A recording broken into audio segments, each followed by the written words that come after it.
Unseen Voices. Project Demon Hunters, Book 4. By Christine Pope. Prologue. Will Gordon's cell phone rang, and for a second or two he contemplated ignoring the call and letting it go to voicemail. The Adult Children of Alcoholics meeting that All Saints Church was hosting would begin in less than 15 minutes, and he still needed to leave his office and head over to the all-purpose room so he could get the chairs set up and the refreshments laid out before people started gathering. However, he figured he'd better take a look at the phone screen, just so he could see who was calling him on Friday night, when most people in his circle knew he had a regular commitment here at the church. But a quick look told him that it was Michael Covenant calling, and Michael didn't make phone calls just to chat. Frowning slightly, Will swiped his finger across the screen. Despite the tension he could already feel building in his body, he thought it was probably better to start out light. "Hey Michael. How's Tucson?" "Good," Michael replied. He sounded tense, and Will wondered why. Michael and his girlfriend, Audrey, had relocated to Tucson 2 months earlier so she could work on getting her doctorate in parapsychology at the University of Arizona, one of the few places left in the United States where such programs were even still offered. As far as Will knew, everything had been going just fine with the couple, although he hadn't heard from Michael recently. Since his friend didn't seem eager to add anything to that single brief syllable, Will asked, "Everything okay?" A long pause. "I'm not sure." Will glanced down at his watch. 7:23. While he didn't want to be rude, he also didn't have much time to spare. "Well, tell me about it as I'm heading out of the office. I've got an ACA meeting in less than 10 minutes. "Oh hell, I'm sorry." "Nothing to be sorry about. I don't expect everyone to keep my calendar in their heads." "Still hectic over there at All Saints?" "You could say that." Will headed out of his office and shut the door behind him, then locked it. In the not-so-distant past, he wouldn't have had to take that kind of precaution, but a few burglaries in the last several years had shown that even All Saints Episcopal Church wasn't immune to petty crime. One of our pastors took a position in Northern California, so the rest of us have been doing double duty for a while. He left it there. No reason to point out that he'd been happy to take on the extra workload, if for no other reason than doing so helped to camouflage the wasteland his social life had become. Something that might have been a sigh or simply a released breath came through the phone's tiny speaker. "Then I kind of hate to dump anything else on you, but I don't know who else to ask." "You don't need to ask anyone else. What do you need?" Another pause. Will hoped his friend wasn't second-guessing whatever impulse had led him to make the call in the first place. They'd known each other for more than 5 years, their paths first crossing at a metaphysical symposium being held in downtown Los Angeles at the convention center. While they were both ordained ministers, Michael had never sought a congregation, preferring instead to use his calling to rid the world of the darker forces that lurked at its edges. Even some of Will's fellow clergy thought Michael was a crackpot, but he knew better. His friend was one of the few holding the line against a foe most people wouldn't even acknowledge. If Michael was calling because he needed assistance with something, then Will knew he had to offer his help, no matter what might be involved. "This Project Demon Hunters thing," Michael began, then let the words trail off, as if he didn't quite know where to start. Will had vaguely known about the reality TV show Michael was involved with, but he'd been busy with church activities and hadn't been in touch with his friend while the show was shooting back in the early spring. And when Michael told him it was canceled, but didn't give any more explanation than that, Will guessed the cancellation must have had something to do with the sudden, untimely death of the show's co-creator and producer Colin Turner. Since Will heard nothing else on the topic from Michael, and he didn't waste his time with the sort of celebrity gossip sites that might have continued to follow the story, he figured that was the end of it, at least as far as his friend was concerned. "What about Project Demon Hunters?" he asked. By that point, he'd arrived at the meeting room, so he shifted his phone to his other hand so he could get the keys out of his pocket and unlock the door. "It's done, but I don't know. I've been getting a weird feeling the past few days." Michael Covenant's weird feelings weren't usually the sort of thing you ignored. Will let himself into the meeting room and flicked on the lights, then said, "Anything more specific than that?" "Not really. Just a sort of building pressure, like storm clouds on the horizon or something." A slight hesitation, and then Michael said, "I'm mostly worried about Rosemary." "Who's Rosemary?" "A friend of Audrey's and mine. Audrey met her over the summer, and Rosemary helped me out when I was really in a bind. She's a psychic who owns a bookstore over in Glendora." If Michael called someone a psychic, that meant they were the real deal. He didn't use the term lightly. "Any particular reason why you're worried about her?" Will asked, as he did his best to pull a chair off the stack against the far wall using only one hand. Good thing the Friday night ACA group was never very big. He shouldn't have to set up more than a dozen seats at the most. "No. Like I said, it's just a feeling. Mostly, I wanted to give you a heads up that I'd like to give her your contact information. Let her know that if she runs into anything that makes her feel hinky, she has some backup in the area. Of course, it's fine if you give her my number. I'm glad to help." "You're sure?" "Absolutely." Will wrestled another chair over to the small circle he was setting up in the middle of the room, and sent a worried glance at the clock on the wall. 7:28. People were going to be here at any moment. But I have a feeling everything is going to be fine. I hope you're right. Once again, Michael paused. This time for so long, Will wondered if his friend had ended the call. But then he said, "It's just." "Just what?" Will asked. I can't shake the feeling that Project Demon Hunters isn't over. Not by a long shot." Chapter 1. Rosemary McGuire trundled a cart laden with book boxes down the narrow aisle, pausing every foot or so to dig out the titles that needed to be shelved in each section where she stopped. Restocking was probably her least favorite part of her job here at the bookstore she owned with her two sisters, but the work had to be done. Of course, she found it just a wee bit convenient that Cecily had to take her son Tyler to a pediatrician's appointment, and Isabel had a meeting with her financial planner on the very afternoon when their new shipment from Llewellyn Press, one of their biggest suppliers, was due, but whatever. It was a Tuesday, and those middle-of-the-week days tended to be dead in Glendora's sleepy, historic downtown.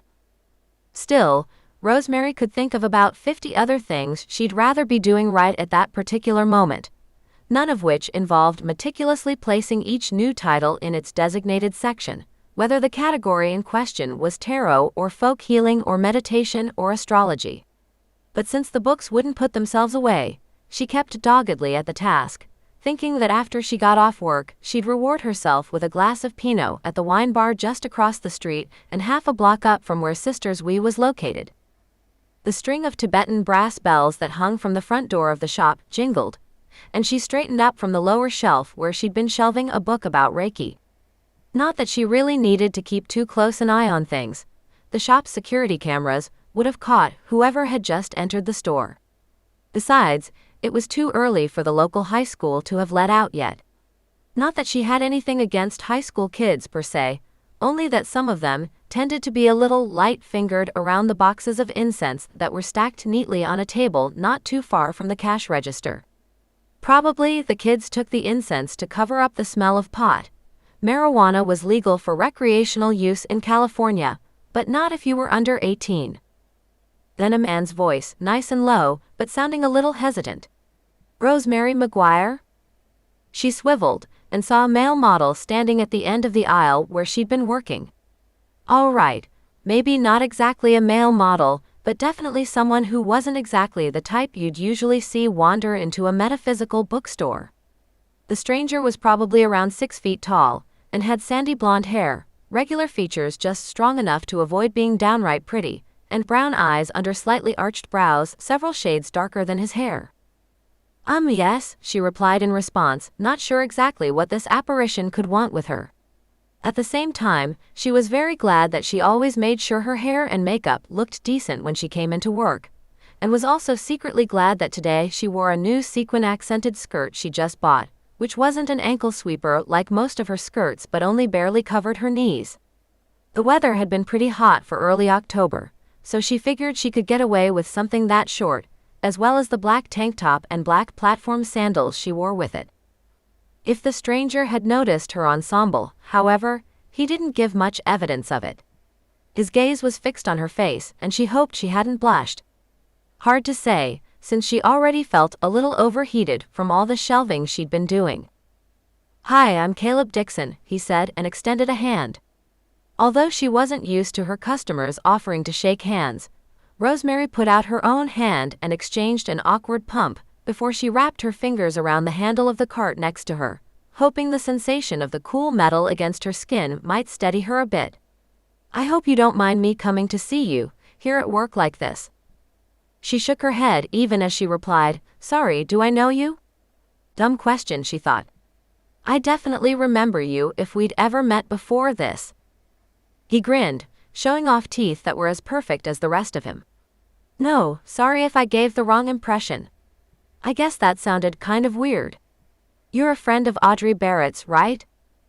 Immediately, Rosemary could feel herself tense. Of course, she was a friend of Audrey's, and of Michael Covenant, Audrey's significant other. But, considering some of the stuff the two of them had been involved with, it wasn't exactly the sort of connection Rosemary liked to acknowledge to a complete stranger. "I know her," she said cautiously. "Why?" Caleb's smile slipped a little, but managed to remain in place. "It's all right," he told her. "I knew Colin." That remark made Rosemary's eyebrows lift a fraction. She definitely hadn't been a fan of the acerbic producer of Project Demon Hunters, but just because Colin could be a prize jackass when he wanted to, that didn't mean she thought he deserved to be murdered by demons. Sure, everyone thought his killer must have been an intruder in his rented Los Feliz home, but Audrey and Michael, and Rosemary by extension, knew better. Anyway, a friendship with Colin Turner wasn't exactly the most fortuitous connection to claim, considering what had happened to him. But even though her spider sense was tingling all over the place, she made herself reply calmly, "Oh, did you work on one of his shows?" Because Caleb definitely had the sort of face that should be in front of a camera. However, he immediately said, "No. I'm a filmmaker too, or at least I want to be. I met Colin at a couple of local conventions, and we interacted online a few times." Which basically meant Caleb must have known Colin in roughly the same way a bunch of people who went to the local psychic fairs could claim to know Rosemary. None of those people were friends, only clients who'd gotten a tarot reading or had their palms read, but they knew her name, knew she was associated with the Sisters We bookstore in Glendora. Ah. That was about the only response she felt willing to give right then. It seemed to be enough for the man who stood before her, though, because he went on, "I just wanted you to know that I was familiar with his work, that I knew about his connection to Michael and Audrey." Voice lowering slightly, Caleb added, "And I know about Project Demon Hunters." Rosemary's fingers tightened on the handle of the book cart. "A lot of people know about Project Demon Hunters," she returned, hoping she sounded casual, and not like her heart had suddenly started beating a little faster than it had been a few seconds earlier. "I mean, it was announced on the cable network's website, even if they did end up pulling the show. It's not like it was a state secret or something." "True," Caleb allowed. He didn't seem too put off by her comment because he went on, "But that's not what I'm talking about. I'm talking about how I know that Colin and Michael and Audrey managed to get footage of phenomena no one else has ever seen." Once again, Rosemary could feel her brows lift. As far as she knew, no one working on the show had openly discussed any of the things they'd seen or experienced. At least, that was what Audrey had made it sound like, although Rosemary could tell that her friend pretty much wanted to leave the whole mess behind her. Who could blame her? Fending off demons in the basement of a haunted mansion, or being an eyewitness to an actual exorcism, had to be pretty traumatic. And that didn't even take into account having to face down and then vanquish an actual Lord of Hell on the grounds of an isolated manor house in the Connecticut countryside. "I wouldn't know anything about that," she said carefully. While she hated to give someone so gorgeous the brush off, she also knew that Audrey and Michael had talked to her in confidence, and she wasn't about to betray their secrets to the first stranger who dropped into her shop, no matter how good-looking he might be. "And I really need to get back to work." She took hold of the book cart with both hands and acted as if she was going to push it a little farther along the aisle. However, Caleb stood in her way, effectively blocking her progress. "I think you know something," he said. "I really don't." He smiled again. It was the smile of a guy who was used to getting what he wanted, and irritation stirred within her. All right, someone like Caleb Dixon probably did have people bending over backwards to help him out, just because the world wasn't full of insanely good-looking men, no matter what the movies and romance novels might want you to believe. However, that realization made her even less inclined to help the guy out. People who traded on their looks annoyed the crap out of her. Do you really think Colin would have wanted his work to just disappear into the ether and never be seen by anyone? Damn it. Rosemary wished she could retort that she hadn't known Colin very well, and therefore couldn't possibly have any idea what he would or wouldn't have wanted. Problem was, while such an assertion might be partially true, she'd heard enough from Audrey to know the producer definitely had wanted to make sure everyone saw the unbelievable footage he'd captured for Project Demon Hunters. In fact, Michael and Colin had been plotting to release some it anonymously, heavily edited of course, but had never managed to accomplish their goal, mostly because someone or something had killed Colin before he could upload the videos to YouTube or Vimeo or wherever he'd planned to distribute them.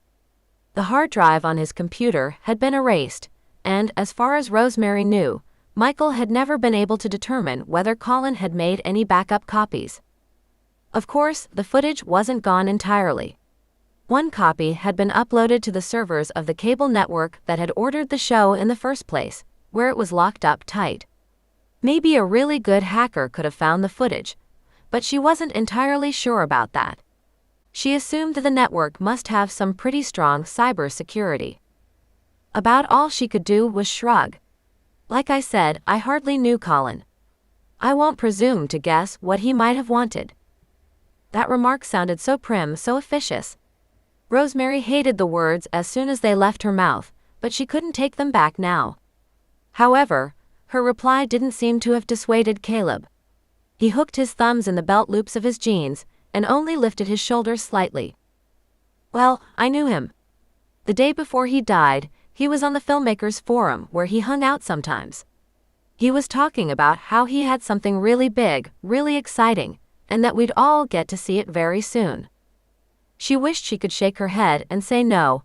Of course, Colin wouldn't be blabbing about his footage on some random forum where anyone could be hanging out and reading his posts. Problem was, she had a feeling that was exactly the sort of thing the producer might have done. From some of the comments Audrey had made, he seemed like the type of person who needed to inflate his accomplishments in order to feel better about himself. And all right, that sort of description probably could be applied to at least half the people working in Hollywood, but in this case, Rosemary guessed it was probably pretty accurate. As far as she could tell, Colin Turner had operated on the fringes. He'd never had a hit show, or even a regular gig. His producing jobs came along often enough that he could talk a good game and get funding for his projects, but Steven Spielberg, he wasn't. She could easily imagine him hanging out in a forum where his minor accomplishments would still be enough to make him seem like a rock star. From there, it wasn't too big a leap to guess that he'd been talking about things he probably shouldn't, just to get some buzz going. She let out a breath, not exactly a sigh but something close to it, and said, "Maybe. I don't know. I probably exchanged 15 words with the guy, if even that much." "But you talked to Audrey." "Some," Rosemary admitted. "Honestly, we didn't discuss Colin all that much. I could tell Audrey was pretty shaken up by the whole thing, so I really tried to avoid the subject." Understandable. The half-smile Caleb had been wearing disappeared completely then, as if he'd been forced to remember exactly how the Project Demon Hunters producer had died. Or at least, something of the manner of his death. None of the exact details had been released, probably because the LAPD still considered the murder an active case. They hadn't found any leads though, and never would. It was pretty hard to connect a demon to a homicide. Still, I have to wonder what happened to the footage. Well, there was one thing Rosemary felt okay with telling Caleb, mostly because she hoped it would convince him that he was following a dead end, so to speak. "The network has it," she said. He didn't even blink. "Everyone knows that." "Everyone," she repeated. "Basically.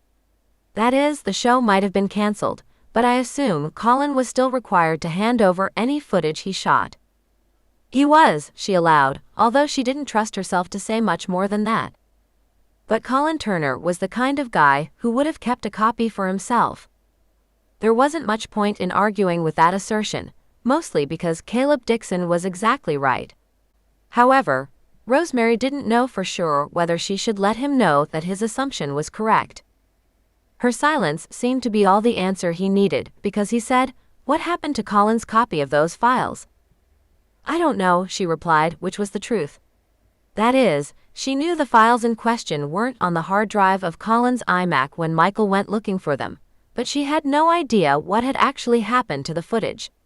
Had the demon who'd murdered him wiped the hard drive? Maybe.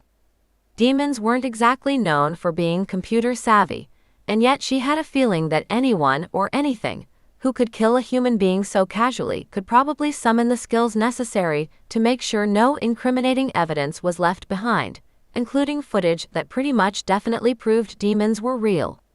Since she didn't see much harm in providing Caleb with one small piece of information, she added, the footage wasn't on his computer. Michael couldn't find any trace of it, and neither could the police. I don't know anything more than that. Although most people might have found her words discouraging, to say the least, Caleb didn't seem at all put off. I guessed as much. I mean, if Michael had actually found something, he probably would have gone ahead and released the footage, just the way Colin wanted. But just because those files weren't on Colin's computer doesn't mean other copies don't exist out there somewhere. Rosemary didn't bother to hide the skepticism in her voice.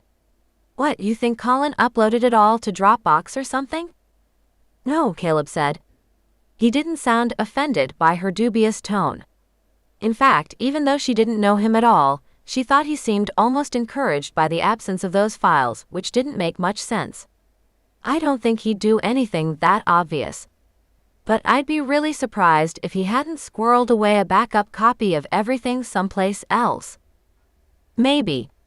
She supposed Colin Turner had hit enough ups and downs in his career that he decided to provide himself with a cheap piece of insurance. But if he'd done such a thing, he'd taken the secret with him to his grave.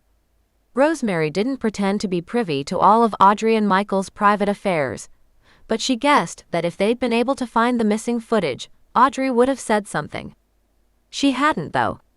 She and Michael had packed up their lives and moved to Tucson so she could finally get her PhD in parapsychology, a dream she'd put away years earlier but would finally get to realize in the not-too-distant future. And now Rosemary was living in the big, beautiful craftsman house they'd vacated, ostensibly to act as its caretaker in their absence, but mostly because the house next to her much more modest home here in Glendora was being torn down to the studs and remodeled, and having to put up with the resulting construction noise for the next 18 months was not something she'd looked forward to with any enthusiasm. Going to stay in Audrey and Michael's place had seemed like the perfect solution. True, she had only half the garage for her use because Michael was still storing a bunch of stuff in there, but her thoughts skidded to a stop. At the time, she hadn't given the matter much thought, except to nod when Michael told her he was hanging on to some of the things that had been cleared out of Colin Turner's rented house, mostly because the cost of shipping all that miscellaneous leftover crap to Colin's sister in England would have been prohibitive. In fact, over the past few months, Rosemary had gotten so used to walking past those boxes when she parked her own little pistachio green Fiat in the garage, she hardly paid them any attention at all. The irony of the situation hit her. It would be pretty funny if the footage Caleb Dixon was looking for turned out to have been lurking in her garage all this time. But no, she realized almost immediately that couldn't possibly be right. Michael had already gone through that stuff. He must have, because he was the one who'd packed it all in the first place. If he'd found anything important, he would have told Audrey, and she in turn would probably have said something to Rosemary. Maybe. Or maybe not. It was a very long shot, though. Obviously, her extended silence had gotten to Caleb, because he lifted an eyebrow and gave her a penetrating look. "What is it? Did she dare say anything?" Part of her realized the smart thing to do was to continue to stonewall, to tell him she didn't know anything, and that he was barking up the wrong tree. Because if she mentioned the cache of Colin's belongings in the garage, then Caleb would want to come see it, and that meant he'd be at the house with her. Alone. Was she really willing to let him know where she lived? "Where you're living temporarily," she reminded herself. "It's not really your house." True, but since she planned to be there for at least another 10 months, if not more, her current living situation might as well be permanent. It wasn't as if she would be staying someplace else starting the next day or something. Well, Caleb's gaze only intensified. Something about that stare made her feel almost breathless, which was just silly. No matter how good-looking a guy was, he shouldn't be able to have this kind of an effect on her. "Did you think of something?" he asked. "Possibly," she replied, still hedging. "I don't know for sure." There she hesitated, knowing she either had to lie and try to get rid of him, or tell the truth and let the chips fall where they may. She thought of the Fool card from her tarot deck, that impetuous youth with his foot confidently extended over the edge of the abyss. In that moment, she thought she could sympathize with his precarious position.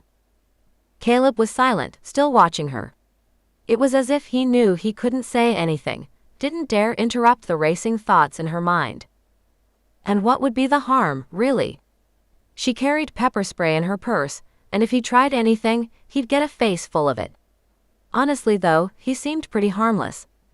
Even now he was looking at her with those puppy dog brown eyes, and she could feel her will beginning to waver.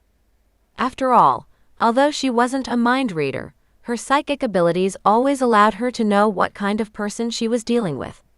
She certainly didn't sense anything wrong about Caleb, didn't get the uneasy feeling that tended to settle in her stomach when she met someone with a dubious past or dark motivations.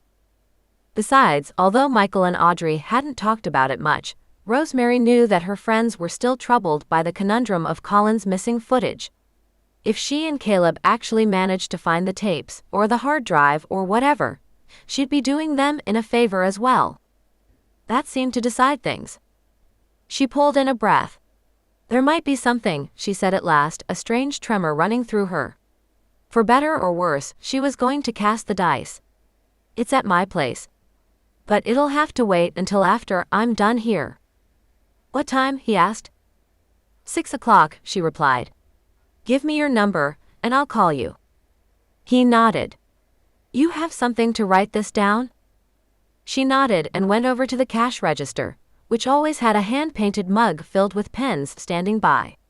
After extracting one and pulling a pad of sticky notes out of the drawer under the register, she quickly jotted down the number he provided, then said, "My place is over in Pasadena. Do you want to meet me there or follow me from here?"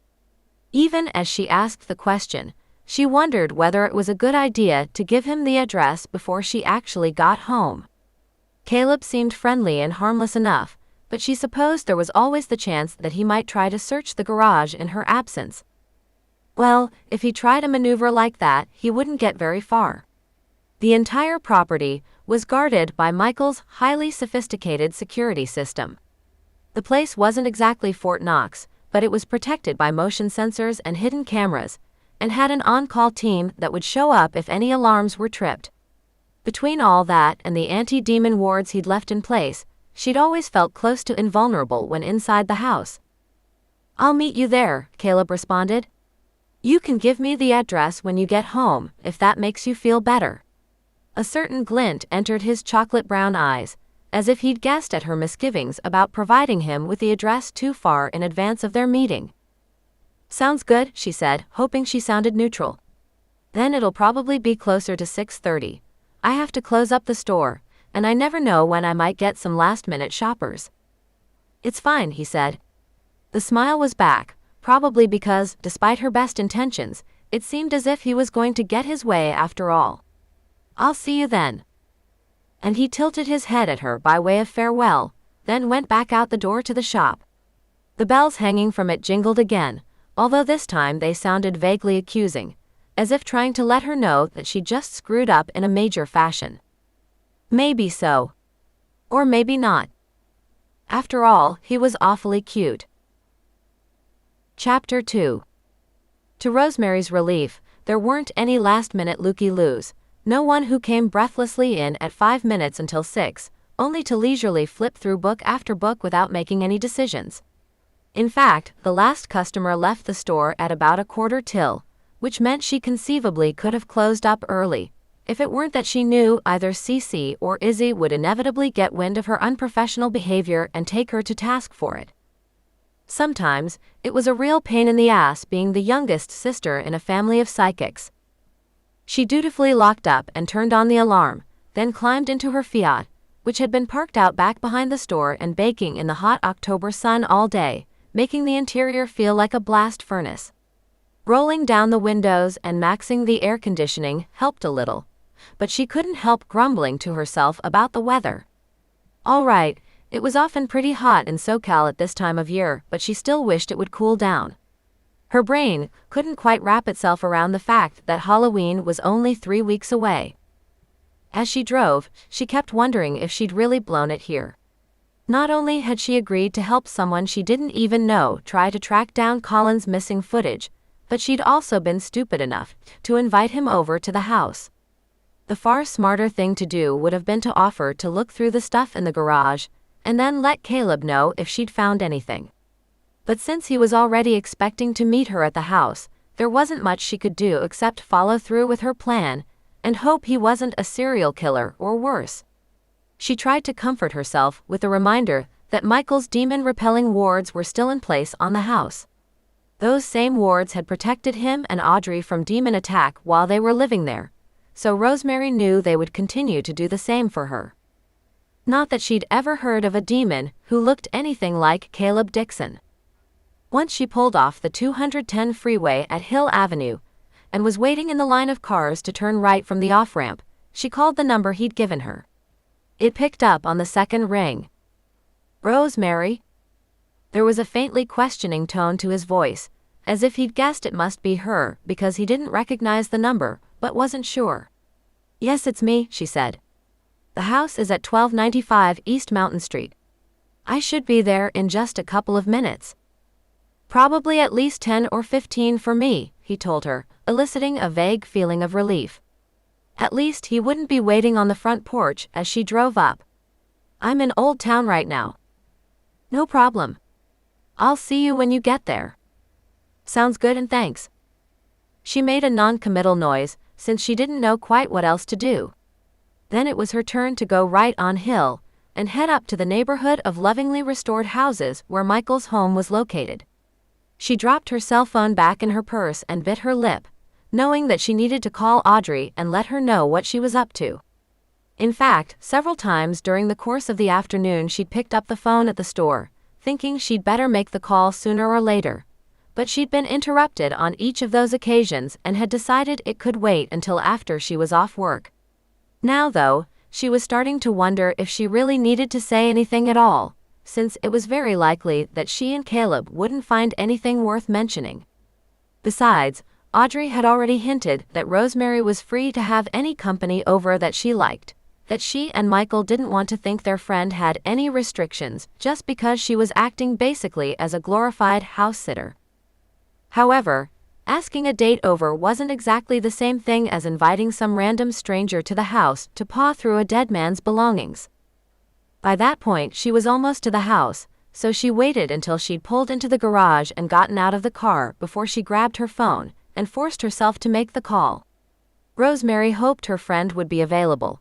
It was almost 6:30, a little early for dinner but not by much. And she really didn't know much about the details of Audrey's schedule, although it seemed that she was usually around whenever Rosemary called her, after she got off work. Luck seemed to be with her, because Audrey picked up just as Rosemary had finished unlocking the back door to the house. "Hey, Rosemary. Everything okay?"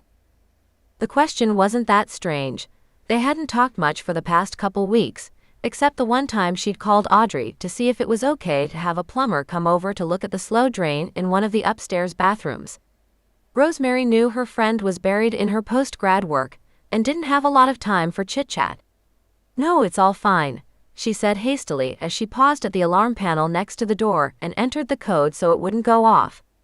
"I mean, the house is fine. But I had this guy come in the store today asking about Project Demon Hunters and Colin, and the footage he'd shot, but which never got aired, and I wanted to know if it was okay if we took a quick look in the boxes in the garage." These were probably questions she should have asked before she told Caleb to go ahead and come over, but Rosemary figured better late than never. Maybe his appearance had flustered her more than she'd thought. "What guy?" Audrey asked, her voice sharpening. Clearly, she hadn't been fooled by Rosemary's overly casual tone. "His name is Caleb Dixon. He says he's an amateur filmmaker or something." "Hang on." A pause while Audrey called out to Michael, repeating Caleb's name. There came a muffled reply of some sort, one that Rosemary couldn't really hear clearly. Then Audrey came back on the phone saying, "Michael hasn't heard of him, but he admits that doesn't mean much. He doesn't pretend to keep up with all the people out there producing documentaries and short subjects, even the ones in his field. But he suggested that maybe you should check IMDb to see if this guy's legit. If he is, well, Michael says it's fine to look through Colin's stuff. There's really nothing there though, just some of his books and folders from his file cabinet, that kind of thing. Stuff that didn't have any sentimental value and was too heavy to ship to the UK." "I figured," Rosemary said. "But Caleb still seems interested. Maybe he's trying to get some ideas for his next video or something." "I suppose." Another pause, one where Audrey let out the faintest of sighs. "If he finds something he can use, more power to him. That stuff sure isn't doing anyone else any good." That comment definitely sounded like permission to Rosemary. Or at least, she thought she could convince herself that Audrey had signed off on the whole thing. No harm, no foul. It wasn't as if she and Caleb were going to find anything anyway. "Great, thanks," Rosemary said. "How's Tucson?" "Pretty amazing, actually," Audrey replied. "My coursework is really interesting, and the house is wonderful. I'm going to miss the swimming pool when we're done here." Well, there was definitely enough room in the backyard here to install a pool at the Pasadena house, if she and Michael so desired, but maybe he wasn't all that amenable to tearing up his nicely landscaped yard. Either way, that was their problem, not Rosemary's. She'd asked the question out of politeness, but she realized she didn't have much time to look up Caleb online before he got to the house. "Sounds great," she said. She was about to say, "I'll let you go," but then Audrey spoke again. "Hang on, Michael wants to talk to you for a minute." He did. A small trickle of apprehension worked its way down the back of her neck. She sincerely hoped he wasn't about to tell her that he'd decided he didn't want her poking around in Colin's stuff. If she had to call Caleb and let him know he couldn't come over after all, she was going to feel like a real idiot. "Hi, Rosemary," came Michael's voice. "Hey, Michael," she responded, trying to sound perky and not terribly concerned about the way he'd inserted himself into the conversation. "How are you?" "I'm fine," he said. "But that's not what I wanted to talk to you about." "Oh.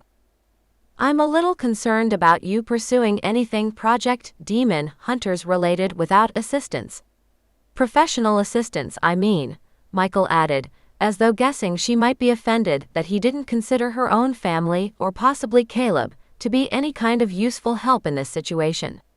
"And while I know I could be in Southern California in a couple of hours if I had to, that still might not be enough if a real emergency comes up. That's why I think you should get in touch with someone I've worked with on a couple of cases. His name is William Gordon, and he's a minister at All Saints Church in Pasadena." Seriously, she thought. You want me to work with a minister? What part of the New Age Wicca stuff did you not get? However, she didn't have much time to indulge her irritation, since he kept going without giving her a chance to interject. "I know you're probably raising your eyebrows right now. But Will knows what he's doing, and you don't have to worry about him trying to convert you or anything. He's not the proselytizing sort. I just feel better knowing he's there in a pinch. Since he paused to take a breath there, Rosemary said tartly, "Honestly, Michael?" He chuckled. "Honestly. There's not going to be a pinch," she told him. "You banished the demons. All's quiet on the Western Front. Right?" "Audrey and I banished a demon," he replied. "That doesn't mean there aren't plenty more where he came from. And if you and this Caleb Dixon start poking around, trying to find Colin's lost footage, well, it just has me a little worried." "That's because you're a worrier, Michael," Rosemary said, and he chuckled again. "True. But it's saved my ass a few times, so I'm going to keep on worrying. Just please, let me give you Will Gordon's number." Since he couldn't see her, she figured it was safe to roll her eyes. However, she knew it was probably better to have him give her the contact information for this Will Gordon. Some crusty old minister who'd probably shoot her the side eye as soon as he found out she was a practicing pagan, and get it over with.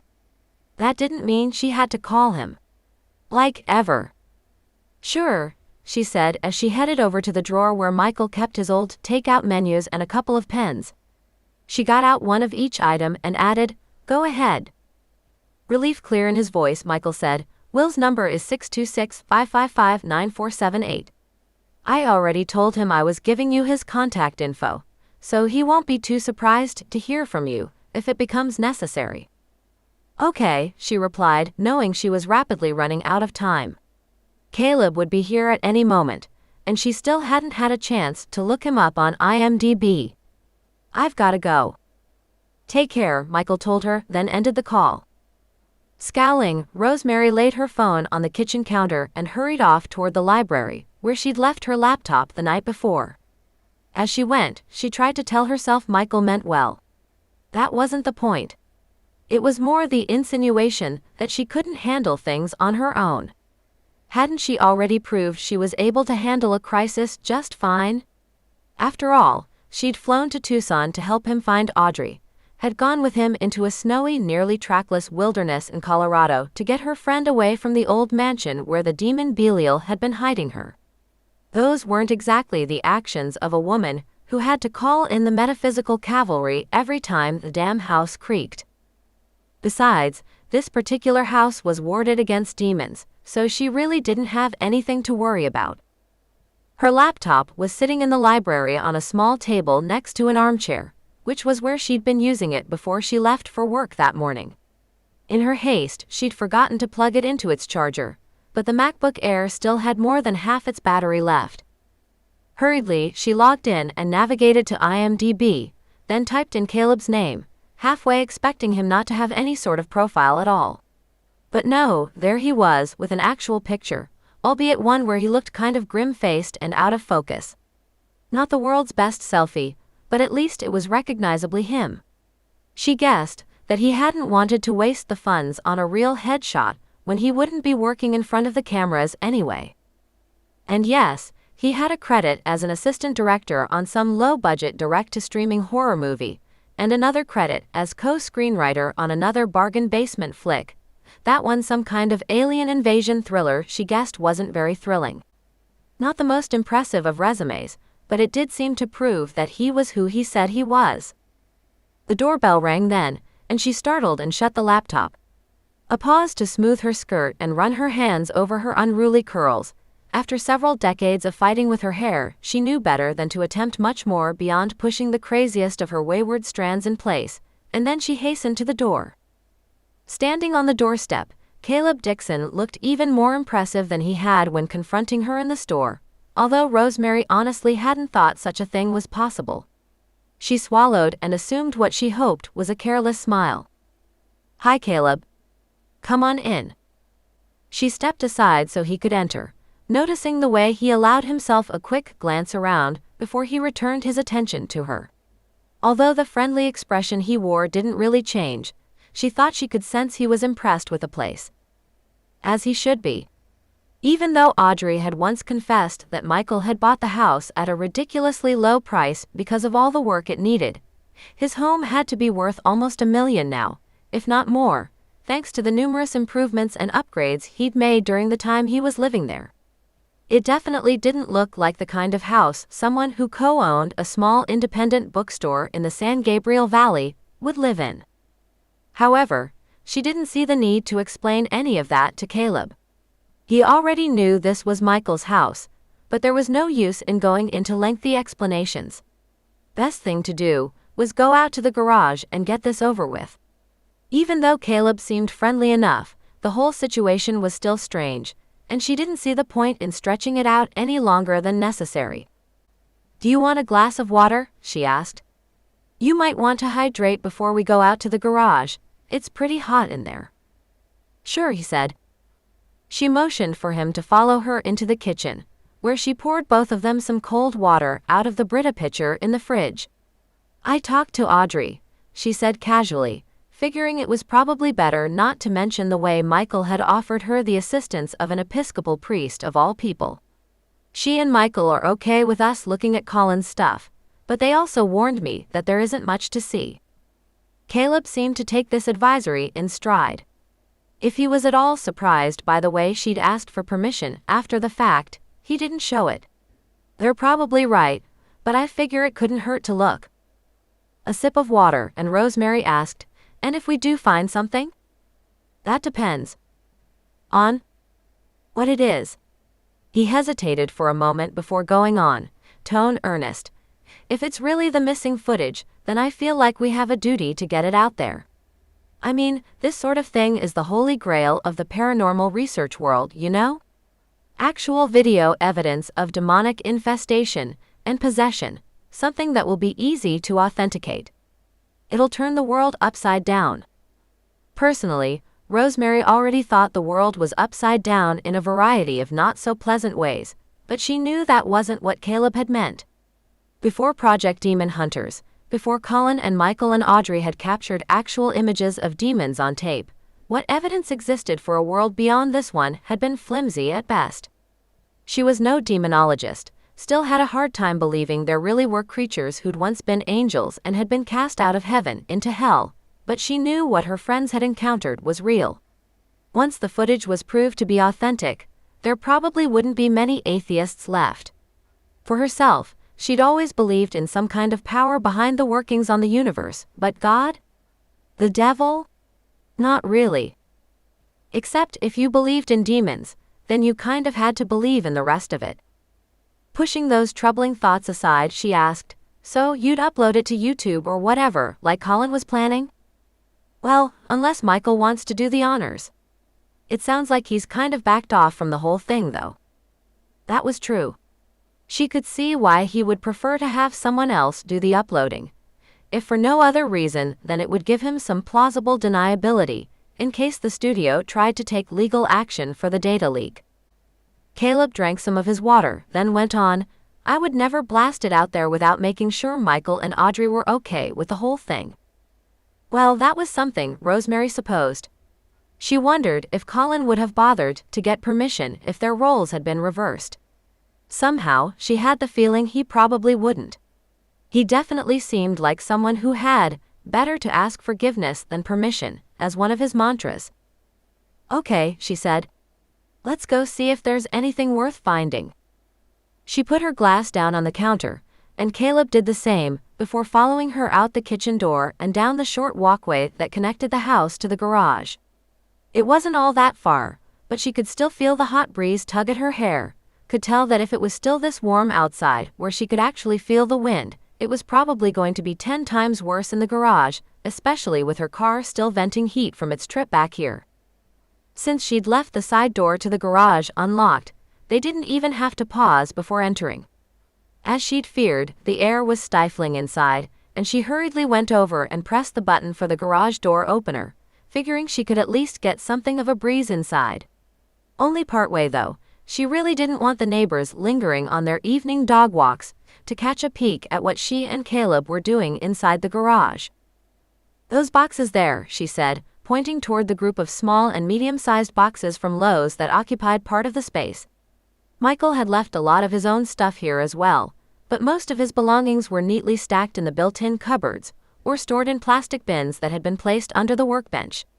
Colin's leftover possessions, on the other hand, occupied a couple of messy piles in the space where a second car should have been parked, as if Michael had shoved everything in there after clearing out his producer's rented home and then had forgotten about it.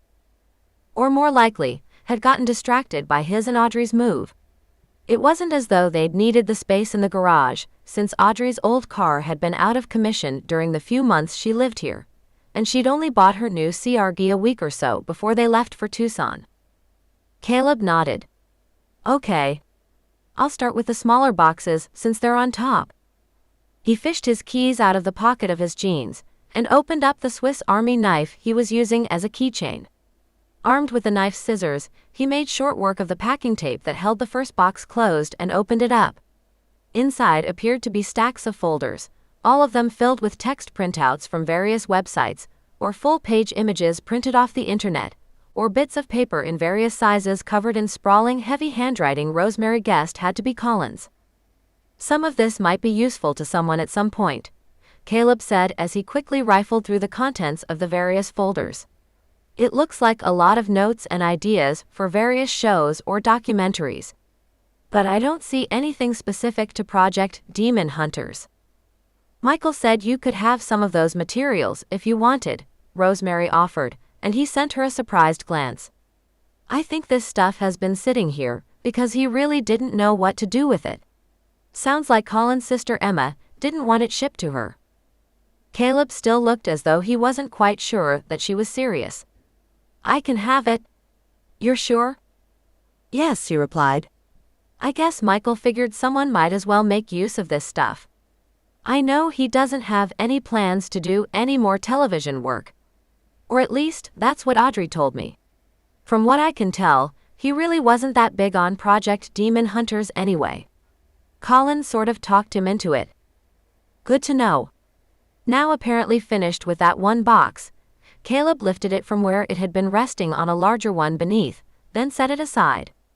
Once again, deploying the scissors on his Swiss Army knife, he cut the second box open, then almost immediately set it aside. Just clothes, he said, sounding disappointed. Sure enough, the box was filled with neatly folded shirts and jeans, with a dark sport coat on top. Looking at those items sent a wave of sadness through Rosemary. No, she hadn't been a big fan of Colin Turner's, but for some reason, seeing the clothes he'd left behind made her think once again of how his life had been cut so brutally short, how he probably hadn't even been able to fight back against the thing that had killed him. She hadn't asked for a lot of details, but it sounded as if there hadn't been any sign of a struggle. I'll ask Audrey if I can donate those, she thought. They might as well go to someone who could use them, instead of sitting here in a box.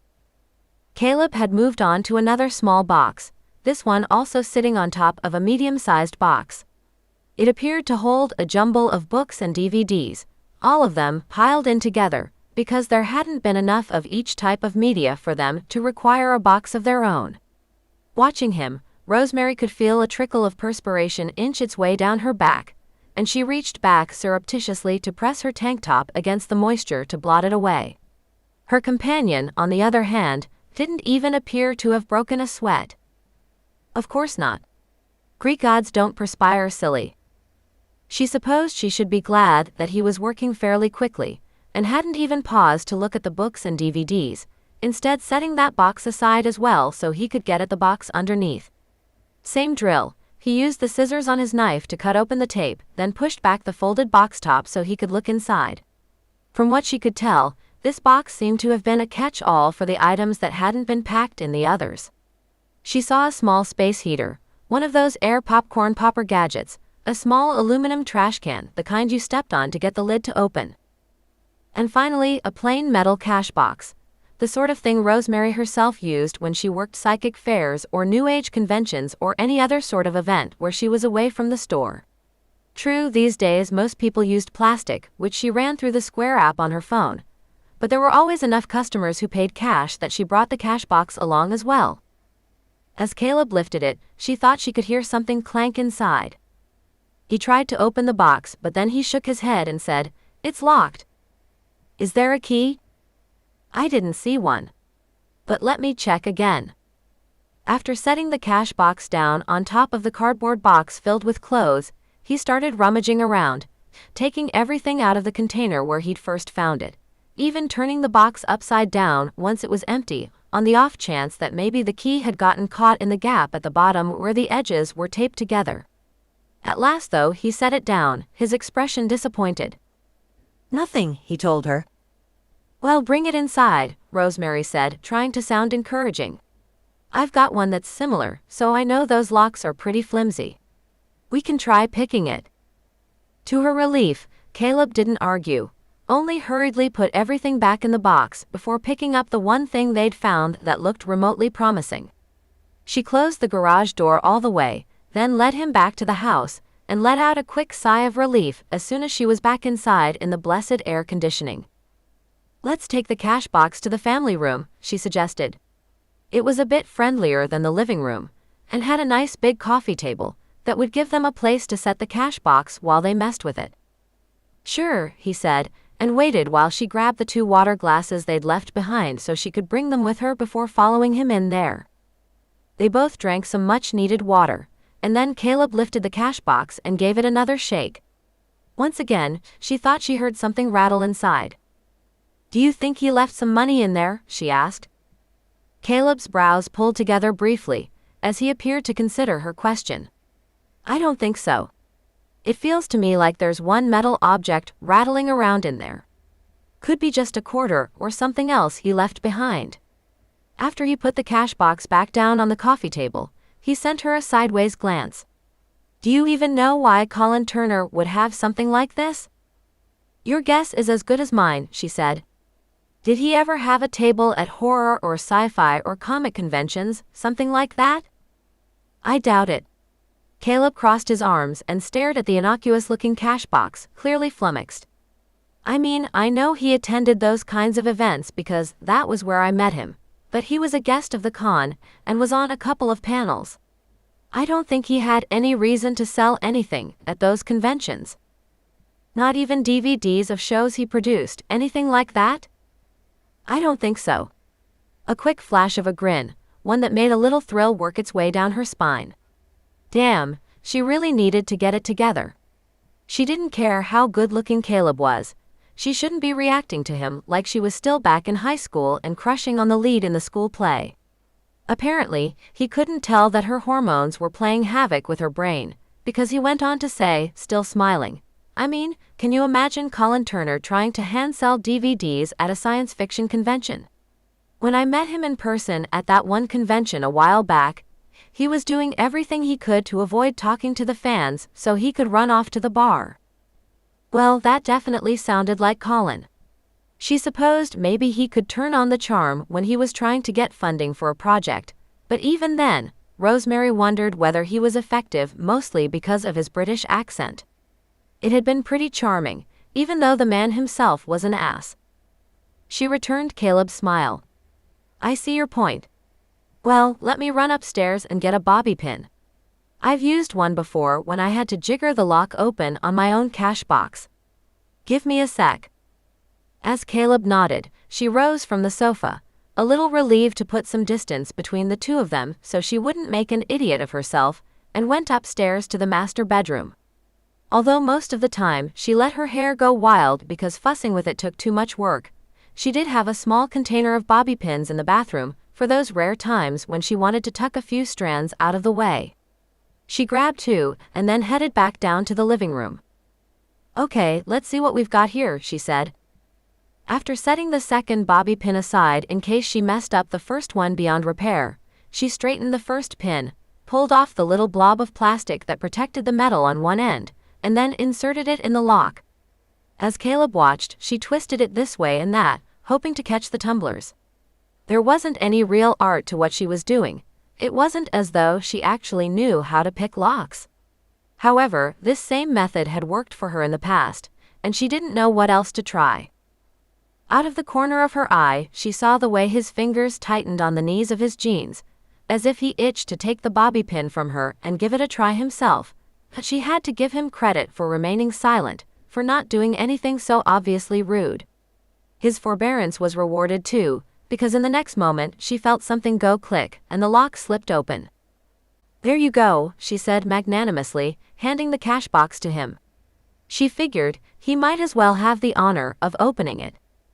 Which he did, lifting the lid so he could peer inside.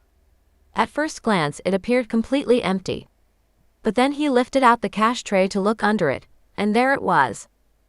A medium-sized brass key, bigger than the one that would have come with the cash box. A faint smile touched Caleb's mouth as he held up the key, eyeing it closely. It's marked "Do Not Duplicate," but I don't see anything else on it to say where it came from. Can I look? He handed it over immediately, which relieved Rosemary for some reason. She wasn't sure what she'd been expecting him to do, bolt as soon as he had the key in his possession, but he didn't seem at all reluctant to let her inspect the thing. As he'd said, the key had the standard warning against duplication on it. On the reverse side was engraved a 5-digit number. "What do you think the number is for?" she asked before giving it back to him. "I don't know," he replied. "It seems too short for a serial number, but it's got to be some kind of ID. I just don't know what kind." Neither did Rosemary. The thought flitted through her mind that maybe it had been a spare key to Colin's rental house, but she dismissed that possibility almost immediately. House keys generally weren't marked "Do Not Duplicate." No, that was the sort of thing you might get from a place where you worked, except that Colin had been a freelance producer and probably hadn't had a real job in years, if ever. When she was 10 and her father took off, she and her sister Celeste and their mother had lived in an apartment complex briefly before they moved in with Grandma. The key to the gated swimming pool at the complex had also been marked "Do Not Duplicate." Except Colin hadn't lived in an apartment, but a rented house that was a lot more than he could really afford, according to Audrey. "Can I see it again?" Rosemary asked, and Caleb obligingly handed it over, although she could tell from his expression that he didn't quite understand why she needed to take a second look at the thing. She stared down at the key, turning it over and over in her hand. Surely she'd seen something like this before, but she couldn't think where. The thought nagged at the edges of her memory, and she frowned. Where? Of course.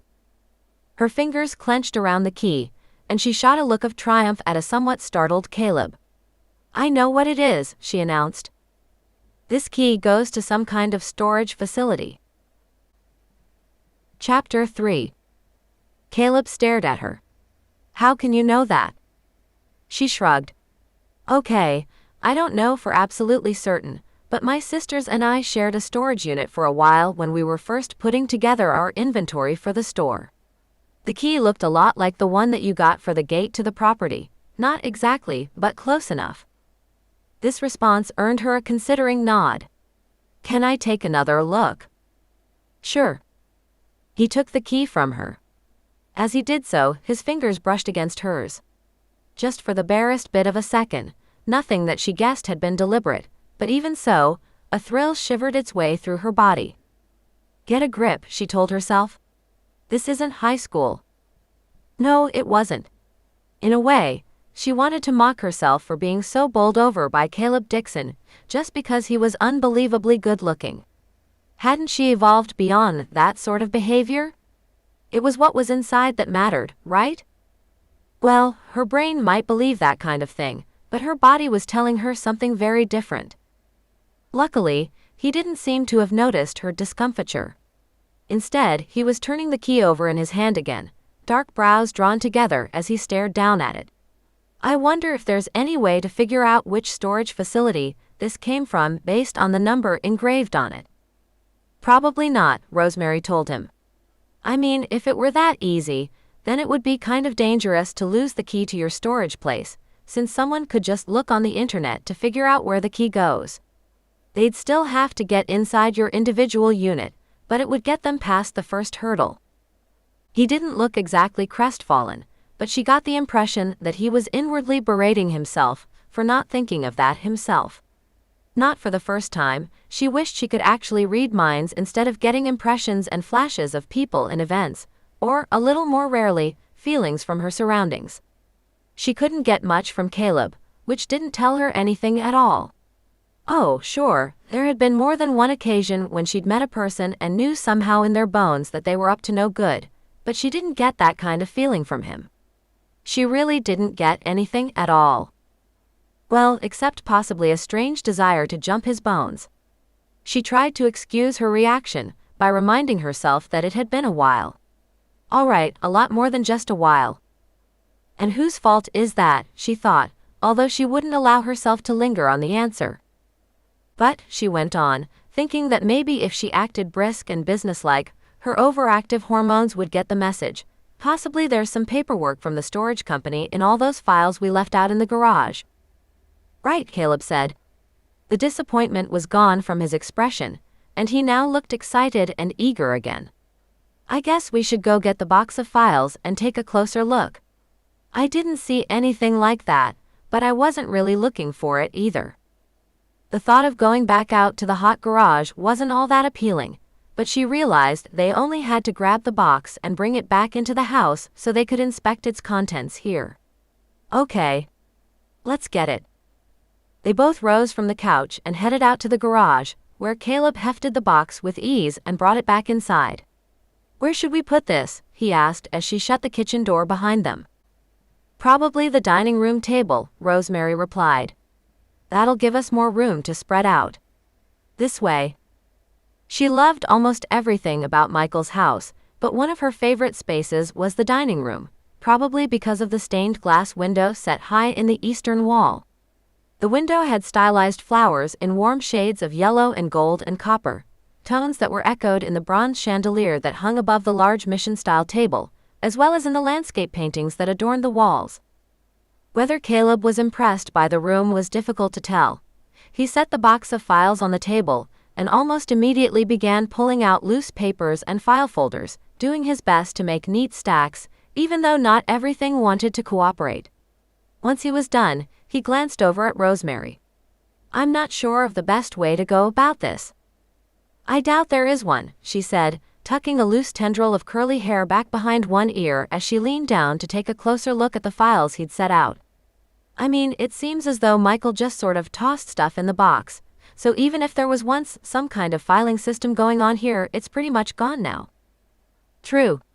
Caleb pushed one stack toward her. I guess you can start with these and I'll go through this one. A finger tapped against the pile of folders, immediately in front of him. Okay. She hesitated, as she sent a quick sideways glance at her watch. Now it was almost 7. Dinner time, but she didn't know whether she dared suggest ordering something to fortify them while they went through Colin's papers. Then again, the worst Caleb could say was no. And she realized she was hungry and had no idea how long this was going to take. Did you want to get a pizza or something? This might keep us busy for a while. He looked surprised. Is it that late? Well, not late or anything, but it's almost 7. Oh well, sure. Pizza's a good idea. Pepperoni. A few years ago, she would have said that sounded great. Now though, she could only shake her head and reply, how about just on half the pizza? I try not to eat red meat too often. To her relief, he didn't look at all taken aback. Half is fine. I'll call it in. Another pause, during which she wondered whether to go for broke. Nothing ventured, she supposed. You want a beer?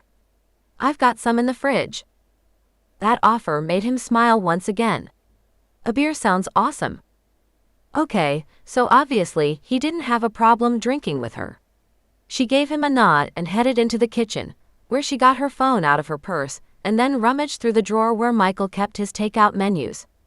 They were all pretty well worn, some of them with grease stains. Obviously, he'd ordered a lot of takeout in his day. After calling in the order for the pizza, half pepperoni, half veggie, she got 2 bottles of Anchor Steam out of the fridge, popped off the caps, and took them with her back into the dining room. Caleb was leafing through a stack of papers, one file folder set off to one side, which meant he'd probably already looked through it and found nothing. Thanks, he said as she handed him a beer. Any luck? She asked, even though she probably already knew the answer. He took a swig of beer and replied, not in looking for a storage unit contract. But I did find some notes and research that might be useful, if you don't mind me taking them. I already said you could. True, but... She tilted her head at him, then swallowed some of her own beer as she waited for him to explain. His next word surprised her, though. This feels weird, doesn't it? If she'd wanted to be self-conscious, she could have guessed that he was asking about the two of them standing here and drinking beer when they'd only just met barely an hour earlier, but Rosemary knew that wasn't what he'd meant. A little, she admitted. But on the other hand, I'd like to think that Colin would want someone to continue his work, wouldn't want all that to go to waste. She gestured with her free hand toward the file folder Caleb had set aside. Since he only nodded, looking thoughtful, she went on, "How did you get into all this anyway?" "Filmmaking?" "Well, that and the occult. It's kind of niche, isn't it?" says the woman who owns a metaphysical bookstore. That comment made her chuckle. "Okay, you got me. Being psychic runs in my family though, so it's not really that strange where I ended up." Even as she said the words though, she could feel herself tense, wondering how he was going to react to that revelation. Long ago, she decided to get the whole psychic thing over with early on when she met someone. Just because it was emotionally easier to have a guy run for the hills when she barely knew him, rather than waiting for a connection to form and then have him decide that he really wasn't in the market for a psychic girlfriend. Not that Caleb Dixon appeared to be looking for one either. However, they'd formed some kind of tentative partnership already, so it still seemed safer to get the truth about herself out of the way. He didn't seem put off though, more intrigued than anything else. "Really? You're psychic?" "Yes. Me and my two sisters. We co-own the bookstore, that's why it's called Sisters We." "So it runs in the family?" She nodded. "My grandmother was psychic, my mother is psychic. My sister Celeste is the only one with any kids, and she has just the one boy right now, so we don't know whether her daughters will be psychic too." "Assuming she has any," Rosemary added, thinking that 2-year-old Tyler was enough to handle at the moment. But with Isabel divorced and definitely not planning to start a family anytime soon, there didn't seem to be many more prospects for adding to the younger generation of McGuires. All right, Rosemary knew she had plenty of time, but since her last date had been almost a year ago, and she had absolutely no desire to do the whole single mother thing, she doubted she'd be popping out any psychic daughters anytime soon. Caleb's eyes were full of questions, but she guessed from the way he paused that he didn't want to ask anything that might offend her. "So how psychic are you?" "I don't read minds, if that's what you're asking." "I suppose I should be relieved." "I don't know," she returned. "I guess it depends on whether you're hiding something." Her remark only made him grin. "Not that I know of. Well, except that my electric bill is overdue because I was waiting to get paid on Thursday, and I figured if it was already late, I could take care of it then." This confession actually made him that much more appealing to her. She could identify with someone who was trying to achieve his dream while barely scraping by. Okay, she hadn't done much scraping over the past 6 years, thanks to the money she'd inherited when her grandmother passed away, but at least she now realized Caleb wasn't some dilettante rich boy playing filmmaker because it amused him. When she opened the front door to let him in, she'd noticed an older model Nissan pickup truck parked out front, and the modest vehicle he drove seemed to support his story about waiting to pay the electric bill. Since it didn't seem like a very good idea to tell him anything of what she'd actually been thinking, she only nodded. After a somewhat awkward pause, he asked, "So if you don't read minds, what do you do?" "I get feelings about things," she replied, knowing how vague that sounded. The technical term for what she did was clairsentience, but it sounded horribly pedantic to introduce that word in casual conversation. "And I can sense other people's feelings, can sometimes pick up psychic residue in a location, if you know what I mean." "Clairvoyance?" Caleb asked. That eager expression had returned to his handsome features, as if what he actually wanted to do was film her while she was having a psychic episode or something. It really didn't work that way, though. "Like visions?" Rosemary shook her head. "Not exactly. I'll get flashes of things sometimes, but it's not like I can sit down and get clear images of something that's happening across town, or across the country. My feelings generally are pretty accurate, though." His mouth opened, as if he was about to ask another question, but the doorbell rang right then. Pizza, she announced, quite unnecessarily. After all, she wasn't expecting any visitors. Izzy and Cece had visited a couple of times, but they would never drop by unannounced. They had too much respect for Michael and his house to do that. In fact, Cece had actually gotten a babysitter for Tyler when she made those visits, as if even her motherly indulgence didn't extend to letting her 2-year-old son run loose in this carefully preserved craftsman's sanctum. Rosemary went to the door and handed over some cash, then brought the pizza into the kitchen. No way would she set a hot pizza box down on any of Michael's furniture, but the tile counters in the kitchen should be safe enough. Caleb followed her, beer still in hand. I should have helped you pay for that. And take that money away from SoCal Edison, she joked. It's fine. Then next time. Had he really meant that there might be a next time, that this little fact-finding mission wasn't a one-off? She certainly hoped so, but she knew better than to respond with anything more than a casual, sure. Getting out plates and grabbing some paper towels for napkins helped her to cover up some of her discomfiture.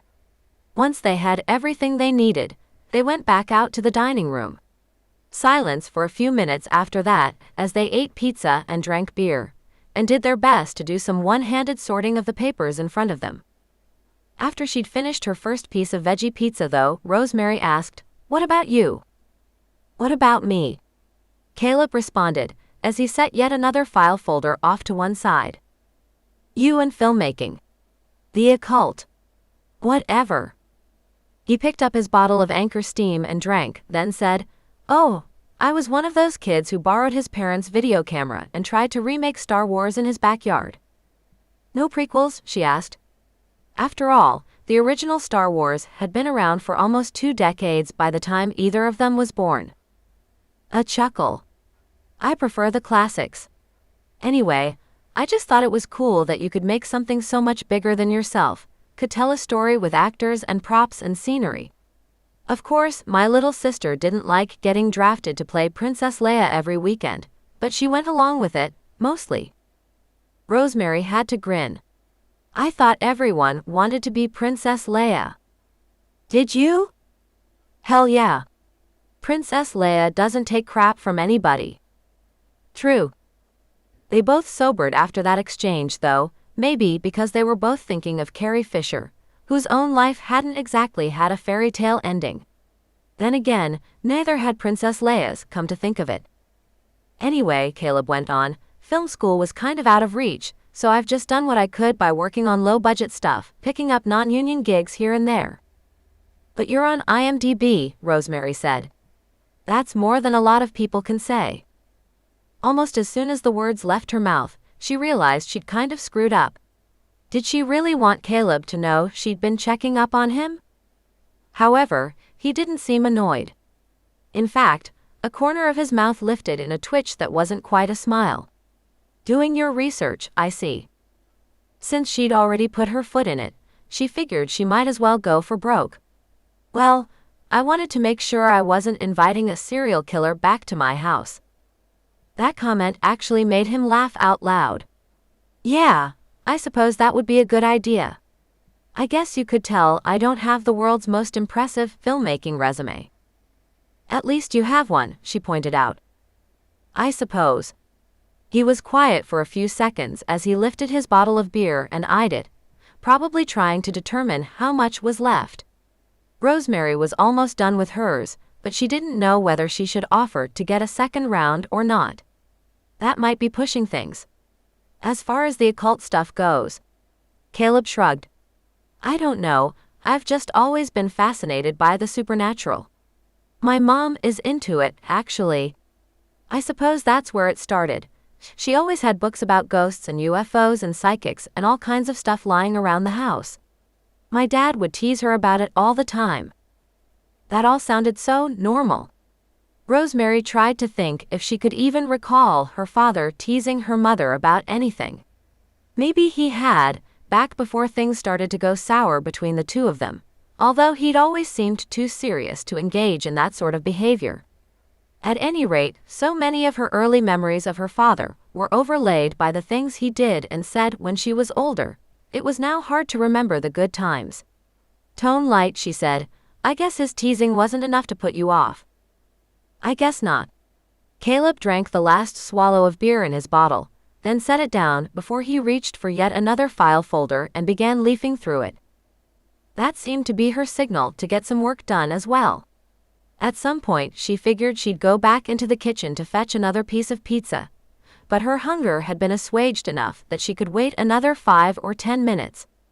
At the moment, it was probably a good idea to look as if she was contributing something worthwhile to their search. The folder she picked up next didn't appear to be one of Colin's research binders. No, it was a clutter of random papers, take-out menus, the instruction manual for a paper shredder, receipts from the grocery store and various restaurants and liquor stores and gas stations. Just the everyday sort of crap that accumulated unchecked, unless you threw everything out as it came in, or were one of those anal retentive types who scanned all their receipts and kept a tidy household ledger on your computer. Rosemary knew all about it, mostly because she had a similar pile accumulating in a basket in the office upstairs.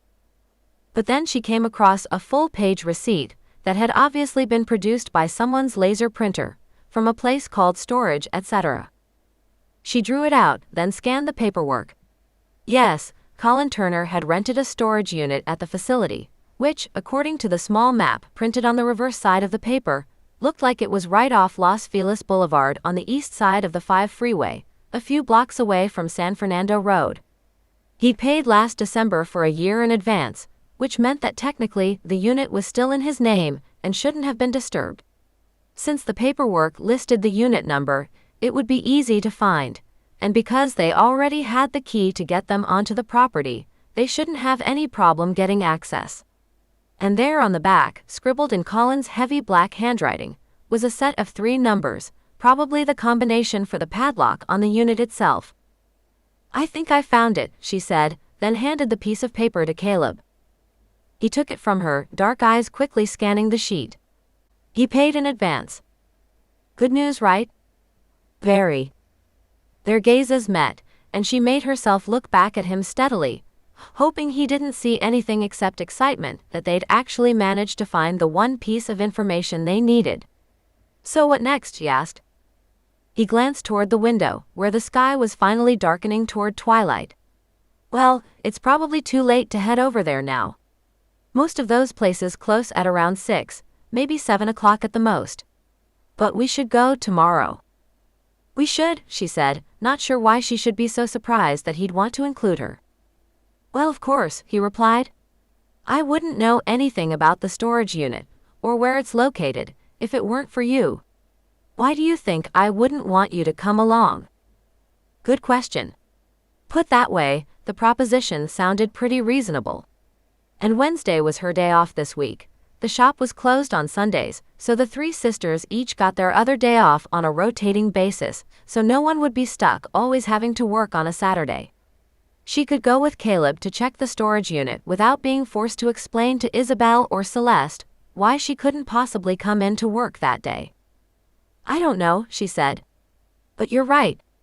Besides, if I come with you, then I can let Audrey and Michael know right away if we've actually found the backup files for the video Colin shot. Exactly. His dark eyes glinted at her, the corners crinkling a little with amusement. Is there more beer? Because this calls for a celebration, don't you think? Plenty more, she responded. I'll go get us a couple more bottles. Back in a sec. She headed into the kitchen, smiling to herself as she went. Who knew that her day would end up with her sharing beer and pizza with the hottest guy she'd ever met, and getting to play Nancy Drew at the same time? Right then, she didn't need to be psychic to know that her future was definitely looking up. Chapter 4.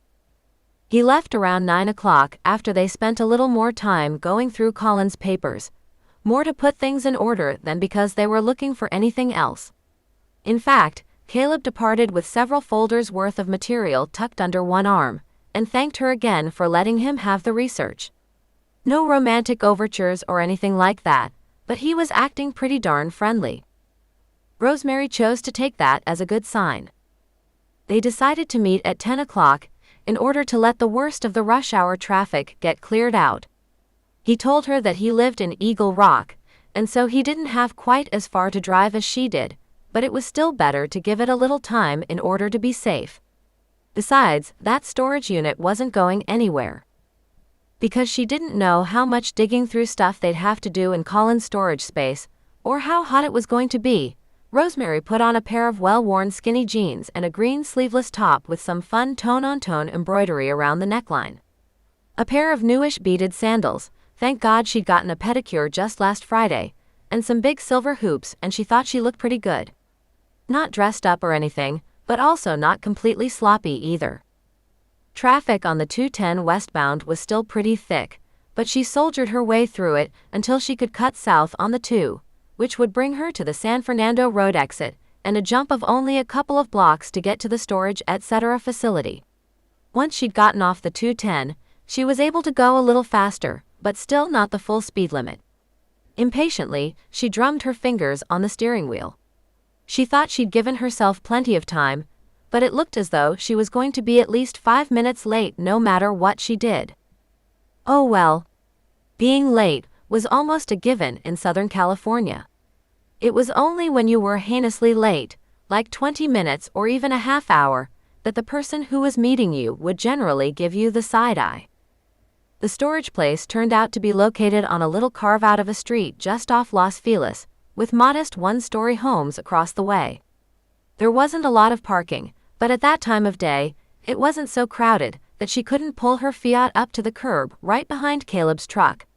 He got out as soon as she parked, and came over while she was locking the vehicle. Since she'd kept the paperwork and the key, he couldn't have gotten inside without her. "Ready?" he asked, again with that eager little boy expression on his face. Or at least as much of it as she could see. The sunglasses he was wearing hid his eyes. "Yes," she said, then reached into her purse and pulled out the contract with a padlock combination written on the reverse side. "This says it was a 10 by 12 unit, so it should be one of the ones you drive up to, and not any of the smaller ones inside the building. Should we drive in?" Good question. Normally, that was what you did when accessing those sorts of storage units, but since they were already standing here and talking, it might look strange for them to get in one of their cars just to go a couple of 100 feet. Besides, even though she couldn't see anyone through the plate glass windows that framed the front entrance where the office was located, that didn't mean they weren't watching on security cameras or something. "No, let's just walk," she replied. "I mean, once we use the key to get in the gate, it's going to be obvious that we're not trying to break in or anything." True. They headed over to the gate, Rosemary doing her best not to take sideways glances up at Caleb while she walked. He seemed very tall, as he strode along next to her. Had she just not noticed the difference in their heights the day before, or did it feel more obvious now when they were walking side by side? It probably didn't matter all that much. She'd come to terms with her lack of height a while back, even though she still wished from time to time that she could be statuesque like Izzy, who was nearly 5'10", or even slightly above average like Cece, who was a couple of inches shorter than their oldest sister. At barely 5'4", Rosemary had always felt like the runt of the litter. Caleb wasn't quite a foot taller than she was, but even so, she'd have to stand on her tiptoes too. "Don't you even," she told herself. "Pay attention." She got out the key and inserted it in the lock on the gate, wondering what she would do if she'd miscalculated, and it was for something else completely. But the gate swung inward without any trouble, and she and Caleb slipped in, then paused. "B222, she said, scanning the information on the paperwork. "That way, I think." He pointed to the aisle on their right. "Probably at the end of the row, judging by the way the numbers are going up." Of course, the unit they were looking for was located at the far end of the row where they stood. Well, at least at barely 10 o'clock, the sun hadn't gotten quite hot enough yet to make it too uncomfortable out here. Rosemary guessed that a few hours from now, the reflected heat from the metal storage units and the blacktop beneath their feet would make the spot where they stood nearly unbearable. She only nodded though, and they set out for the unit in question. As Caleb had predicted, it sat in a prime spot at the end of its row, which meant it could have been accessed by either the narrow lane they'd just traversed, or the one that came from the other side, meeting it at right angles. She turned the paper over to get the combination for the padlock securing the door. And thank God Colin had used a combination lock and not one with a key. That would have made this outing a lot more difficult. She supposed they could have used something to break the lock, but that sort of activity definitely would have attracted some very unwelcome attention. "How about you read the numbers and I enter them?" Caleb asked, obviously noting the way she'd awkwardly shuffled the paper to her other hand in preparation to work with the padlock. "Perfect," she said, relieved and a little surprised by his thoughtfulness. "Nice and divinely gorgeous?" That was a very dangerous combination. Clearing her throat, she went on, 17, 22, 8. The lock clicked open. Caleb pulled it off and shoved in his jeans pocket, where it rattled against his keys. His hand rested on the latch. "Do you want me to do the honors, or should you?" "Go ahead," Rosemary replied. "It'll probably be easier for you." Which turned out to be only the truth, since he slid up the roll-up door with one casually graceful push. The bright early morning sunlight glared inside, revealing the contents of the storage unit. "Wow," Caleb said after a long pause. "This could take us a while." There was an understatement. The unit was one of the bigger spaces the facility offered, at least according to what she'd read on the Storage Etc. website the night before, but it was packed almost from floor to ceiling with boxes and furniture, including a queen-size mattress wrapped in plastic. They definitely have to haul that out of the way before they could really get a good look at anything. "It looks like he has a whole apartment's worth of stuff in here," Caleb remarked. "I wonder why he wasn't using any of it." Good question, although Rosemary thought she had an answer. "I remember Audrey saying that Colin was renting a furnished house. I suppose he just decided to put everything in storage for whenever his lease was up." "I guess so." Caleb still looked dubious. Even so, he grabbed one end of the mattress and dragged it a few feet out of the way, biceps bulging impressively the whole time. It was hard not to stare, but she did her best. Panting a little, he added, "Although I wonder why he'd go to the extra expense of renting someplace furnished when he already had all this stuff." Colin Turner's thought processes were not anything Rosemary had much desire to analyze, but she could guess at some of his motivations, especially now that she was able to get a better look at what the mattress had been hiding. The furniture in the storage unit looked like a collection of garage sale finds, pieces that were chipped and scratched or badly painted. Nothing seemed to match, and they didn't go together in a quirky and fun way either, unlike the eclectic pieces she'd assembled for her own house in Glendora. "This was probably his fallback furniture," Rosemary said. "I was never at the house he was renting, but it sounded pretty high-end. I have a feeling he wanted to project an image of doing well, even if that maybe wasn't his reality. He was probably riding high on the Project Demon Hunter's money, but kept this stuff in storage, just in case." Caleb looked around again, a faint frown touching his brows. Then his expression cleared, and he gave a philosophical lift of the shoulders. "I guess I can see that. Anyway, this is a lot of stuff to go through. Any ideas?" "Start at the outside and work in," she suggested. Organization wasn't exactly her forte. This task was something Isabel probably could have tackled with the brute force and efficiency of a field marshal, but unfortunately she wasn't here. Or vice versa. "Probably vice versa," he said after a considering pause.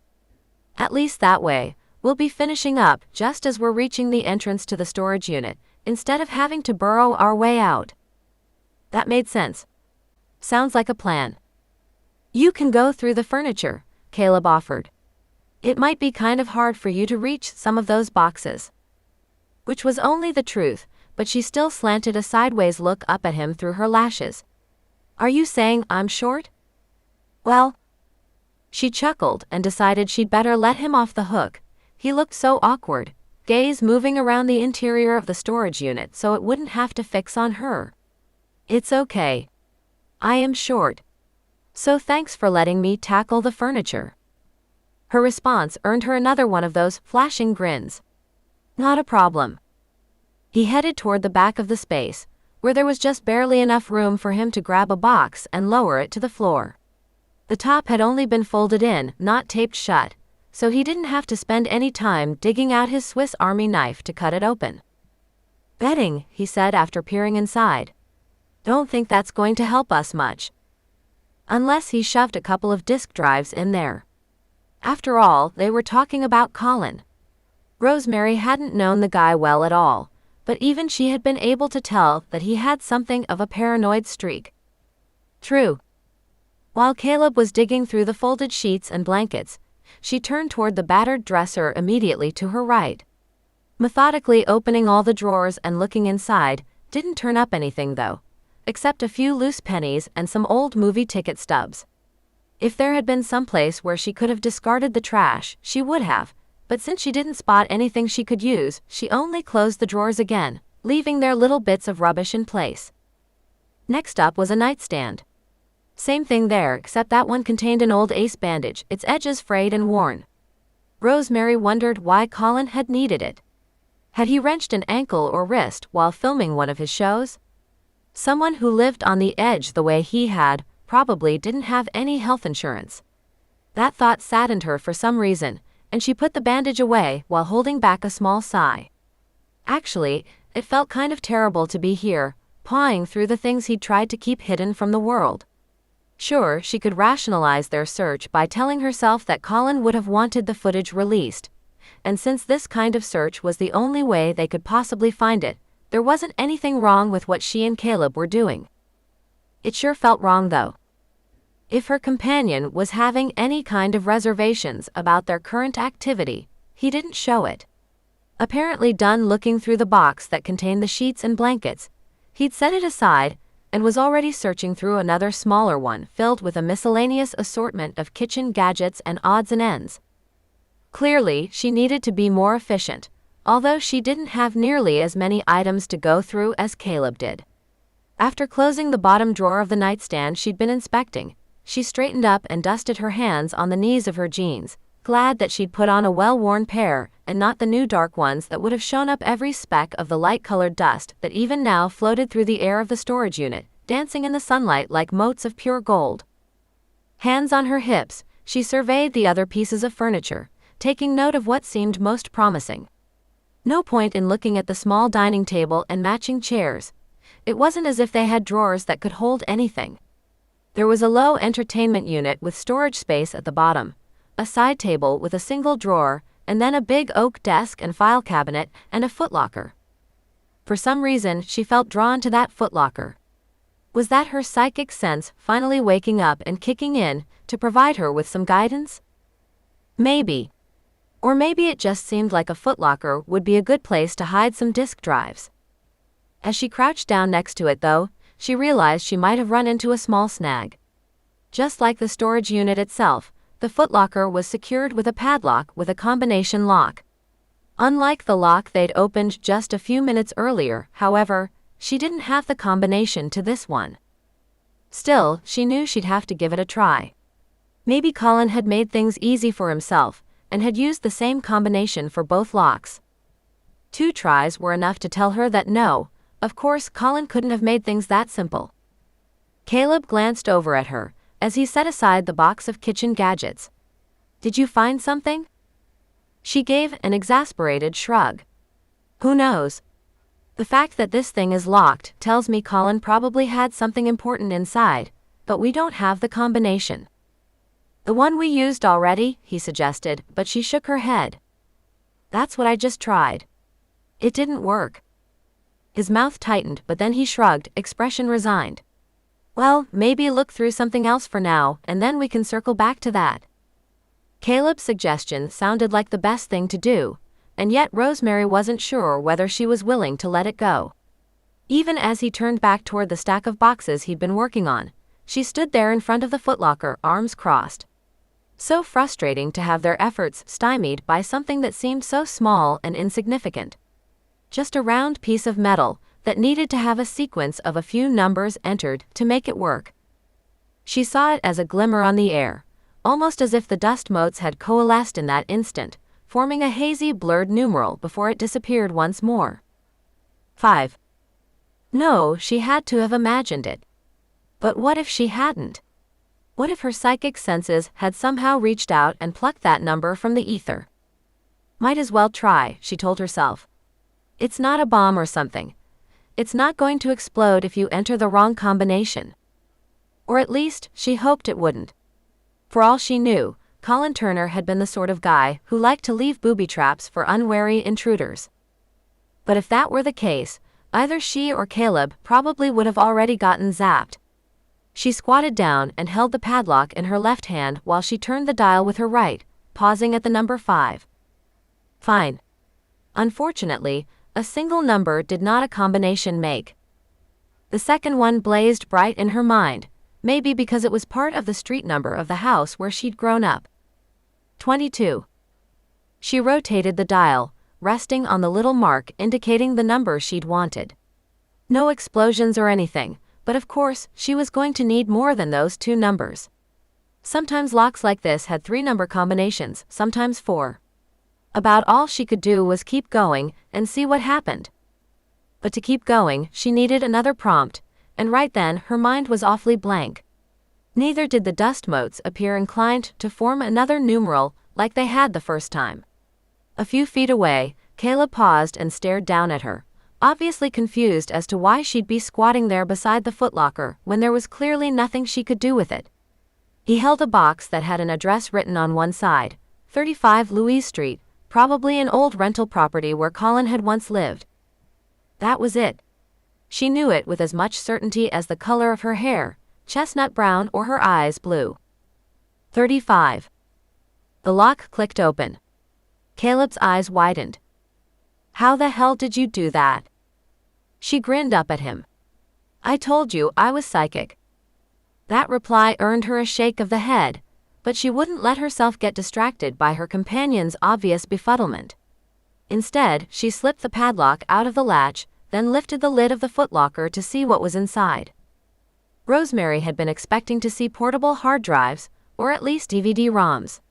Reel-to-reel tapes.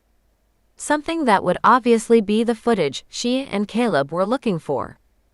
What she saw, however, were several photo albums, a few items of women's clothing, a stuffed panda that looked like the sort of thing you might win at the county fair. The collection of odds and ends was so completely out of left field that about all she could do was say, "What the hell?" Caleb came over and stared down into the footlocker. What is that stuff? I have no idea. Was Colin Turner into cross-dressing or something? The mental image of Colin in a pink mohair sweater a la Ed Wood was so incongruous, Rosemary couldn't help but laugh. I don't think so, she said as she lifted up a sweatshirt with a Universal Studios logo printed on it. This stuff doesn't look very fluffy. Also, it's way too small for him. She set down the sweatshirt, then reached for one of the photo albums and opened it. Inside were picture after picture of an extremely pretty woman who looked to be in her mid-20s, with long dark hair and big brown eyes. Had Colin been obsessed with her or something? If he had, it seemed the obsession had been mutual, because there were also plenty of shots of the unknown woman with Colin, laughing into the camera with what looked like the Santa Monica Pier in the background, or someplace she thought was the Grove Shopping Center in the Fairfax district, or another one with the unmistakable outlines of Griffith Observatory behind them. In fact, as Rosemary flipped through the rest of the first photo album and then went on to the next, it looked as if the couple had managed to photograph themselves in pretty much every popular tourist destination in Southern California. Looking over her shoulder, Caleb asked, "Is there anything that says who she was?" I don't think so. None of the photos were annotated, as if Colin had known the details of every photograph so well that he hadn't seen any need to make a written record. Just to be sure, though, she went through each album page by page, inwardly surprised that the man she'd met briefly in Tucson could have ever looked so happy, so at ease. It was hard to say for sure, but she guessed that these photos had probably been taken a while back, maybe as much as 10 years.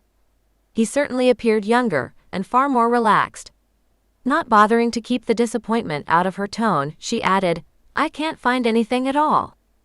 "Well, look through the clothes. Maybe you'll find something there." Rosemary sort of doubted that. What had been packed in the footlocker were obviously souvenir sweatshirts and t-shirts, not the kind of thing that had pockets where you'd stow a ticket stub or a receipt. However, as she unfolded the tee at the bottom of the pile, one that had a Venice Beach logo screen printed on the front, a piece of paper came fluttering out.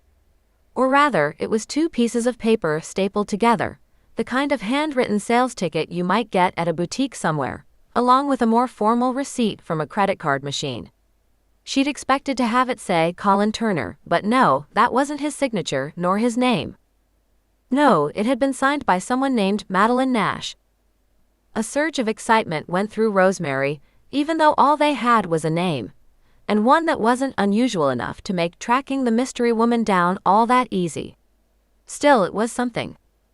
She handed the receipt to Caleb, who stared at it and frowned. Rosemary wasn't frowning, however.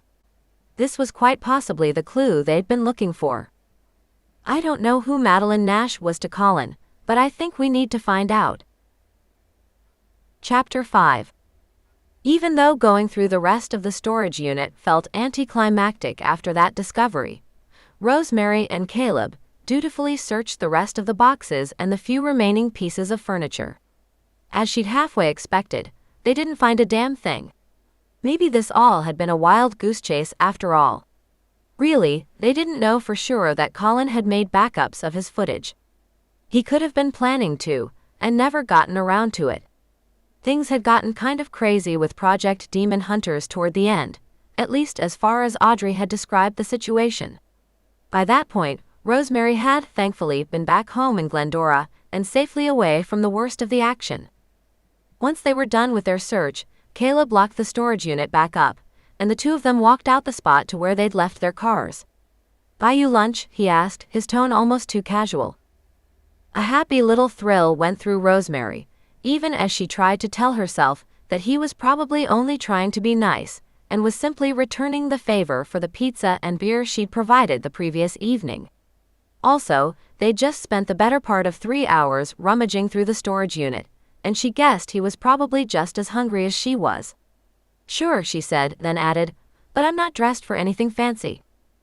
"No worries. There's a place not too far from here that's good for lunch.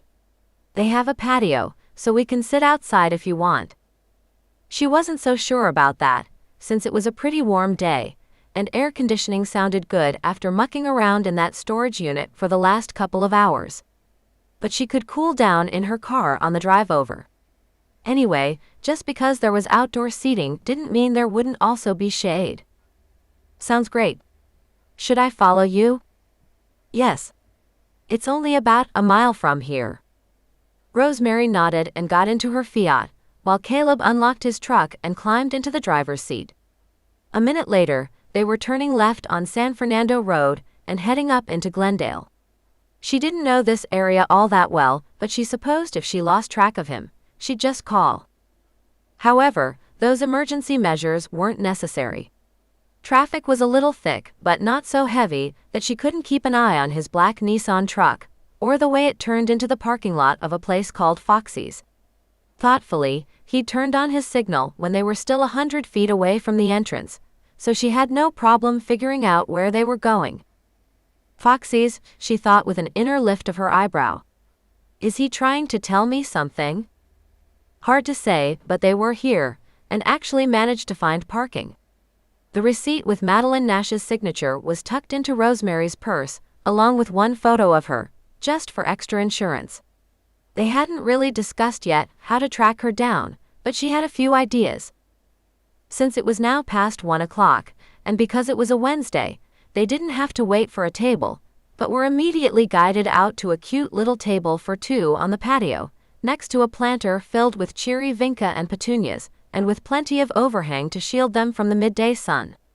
The hostess, a pretty blonde girl who didn't look old enough to be out of high school, but obviously had to be over 18, told them their waiter would be out in a few minutes. Rosemary picked up the menu and gave it a quick scan. Plenty of stuff she'd need to avoid, but she figured she couldn't really go wrong with a grilled chicken sandwich. The restaurant served alcohol, although she knew she'd only order an iced tea. It was one thing to share a couple of beers out of her fridge, she wasn't going to make Caleb spring for some overpriced Chardonnay. He set down his menu just a few seconds after she did. Those warm brown eyes met hers, and she found herself looking for some reason to glance away. Putting her napkin in her lap seemed like a good excuse, so she busied herself with that for a few seconds. "Who do you think she was?" he asked. Most likely, he'd noticed the awkward pause before he spoke and decided the best thing to do was ignore it. "Madeline Nash?" He nodded. About all Rosemary could do was lift her shoulders. "Old girlfriend?" "That was my first thought, except Colin Turner didn't seem like the sentimental type." "No, he didn't. Then again, people could hide all sorts of things about themselves, could present a very different front to the world than who they truly were deep inside. Yes, Colin had acted like a jerk, but maybe he'd behaved that way as a reaction to long-buried wounds he'd never allowed to heal. Or he could have been a raging asshole and nothing more, and had kept the photo albums as a way to remind himself of all the ways Madeline had wronged him. Since Rosemary hadn't been there to witness their relationship for herself, it was impossible to say. "True," she allowed. The waiter came by then, and since they'd both already made their selections, it only took a minute for them to place their orders. As soon as they were alone again, Rosemary reached in her purse and pulled out the photo of Madeline she'd brought with her. This one showed the woman posed against an arbor covered in bougainvillea, the shocking pink of its blooms creating a bright halo around her head. She definitely was beautiful, whoever she'd been to Colin.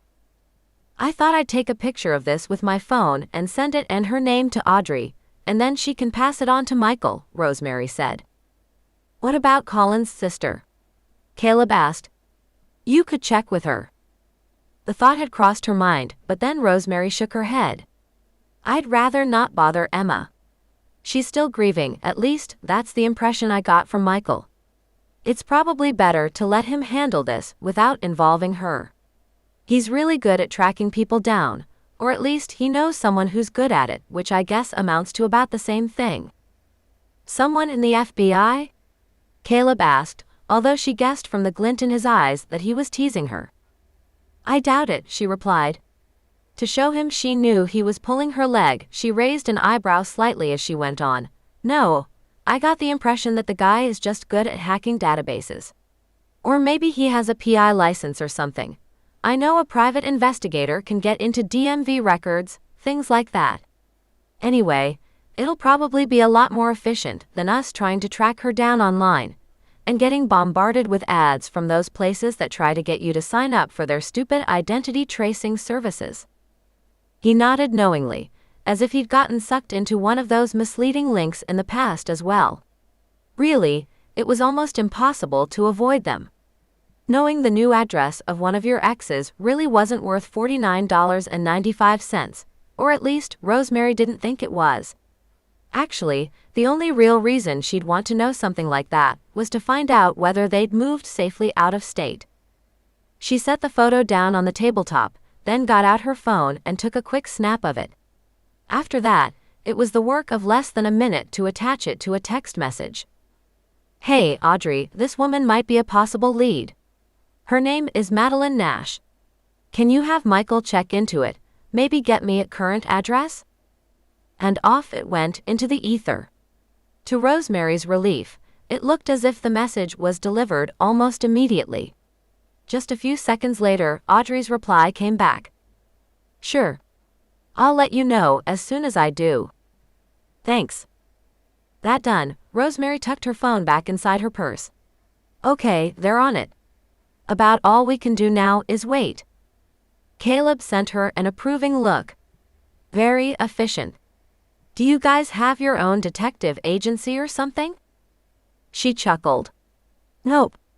Let's just say that Michael has more practice with this sort of thing than you might think." "I guess so. He sounds like kind of an impressive character. I've read a couple of his books, but I've never been to any of his lectures or anything." Actually, Rosemary had, although she decided it was probably better not to mention any of their past history. Back in the day, she and Michael hadn't exactly seen eye to eye on a variety of topics, and her impression of him hadn't been at all favorable. Once she'd gotten to know him, however, she realized she'd probably been judging him unfairly. His knowledge of the supernatural and the occult was vast, and he was immensely capable. More than that, though, she'd seen how he'd fallen for Audrey, how he'd put any concern for his own safety aside to rescue her from the demon who'd been holding her captive. Having someone love you like that had to be life-changing. Maybe someday, Rosemary thought, she'd get to learn how it felt. With Caleb? She honestly didn't know. After the way her father had walked out on her family, she'd learned to be careful with her heart. Being so cautious had shielded her from any serious heartache, but at the same time, she didn't think she'd ever experience true love. Not like what Michael and Audrey had, anyway. He is impressive, she agreed, hoping Caleb hadn't noticed the pause before she made that remark. Both of them are, really. Him and Audrey Barrett, you mean? Yes. Once she's done with school and out working in the field, the two of them just might become the new Ed and Lorraine Warren. Most people probably wouldn't have known who she was talking about, despite the popularity of the Conjuring movies. However, Caleb nodded at once, even as he looked slightly puzzled. School, he repeated. Audrey went back to school to get her PhD, Rosemary explained. Over in Arizona. You can still get a doctorate in parapsychology at U of A in Tucson. Good for her. Yes, good for Audrey. Everything had worked out great for her, despite the hell she'd gone through. Hopefully, she wouldn't mind that Rosemary was now digging through the mess she and Michael had done their best to leave behind. Not that Audrey had probably shed too many bitter tears over Colin Turner, but still. No response felt exactly right, so about all Rosemary could do was shrug. Once again, she wondered if she and Caleb were doing the right thing. Maybe it would be smarter to just let all this go. Well, if you were going to do that, you're a day late and $1 short, she thought. The time to put the kibosh on all this was yesterday when Caleb first came into the store. But you took one look at him and decided to go with it, no matter what happened. All right, maybe she was being a little hard on herself. She actually did agree with him that it was wrong for the show's footage to be buried where no one could ever see it. Maybe he'd been able to convince her a little more quickly than he might have if he weren't quite so handsome. But she had never been a fan of hiding knowledge, no matter how difficult or unpleasant it might be. In a way, it would have been easier for her to deny everything that had happened to Audrey and Michael, to pretend that demons and devils didn't exist. But she couldn't do that.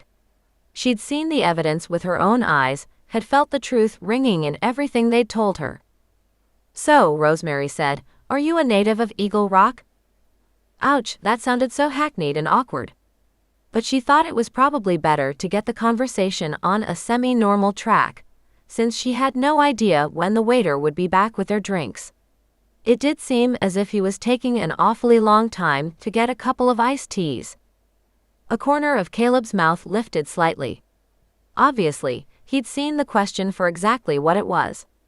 To her relief, however, he seemed willing to go along because he said, no. I've lived here for a couple of years. But I grew up in Indiana. My whole family is still back there, and thinking I'm crazy for moving to LA, you can't start a film career in Indiana though. No, she supposed that would be difficult. Not that it was a picnic even when you were out here, considering how cutthroat the business was and how stiff the competition for every single job. Which made her wonder why he was available to come out on a Wednesday during work hours and go prospecting in Colin's storage unit. His comment about getting paid on Thursday had made it sound as if he had a regular job of some sort. Well, she'd already stuck her foot in it, so she figured she might as well soldier on. So, what are you doing now? For work, I mean? He grinned, settling back in his chair. I just finished up doing some PA work on a new Netflix series. Only 10 episodes, but it's something to add to the resume. Which is why I'm fancy-free right now. Was I that obvious? Sort of, yeah. Before she could say anything else, he added, but it's okay. I suppose it's natural to wonder why an able-bodied, 29-year-old guy is available to go dig through a storage unit on a Wednesday morning. 29. not quite 2 years older than she was. Rosemary didn't know why that information should make her feel relieved, but it did. "It really isn't any of my business," she began, but he cut her off. "No, I kind of dragged you into this thing, so I can see why you would have questions." He looked as if he was about to say more, but at that moment, their waiter finally reappeared, carrying not just their Mia iced teas, but also the food they'd ordered. After offering apologies for the delay in getting their drinks out, and asking if there was anything else they needed, he took off, and they were left mercifully alone again. "Still," she said even as she picked up her sandwich, "I'm generally not a nosy person." Caleb took a bite of his turkey club. "It's okay," he said after he finished chewing. "I am." That comment made her lift an eyebrow at him again. "Excuse me? I always want to know why people do what they do, why things happen the way they do. The only reason I haven't been picking your brain about being a psychic is that I didn't want to scare you off." All right, now she knew this guy was too good to be true. Her strange powers were generally something that most men didn't want to deal with. It wasn't as if she didn't have sad experience to back up that assertion. Both of her long-term boyfriends had bailed after they'd decided they'd had enough of the strange dreams and the odd feelings and the crystals and the sage and all the rest of it. She didn't know all the reasons behind her parents' breakup, but she'd heard them arguing several times on one of the rare occasions when he was home between business trips. Had once heard her father say that her mother needed to stop making major life decisions based on feelings and premonitions and not much more.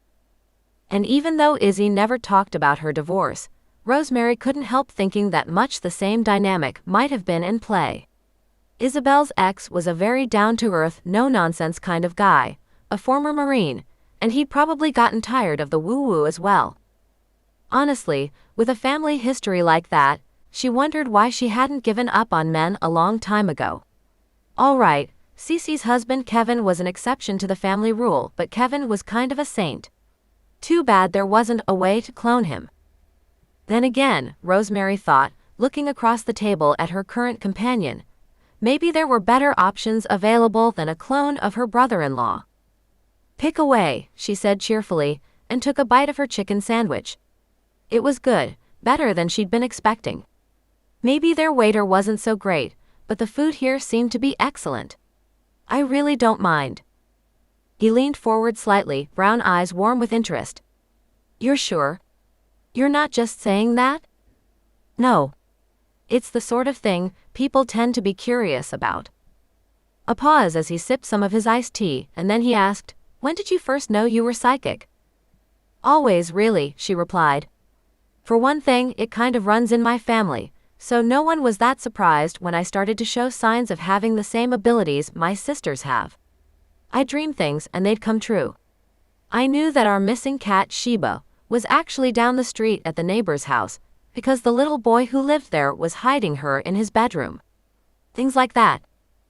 Was that a flicker of envy she saw in Caleb's expression? Maybe. Rosemary wouldn't hold something like that against him, especially since she'd encountered that reaction in other people before then. It was natural to want to feel special, to think you had some kind of gift or power that made you stand out from the crowd. Of course, his model-worthy good looks were enough to make him stand out pretty much anywhere, even a town as overpopulated by attractive people as LA. That sounds amazing. "It's not as amazing as you might think," she remarked, then drank some of her own iced tea. "I didn't talk about it much, but people still knew, probably because my older sisters both had the same sort of talents. In a way, it was kind of a relief when my parents split up and I had to go to a different school and could start over with a new batch of kids who didn't know anything about my history." Now all Rosemary could see was sympathy in his face. "How old were you?" 10, she said as casually as she could. After all, divorce wasn't that big a deal.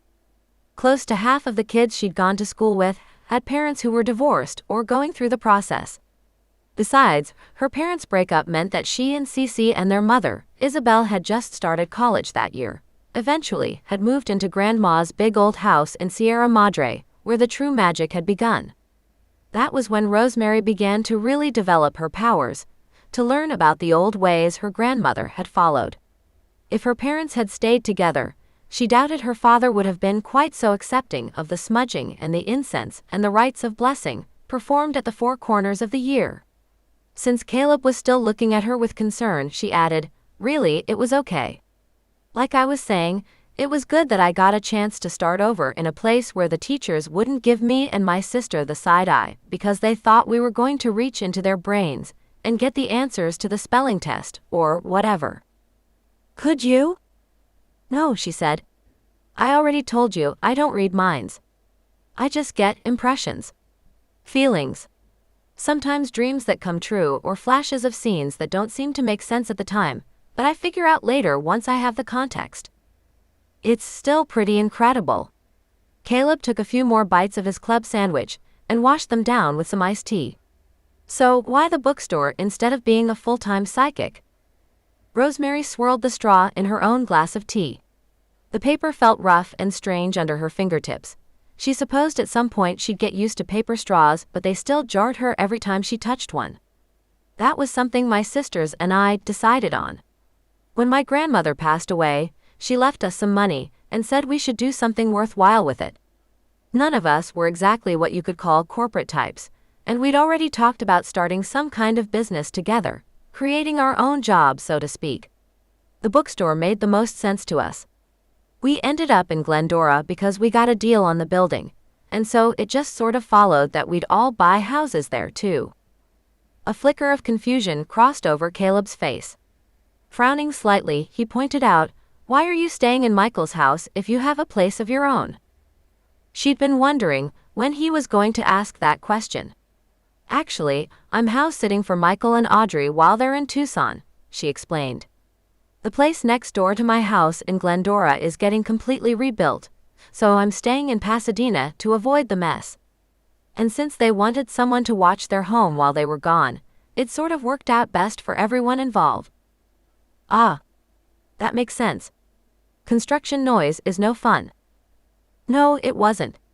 She'd gone back over to Glendora the weekend before to check on her place and fetch a couple of things, and even though it was Saturday, the construction crew was hard at work next door, knocking out walls or whatever the hell it was that they were doing. All Rosemary knew was that they made a hideous amount of noise. In addition to the sound pollution, a huge dumpster had been left in the driveway to collect the demolition debris, making the situation even less appealing. She'd been glad to see that her own modest home was intact, if in need of a good rain shower to wash away the construction dust, and then tossed the shoes she'd been looking for into the trunk of her car and sped away. She shrugged. Anyway, co-owning a store is a little more stable than being a freelance psychic. I do some stuff on the side, mostly at psychic fairs, that kind of thing. To be honest, I wouldn't want to do readings full-time. They can be draining." "I never thought of it that way." Caleb gave her a considering look. "I suppose it must be hard to give people bad news." Yes, it was, although she'd always done her best to phrase things as gently as she could, to say that the tarot cards were only giving an interpretation of what was yet to come, rather than being the ultimate authority.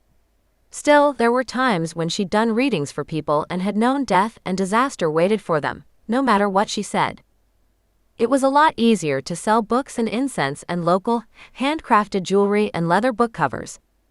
She shrugged and took another bite of her sandwich, even though she wasn't quite as hungry as she'd been a few minutes earlier. "It's not fun, that's for sure." Apparently sensing something of her mood, Caleb went quiet then and returned to his own food, making short work of the second half of his club sandwich and the fries that had accompanied it. Rosemary had gotten a salad rather than fries, but the honey mustard dressing tasted bitter on her tongue. What had been a fun lunchtime conversation had taken a turn for the worse, and yet she wasn't quite sure how to steer the discussion in another direction. Her phone beeped from within her purse and she set down her fork. Caleb looked at her, expression a bit livelier now. "Maybe that's Audrey getting back to you." "I don't know. I'm not sure they would get the information we needed quite that fast." Still, Rosemary's heartbeat sped up a little as she scrabbled through the interior of her voluminous bag until her fingers closed on the wallet case that protected her iPhone. She unfastened the case and entered the code to unlock the screen, then went to her messages. Yes, there was a text from Audrey. A horrible tightness took hold of Rosemary's throat as she read the brief message. Michael found Madeline Nash. She died 7 years ago. Chapter 6. I guess that explains why Colin kept all those photographs of her, Caleb said. He looked stunned, strong, sun-browned fingers playing with the unused fork at his place setting. The nervous movements seemed out of character based on what little Rosemary knew of him, but she could see why he was fiddling with the utensil, not sure what else he should do. Now I feel bad for thinking he was such a jerk. Once again, the words slipped out before she could stop them, but in this particular case, she didn't think her companion would find anything strange about what she'd said. He probably never got over her death. Michael's source hadn't been able to locate too much more information, although it seemed as though the couple had been together for several years. Enough time for Colin to be devastated by her death. No wonder he'd seemed so focused on his work. He'd wanted to do whatever he could to distract him from the loss that obviously would haunt him until his own untimely passing. No, I guess not. For a moment, Caleb was silent. During that lull, the waiter came by and asked if they were still working on their meals. Rosemary usually hated that expression, but in this case, she was only too glad to have the remnants of her lunch cleared away. Caleb also said he was done, and the waiter picked up their plates and departed. So, why did you see the numbers then? Rosemary stared at Caleb, perplexed. What do you mean? He straightened in his chair and folded his hands on top of the table in front of him. I mean, why would you have a vision of the numbers to open the lock on the footlocker, if what we found there was only going to lead us to a dead end? Although she could see why he might think such a thing, she knew matters weren't quite so cut and dried when it came to the world of the psychic. Because it's possible that there aren't any real clues to find. Maybe the universe just thought we needed to find those photo albums, so we'd have a different opinion of Colin going forward. That's all. While such an explanation made total sense to her, she could tell that Caleb wasn't quite so convinced.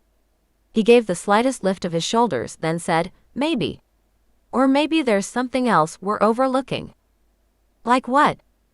I don't know. Any speculations were delayed at that point, since the waiter came back with a check. Caleb dug out his credit card and handed it over without even looking at the total, which was probably an indication of his current unsettled state.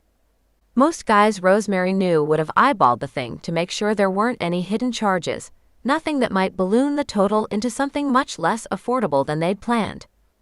Well, we don't have to figure it out right now, she said.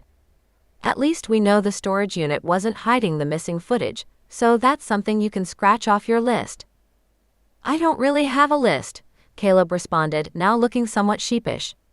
Maybe he was comparing his scattershot approach to the problem with the efficient way Michael Covenant had handled the mystery of Madeline Nash's identity.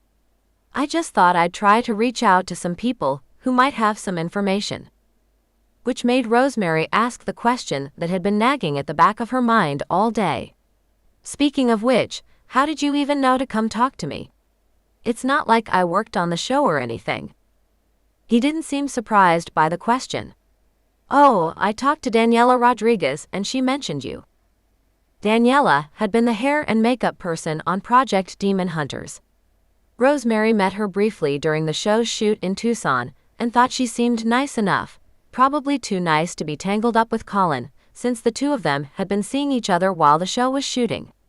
However, she'd also gotten the impression that the makeup artist wasn't the world's most discreet person, so it made sense that she wouldn't have tried to keep Rosemary's somewhat nebulous connection to the show a secret. You know her? Not really, Caleb responded. I just saw that Daniela had been attached to the show, so I got in contact with her via her website. That was when she told me you were a friend of Audrey's and maybe someone I should get in touch with, since she really didn't have much information to give me. Once he had a name, it had probably been pretty easy for him to track her down. Rosemary knew that all you had to do was Google her name, and the store was one of the first hits you got. No doubt Caleb had been glad to discover that she worked someplace fairly public, giving him an easy way to approach her. It would have been more difficult if she worked in a cube farm somewhere. Well, mystery solved. She couldn't really be annoyed, since she was glad he'd come into her life. Too bad that their search didn't seem to be netting them any useful information. "Did Audrey say anything about what happened to Madeline?" he asked then. "How she died?" Rosemary had noted the omission, but maybe all Audrey, or hers and Michael's source to be more precise, had to go on so far was a brief mention in an obituary. They didn't always list cause of death. If Madeline had died of natural causes, there wouldn't necessarily have been any mentions in a newspaper, the way there might have been if she'd been the victim of a homicide. True, perfectly healthy-looking women in their 20s didn't generally drop dead for no reason, but... No. I guess I can get back to Audrey on that if we need to, but I'm not sure it makes any difference either way. Probably not. Caleb folded up the customer copy of the receipt for their lunch and tucked it into his wallet. Well, this was the awkward moment where they parted company. After all, Rosemary knew she hadn't been that much help. Yes, they'd found the storage unit, but since it hadn't yielded anything to assist them with their search, there wasn't much point in the two of them continuing to work together. She pushed away the inevitable feeling of disappointment, telling herself that it didn't really matter. Sure, Caleb was friendly and smart and drop-dead gorgeous, but they really didn't have anything in common. He went on, "I want to keep looking if you're willing to help me." Startled, she gazed across the table at him, wondering if she'd heard him correctly. What? Maybe it's crazy, but I still feel as if there's something we're missing. Something we've overlooked. So I want to keep trying. If that's okay. If that's okay? Of course it was okay. Never mind that she had no idea what they could do to find the elusive footage. She was willing to grasp at straws if it meant spending more time in Caleb Dixon's company. He was strangely easy to be around, and also awfully easy on the eyes. "I'm sure," she responded. However, reality inserted itself, reminding her that, unlike him, she wasn't between jobs and didn't have unlimited time on her hands. Sure, the sisters spelled each other at the store if something unexpected and urgent came up, but Rosemary doubted either Isabel or Celeste would be too thrilled about giving her an extra day off to go chasing all over LA on the hunt for some video files that might or might not exist. "But I won't have another day off until Sunday." "That's all right," he said at once. "It'll give us both some time to mull things over, start figuring out other avenues we can try. Also, you might see if Audrey and Michael's source can give us any more information about Madeline Nash. Then, when Sunday rolls around, we'll be better prepared to keep going." Caleb's plan sounded reasonable enough. There wasn't any point in going off half-cocked, so to speak. This way, they could be more methodical. If nothing else, that way they'd know they'd done their best. "Sounds like a plan," she said. "Great." He glanced over toward the parking lot, where far fewer vehicles surrounded their two cars than had been there half an hour ago. "Ready?" She nodded, and they rose from their table and headed out to the lot. Experience had taught Rosemary to already have her car keys in hand, just to avoid any awkwardness as they said their goodbyes. True, he hadn't given her the slightest hint that he intended to lean in and kiss her or even give her a hug, but better to avoid one of those uncomfortable moments in the first place. Just as she pressed the button on her fob to unlock the car door, Caleb spoke again. "Maybe," he began, then paused. "Maybe," she echoed, wondering if he'd forgotten something. "I know we said we'd get together on Sunday to do the Scooby-Doo thing, or whatever, but maybe you'd want to go out on Friday? To a movie or something?" "A movie or something."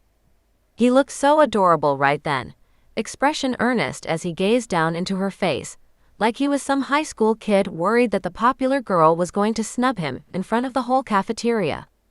Of course, she had no intention of snubbing him.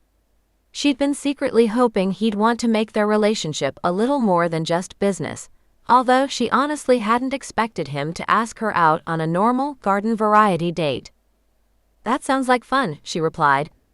But maybe not a movie. Do you know Monrovia? Looking a little mystified, he nodded. I've been there a couple of times.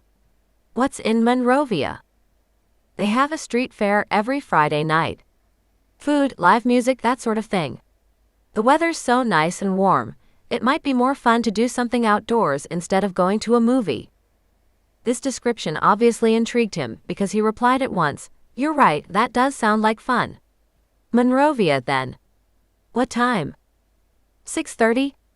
We can meet in front of the movie theater on Myrtle Street.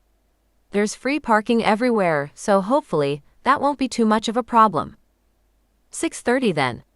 He paused, warm brown eyes fixed on her face. If I get any more information on the footage, I'll let you know. But otherwise, I'll see you Friday night. And before she could even begin to react, he bent and gave her a very quick, very chaste kiss on the cheek before he hurried over to the spot where he'd parked his truck. About all Rosemary could do was stare after him, expression wondering. She might be psychic, but she sure hadn't seen that one coming. By the time she got back to Pasadena, it was nearly 2 o'clock. Usually on her days off, she did laundry, ran errands, took care of whatever minutiae couldn't be managed on the days when she put in 9 hours or more at the shop. That afternoon, though, Rosemary was having a difficult time trying to focus on anything except that kiss Caleb had given her. No, it hadn't been an impassioned embrace for the ages or anything like that, but she knew he must have done it because he wanted her to know where he wanted things to go on Friday night.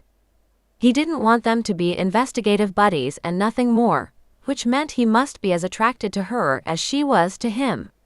That realization made a happy little thrill go through her. For probably the first time in her life, she wished she had some housework to do. Michael had kept his same cleaning crew, same team of gardeners, probably because he wanted to make sure everything would be in tip-top shape when he and Audrey returned to California. But at least if she'd had some dusting or vacuuming to take care of, it would have helped take her mind off the lingering sensation of Caleb's lips against her cheek, the way his eyes had caught hers and held. Because she'd been expending so much effort to act casual, and because she'd made herself think that a guy like Caleb Dixon couldn't possibly be interested in her, she hadn't picked up on any of his cues. Well, she knew where things stood now. Or at least, where they were about to start heading, if that kiss was any indication. Restless, she went to the library and retrieved her laptop from where she'd left it charging on a side table, then carried it into the family room.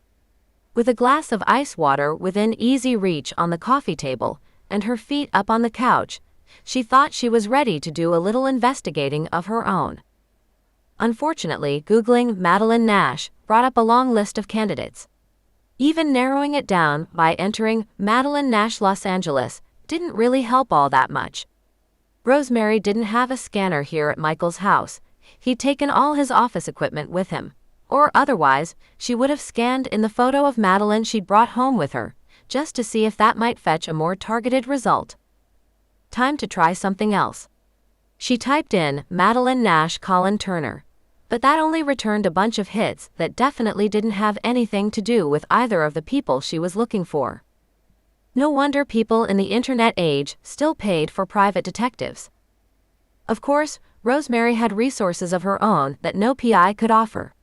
She couldn't force a vision to come, but often, if she sat and meditated on a problem or a question, the answer would come to her. Or some kind of answer anyway. Maybe not always the one she'd been looking for, but... She lifted the laptop and set it down on the coffee table, then drank some ice water. As she was wondering whether to try her meditation session here on the couch, or whether to get down on the floor and go into a true lotus position, her phone rang. Almost at once, her heart began to beat a little faster, even as she told herself not to be an idiot, that she doubted Caleb would be calling her again this soon. When she looked down at the screen, she saw her sister's number, and was glad that she hadn't set herself up for disappointment. "Hi, Izzy," she said, tone casual, although she had to wonder why Isabel would be calling in the middle of the afternoon on her day off. "Is everything okay at the store?" "Yes, it's fine," her sister responded, sounding tense. "Is everything okay with you?" Mystified, Rosemary returned, "Why wouldn't it be?" "I don't know. I started to get a weird feeling, and so I thought I'd better call you and see if you were all right." Usually, Isabel's weird feelings were nothing to be ignored. Now, though, Rosemary couldn't help but experience a stab of irritation. The last thing she wanted was for her sister's second sight to be interfering with the afterglow of Caleb's quick little kiss. What kind of feeling? A pause. Then Isabel said, "I'm not sure. Just a sensation of something dark out there on the horizon. It feels as if it's somewhere around you, but I can't get much more sense of it than that." No, that really wasn't the sort of thing she wanted to hear. Although a cold little tendril of fear trailed its way down her neck, Rosemary forced herself to sound casual. "Is this going to be one of those, girl, you're in danger conversations?" "I'm not joking, Rose." Isabel sounded so serious that Rosemary said at once, "Sorry. It's just, can you be more specific than something dark?" "If I knew anything else, I would have told you." Her sister paused again, although this time to say to someone, obviously a customer, "That would be shelved next to Eckhart Tolle. Tolle. Right." Then she went on, "Sorry about that. Anyway, you know I wouldn't have said something if the feeling wasn't pretty strong. Is there something you haven't told me?" "Oh, a whole lot of somethings." But Rosemary hesitated, not sure how much she wanted to take her older sister into her confidence. If she told Isabel that she'd met a handsome stranger who wanted to go in pursuit of Colin Turner's missing project Demon Hunters footage, she could only imagine how she would react. It had been pretty clear that Izzy was very relieved to learn that her sister was only very peripherally involved in the project, mostly through her friendship with Audrey. And so there wasn't much chance of any wayward demons deciding to make her their target. But this was like daring them to come after her. Or not. The new owners had moved into the previously haunted and demon-infested Whitcomb Mansion in Glendora, and everything appeared to be calm and quiet on that particular front. There definitely hadn't been any activity here at Michael's house, but that could be because of the wards he'd put in place. More to the point, the lot where Audrey's former home had stood, before the demons had burned it down, had been sold and new construction already begun there, and that all seemed quiescent as well. Wherever the demons had gone, it didn't seem as if they had continued to hang around the foothills of the San Gabriel Valley. "I met someone," she said, figuring it would be easy enough to tell Isabel about Caleb without going into too much detail as to why he'd come into Sisters We. "He came into the shop yesterday." "Really? Who is he?" The concern in Isabel's voice was clear and sharp. Rosemary knew it was only her sister's worry that the man in question was also the source of the darkness she'd sensed, but she found that very difficult to believe. While each sister's psychic ability was slightly different from the others, they all tended to have good instincts about people. If there had been anything off about Caleb, she knew she would have sensed it. "Just a guy," she said gently. "His name is Caleb, and he works in the film industry. And before you ask, he really does. He has an IMDb page and everything. Anyway, he was over here yesterday, and you know if there was something strange about him, the wards Michael put all over this house would have kept him out." "Oh."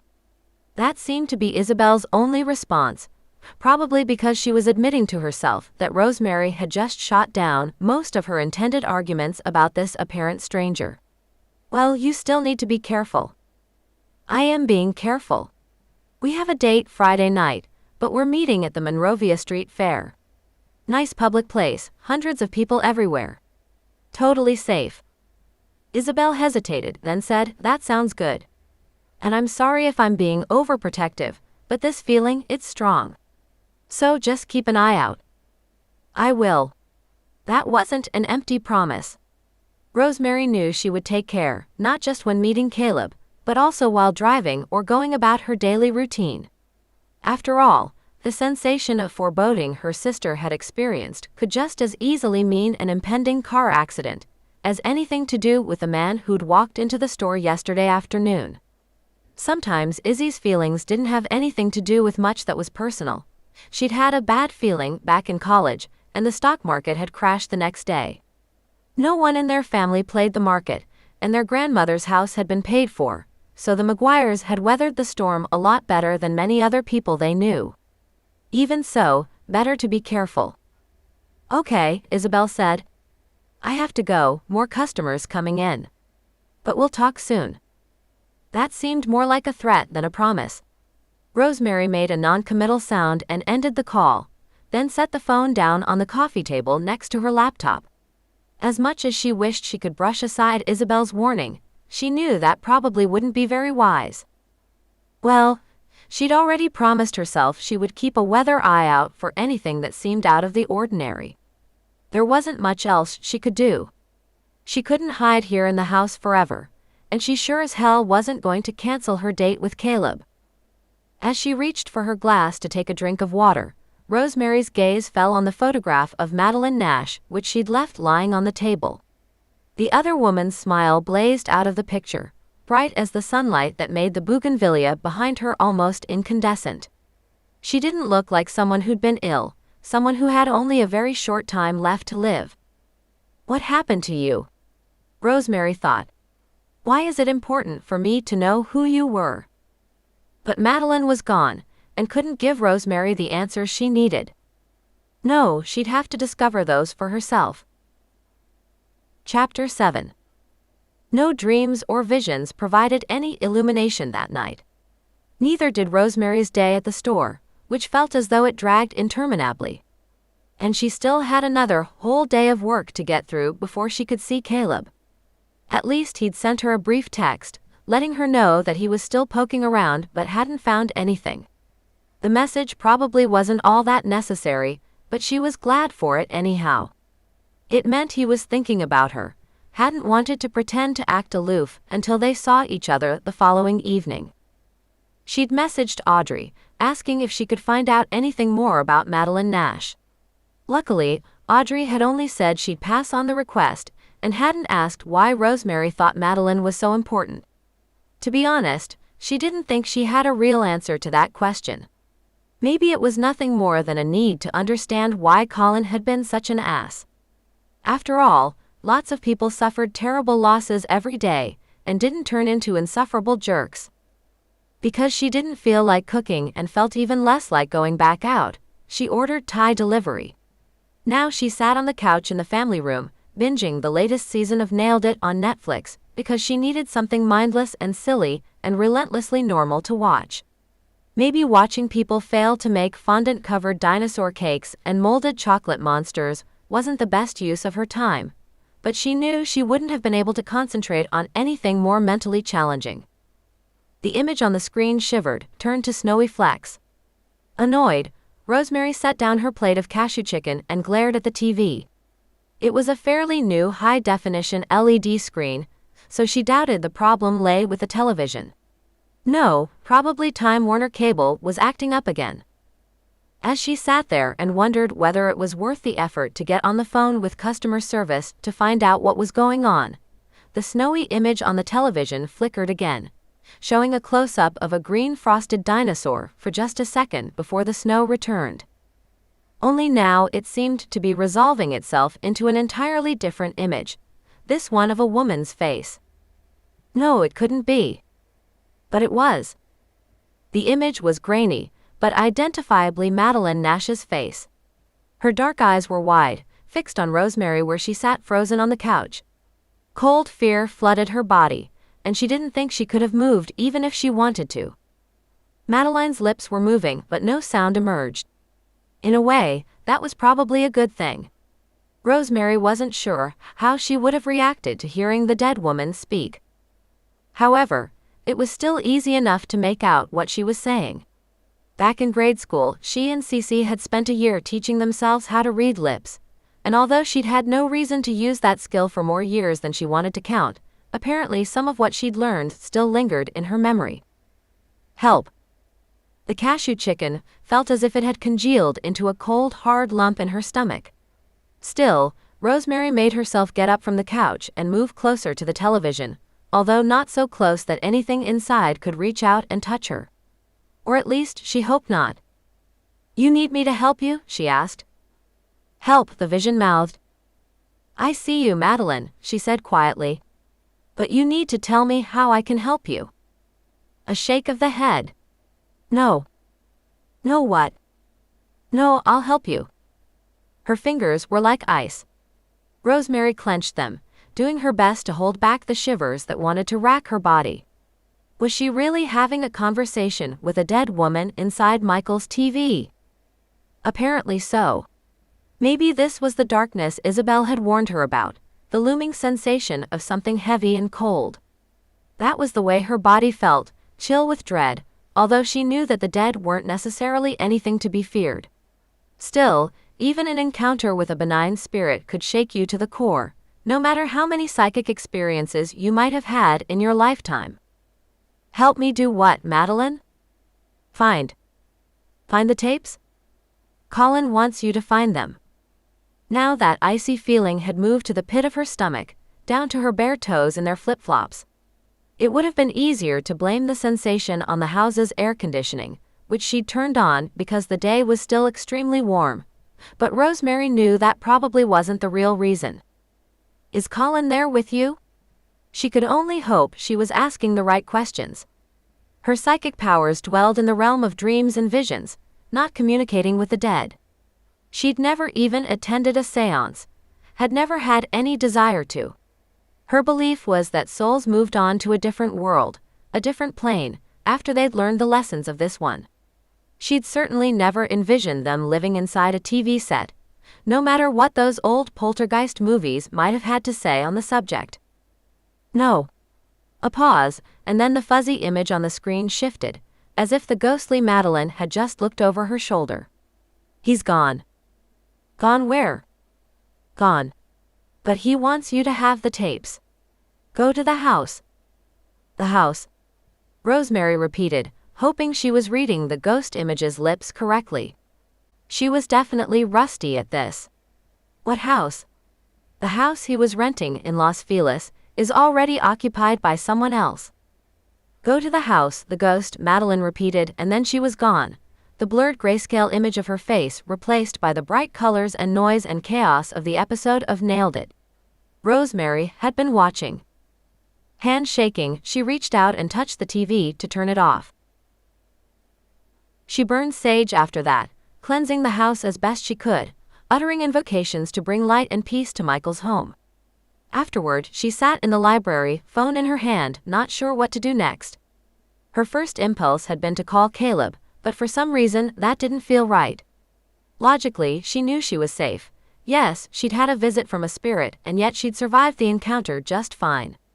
Then she'd thought maybe she should reach out to Audrey and let her know what had happened. But as Michael himself had pointed out just the day before, they were hundreds of miles away. What could they do to help? Not much. Which led her to a place she really didn't want to be. She needed to call Will Gordon, Michael's minister friend. He was the only person who might be able to offer any assistance. At the same time, she really didn't want to call him. What else are you going to do? She asked herself. Sit awake all night with the lights on? Probably not. She allowed herself a sigh, then went to her contacts list and found the number, which she'd programmed in just the day before, transferring it from the Chinese takeout menu where she'd first written it down. Her gaze strayed to the small clock that sat on top of one of the bookcases. Only 10 minutes after 8, a perfectly normal time to call. Or maybe not so normal. She didn't know what kind of hours ministers even kept. Were they on call all the time, sort of like doctors? She honestly had no idea. Before her courage could desert her, she touched the phone screen to make the call. It rang several times, and she found herself hoping it would go to voicemail. That might be easier. She could leave a message and feel as though she'd done her due diligence, although she wasn't sure if leaving a message would really help all that much. But then the phone picked up and a man's voice said, "Hello, this is Will Gordon." His was a nice deep voice, with possibly the faintest hint of a Boston accent, although one clearly rounded down by spending years here in California. Kind of sexy. She wouldn't stop to think about why she'd let such a random thought cross her mind. Hi Will. My name is Rosemary McGuire. I'm a friend of Michael Covenant's. At once Will Gordon's tone sharpened. Is everything all right? She faltered, wishing she'd never made this call. I'm really sorry to bother you, but Michael gave me your number and told me to call you if anything happened. He didn't bother to ask what she meant by anything. Are you someplace safe now? I'm at Michael's house. Voice a little plaintive, she added, I thought it was safe here. Something got past his wards? So Will Gordon knew about those. Rosemary wondered how much else he knew. I'm not sure that's what's going on. This wasn't a demon, it was a ghost. I wasn't aware Michael's house is haunted. I don't think it is. This spirit, this woman, she's connected to Colin Turner, Michael's producer on Project Demon Hunters. I think that's why she appeared to me. And honestly, she didn't do anything except try to communicate. She paused there. If she admitted how freaked out she'd been, wouldn't that make her sound like a complete coward? She gathered a breath and went on. It startled me. And since Michael wanted me to get in touch with you if anything strange happened, well, here we are. A pause, and then Will Gordon said, Do you want me to come over there? Oh, hell no. While being alone here was mildly freaky, she could only imagine how awkward it would be to have a complete stranger show up on her doorstep. No. I'm okay. I just thought I should call you and let you know what was going on. You're sure? Yes. He hesitated again. Rosemary guessed that he was probably arguing with himself as to whether he should press the issue or let it go. Then he said, All right. But you call me if anything else happens. It doesn't matter what time it is. And I think it might be a good idea if I came by tomorrow, just to check on things. I have to be at work, she began, but he cut her off. So do I, he said. But I can come over before you leave. What time do you have to start work? 9:30, she replied, knowing how resigned she sounded. Obviously, he didn't want anything on his conscience if something happened to her. At least if he checked in on his way to the church, he wouldn't linger. Just a quick visit to make sure she hadn't been spirited away by ghostly visitors, or had a hellmouth open in the basement, or whatever. I'll see you then, Will said. But call me if anything changes. I will, she promised. See you tomorrow. The call ended. She set down her phone and wondered what the hell she'd just gotten herself into. At promptly 9:30, the doorbell rang. Rosemary took a quick gulp of air, smoothed her skirt, and went to open the front door. A man she guessed must be Will Gordon stood on the front porch. He wasn't wearing a clerical collar, but the dark shirt and trousers he wore still gave off a priestly impression, even though she knew that technically he was an Episcopalian minister, although they called their ministers priests. At least, that was how they were referred to on All Saints' website, which she'd looked at the evening before, hoping to get some info on Father Gordon. Unfortunately, the website didn't have any pictures of its clergy, so she'd had no idea what to expect. What she definitely hadn't been expecting was that Will Gordon would be good-looking. Maybe not model pretty like Caleb, and quite obviously older, probably in his middle 30s, but still. His hair was very dark, almost black, and he had piercing gray eyes that for some reason made a sudden flush rise in her cheeks. Rosemary McGuire, he asked. Yes, I'm Rosemary, she replied, recovering herself enough to move forward into the doorway, hand outstretched. You're Father Gordon? Just call me Will, he said, then gave her hand a brief shake. His fingers were warm and strong. Come on in, she told him, releasing his hand and stepping aside so he could enter the foyer. I hope it wasn't too far out of your way to come over this morning. He shook his head. No, my house is less than half a mile from here. It was no problem at all. Pausing there, he let his keen gray gaze sweep the interior of the house. So, where did it happen? The TV in the family room, she replied. This way. She led him out of the entry and into the family room, which definitely looked prosaic enough in the early morning light, with its nicely worn leather sofa and mission-style furniture. Standing off to one side, she was uncomfortably aware of his presence, of how tall Will Gordon was, even taller than Caleb.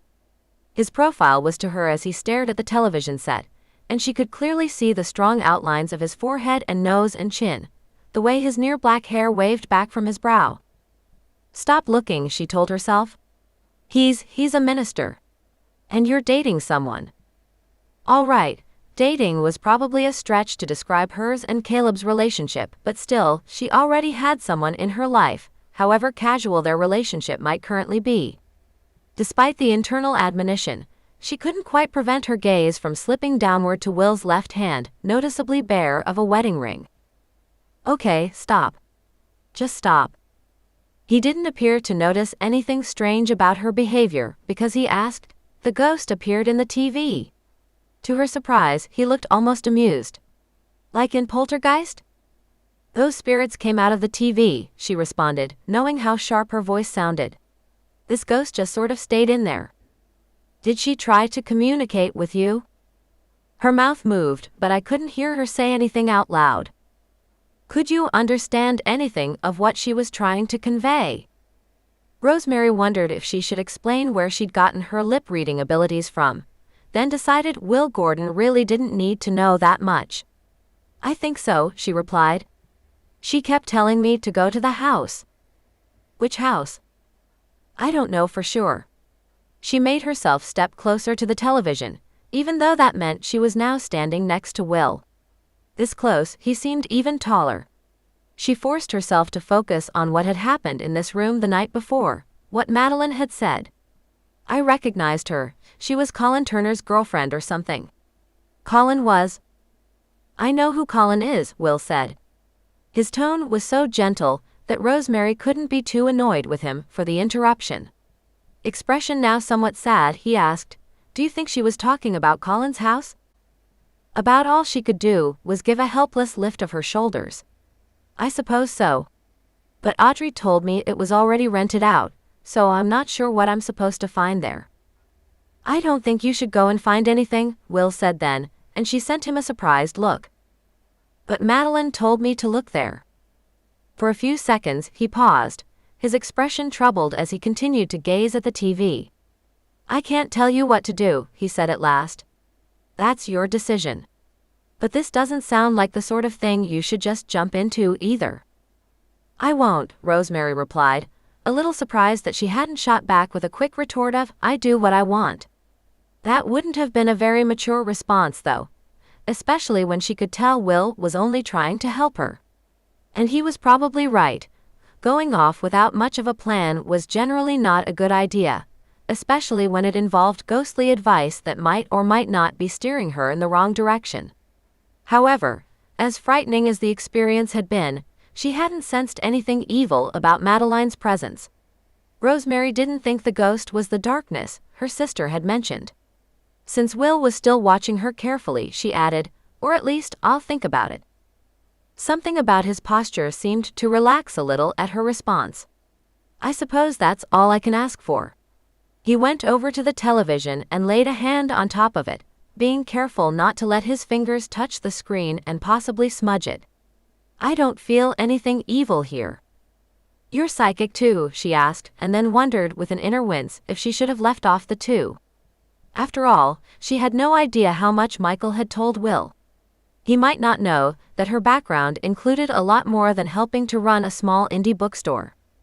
However, he only gave her a rueful smile, the sort of smile she guessed might make some of his parishioners a bit weak in the knees, and shook his head. No. At least, not in the way that Michael is, or the way you are. But when it comes to demonic presences, I can sometimes pick up something.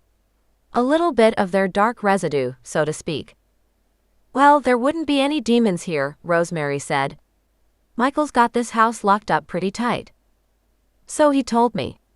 But it never hurts to check.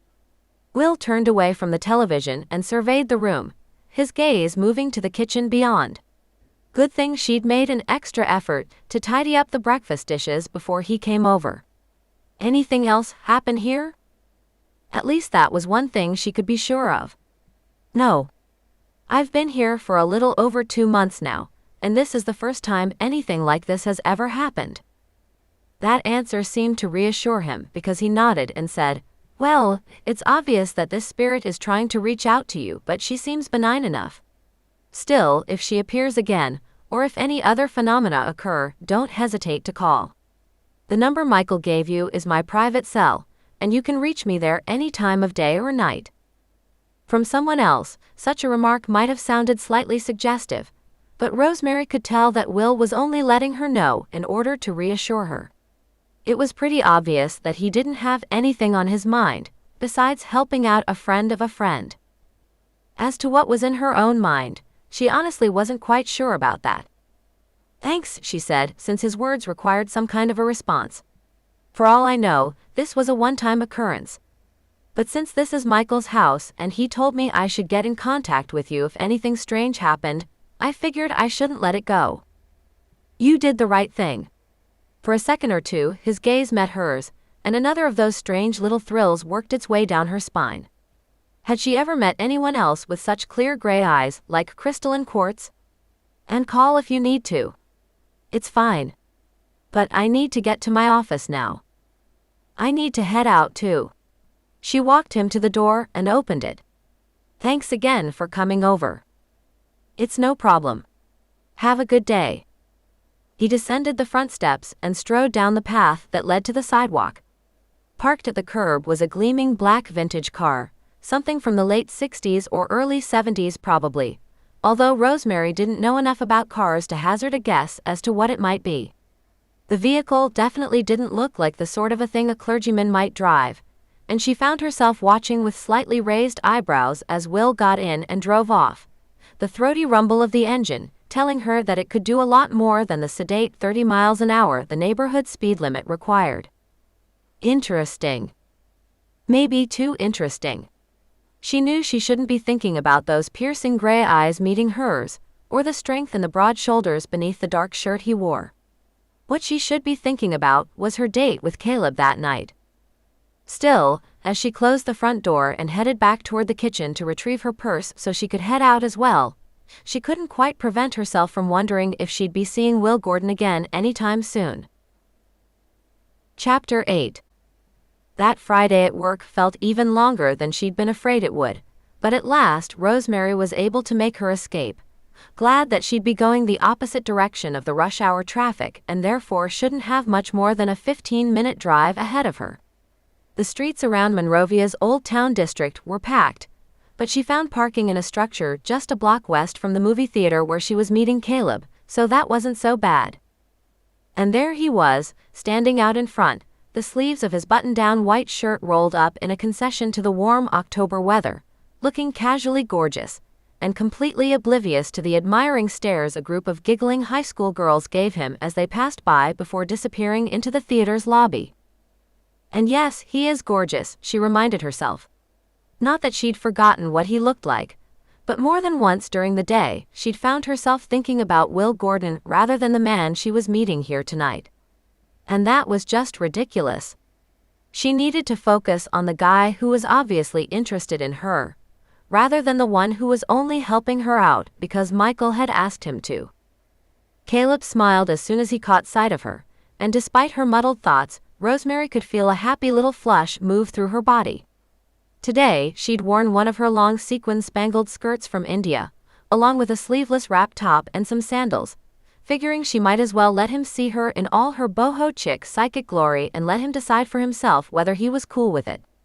She knew she wasn't going to change who she was just because her dress code didn't fit the norm.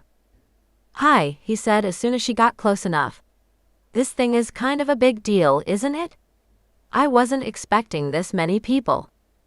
The street fairs generally were popular, but she had a feeling that this one was a little more crowded than most that were held in October, probably because it was still early in the month, and the day had felt like a leftover from the tail end of August rather than the beginning of autumn.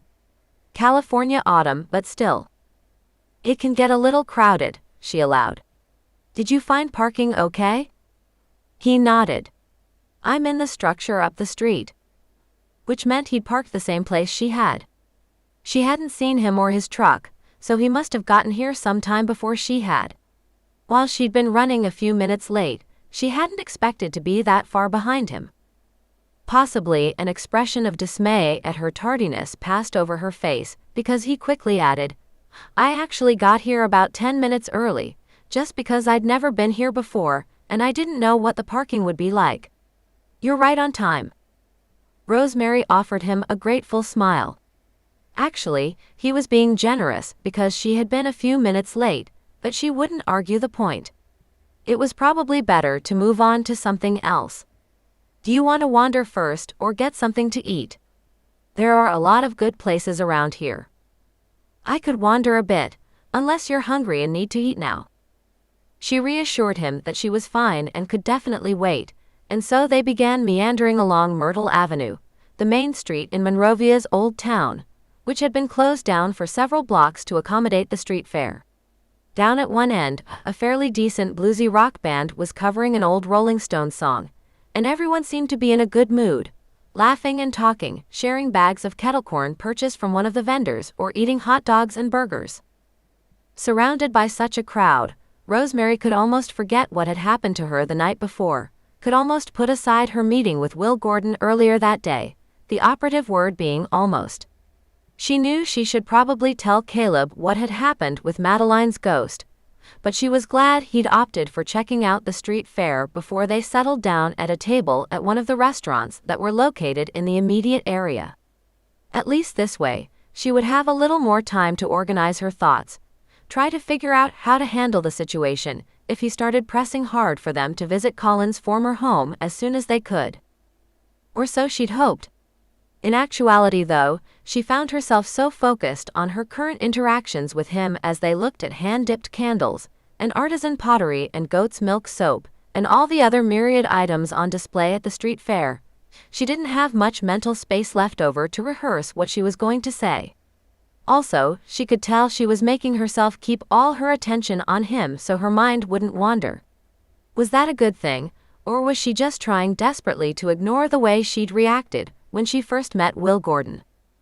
Eventually, she and Caleb managed to walk all the way down to the bottom of the street, dodging the kids playing in the bouncy house at that end of the street fair, then back up the other side. As they made the circuit, he bought a hand-tooled leather journal, a purchase that surprised her a little. It had been fairly expensive as such things went, and he hadn't impressed her as the sort of person who had a lot of disposable income. But maybe he was feeling flush because he'd just gotten paid, and anyway, it wasn't really her place to question his expenditures. Because he'd bought the journal, though, she decided to go ahead and make a purchase of her own. A necklace of pure sky blue Arizona turquoise and clear crystal quartz, a piece she'd seen on several earlier visits and had promised herself she would finally make her own if it was still available the next time she went to the street fair. "Do you want to wear it?" Caleb asked her as they walked away from the jeweler's booth, and she began to stuff the small paper bag with her purchase into her purse. "Your skirt has some of that same color in it." She glanced up at him, a little surprised. Most of the guys she'd known hadn't paid much attention to what she was wearing, especially not the colors included in those ensembles. Maybe he's gay, she thought, even as she chided herself for subscribing to the stereotype that all gay men were into fashion and color and style. However, she kind of doubted he would have kissed her, even just on the cheek, if he wasn't interested in something a little more happening between them. "I'm sure," she said, and paused behind a bench on the sidewalk. Of course, there was no chance of actually sitting down, since a family of 4 currently occupied that spot, but at least the bench provided a little shelter from the crowds that filled the street and overflowed onto the walkways. She reached up to undo the necklace she currently wore, a simple silver chain with a plain silver ankh hanging from it, then slipped it into an interior pocket of her purse. As she got out her new purchase and unfastened the clasp, Caleb asked, "Do you want me to help you with that?" What a question. Or at least, she thought she wanted him to help her, even as she wondered once again if he was just trying to be friendly, or whether he detected an opportunity for some more intimate contact and had decided to go for it. "Thanks," she said, hoping she hadn't hesitated too long. "The clasp is a little small." He extended a hand and she laid the necklace in it, then reached up to push her hair away from the back of her neck, so he wouldn't have to fight the curly mass as he fastened the clasp. Hoping she looked casual and unconcerned, she stood there as he laid the necklace against her throat, and then worked the lobster claw closure to secure it. Maybe there had been the faintest brush of his fingers against her neck, as he settled it in place, but that was all. And she hadn't reacted, not even a little bit. Did her lack of a response even mean much, except that they were in a public place, so of course, she wouldn't allow herself to do anything? He looked down at her, smiling a little. "I like it," he said. "It suits you." About all she could do was repeat, "Thanks," and then hurriedly move on to a topic that was a little less awkward. "If we go up another block, there's a new gastropub I've been wanting to try. Sound good?" "Sure. Let on." Rosemary began walking in the direction she'd indicated, glad that she could concentrate on looking at the storefronts, so they wouldn't pass their new destination by accident. While she was glad to be here with Caleb, she wished she could relax and allow herself to enjoy her evening a little bit more. It figured, though, her first date in months, and she was letting herself get distracted by someone who probably hadn't spared a second thought for her. The restaurant wasn't as busy as she'd feared, possibly because most of the people with families were buying their dinners on the street and eating as they walked, or maybe taking their food to be eaten in the large park that surrounded the library across the street. Whatever the reason, she and Caleb got a prize table by one of the windows, where they could sit and watch the world pass by. He picked up one of the menus and she said, "This is my treat since I suggested the place." That comment made him raise an eyebrow. "I'm the one who asked you out." "True, but..." "Rosemary." She stopped then, allowing herself to meet his gaze. His dark eyes were fixed on hers, earnest but also a little amused. "It's okay," he went on. "Eating here isn't going to break the bank, if that's what you're worried about." A flush touched her cheeks. Had she really been that transparent? Probably. She knew she would have made a crappy poker player. "All right," she said. "If you're sure." "I am." After that, they were both silent for a moment as they studied the menu. Actually, the prices weren't as high as she'd feared they might be. Of course, it was the drinks that could really set you back, but since she had to drive home after this, she wasn't planning on having anything more than a single glass of wine anyway. She debated with herself as the waitress came by and took their drink and food orders: chicken tacos and a glass of Chardonnay for her, a burger and a beer for Caleb. Should she keep her mouth shut about her visit from Madeline Nash, or should she tell him the truth? Hiding something of such importance felt wrong, especially since she wouldn't have even found out about Madeline at all if he hadn't gone looking for Colin's missing footage in the first place. "Oh, the hell with it. Something kind of weird happened to me last night." At once his gaze sharpened. "Weird how?" Even though she'd made the decision to let him know about her strange experience, now that the time had come, she wondered if she was making a mistake. But she'd already started down this path, so there wasn't much she could do except keep going. After taking a sip from her water glass to fortify herself, Rosemary launched into a brief description of her exchange with Madeline's spirit, or whatever it had been. Although she tried to be as factual and no-nonsense as she could in her retelling, she knew how crazy the whole thing must sound. For some reason, though, she decided against mentioning Will Gordon. What would be the point? Nothing much had come from their meeting, and she didn't want Caleb to think that she'd reached out to someone else, because she didn't believe he would be of much help. As she spoke, she could see his eyes widening. However, he was prevented from replying right away by the waitress returning with their drinks. She put them down on the table, told them their food would be out shortly, and headed back to the kitchen. Still looking bemused, Caleb picked up his Guinness and stared at her. "Why didn't you call me? What could you have done?" Faced by such a practical reply, he only blinked. "I don't know. Maybe nothing. But you were okay with being in the house alone after that?" "Well, not really. Or at least not at first. But after she'd gotten out her smudge stick and done a quick cleanse, she'd felt a bit better. She'd also felt better after she spoke to Will, although she didn't bother to mention that little fact either. Anyway, whatever might be going on with the spirit who had spoken through the television set, Rosemary hadn't felt any ill intentions from her. nothing that made her think Madeline's ghost had meant her any harm. Actually, just the opposite. Her own feelings of unease stemmed from the overall weirdness of the experience and nothing else.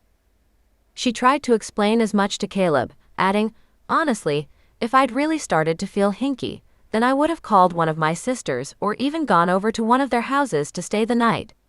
But I didn't get a sense of any kind of threat." Whether this reply mollified him was difficult to tell. He drank another mouthful of stout, but didn't set down his glass this time. Instead, he stared into it, as if the dark, heavy liquid was a sort of black mirror that might reveal something of what Madeline Nash's spirit had truly intended. "But she wanted you to go to the house." "Supposedly," Rosemary replied, knowing she needed to tread cautiously here. Will's warning was all too clear in her mind. "But I don't see how that's going to help us at all. Audrey and Michael went through the place and cleared out all of Colin's belongings. That's what's in the garage right now. As far as I know, the house he was living in has already been rented." "Still, we should try," Caleb told her. "I don't know. We could tell the people living there now that we think he left something behind. Maybe Michael and Audrey overlooked something in the garage." That sounded highly unlikely, but Rosemary didn't feel like arguing the point. Both of her friends were detail-oriented, conscientious people. She couldn't picture them leaving anything of Colin's behind. Also, she knew that they'd paid out of their own pocket to have the house professionally cleaned, just so the entire security deposit could be sent back to Colin's sister in Manchester. There really shouldn't be anything that could have been overlooked. Unfortunately, she and Caleb really didn't have any other leads. And Madeline had said that Colin wanted them to go to the house.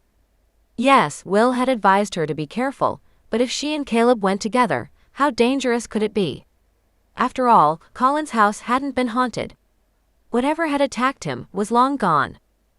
"Do you know where the house is located?" Caleb asked then, and she shook her head. "Not exactly. I mean, I know it's in Los Feliz somewhere, but I'll have to get the exact address from Audrey." "Won't she wonder why you need it?" Of course she would. But Audrey knew she and Caleb were trying to track down the missing footage, and besides, she'd probably be happy to hear that they had a lead worth following. "Yes," she said. "And I'll tell her what I'm doing. I have a feeling the current residents won't be all that happy to have us come invade their space, but we shouldn't be springing any huge surprises on them. I'm pretty sure the management company had to disclose that a murder happened on the property." "Is that a California thing?" Caleb asked, looking surprised. She didn't know for sure, but she gave a hesitant nod. "Maybe. I just remember reading it somewhere." "Makes sense. A lot of people are put off by that kind of stuff, especially if it wasn't a death by natural causes." Mouth curling slightly, she added, "Although I have a feeling its history probably wouldn't deter anyone who wanted to rent that particular house. The real estate market in LA is just way too tight." Her wry smile was echoed in Caleb's expression. "You're probably right. The only reason I can afford the house I'm in is that it's owned by my roommate's parents."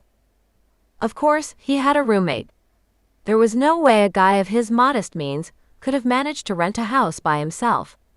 Actually, Rosemary knew she couldn't really have afforded her own home either, except that she'd inherited enough money when her grandmother passed away that she'd bought her house in Glendora for cash and therefore didn't have any real housing costs beyond the property tax and utilities.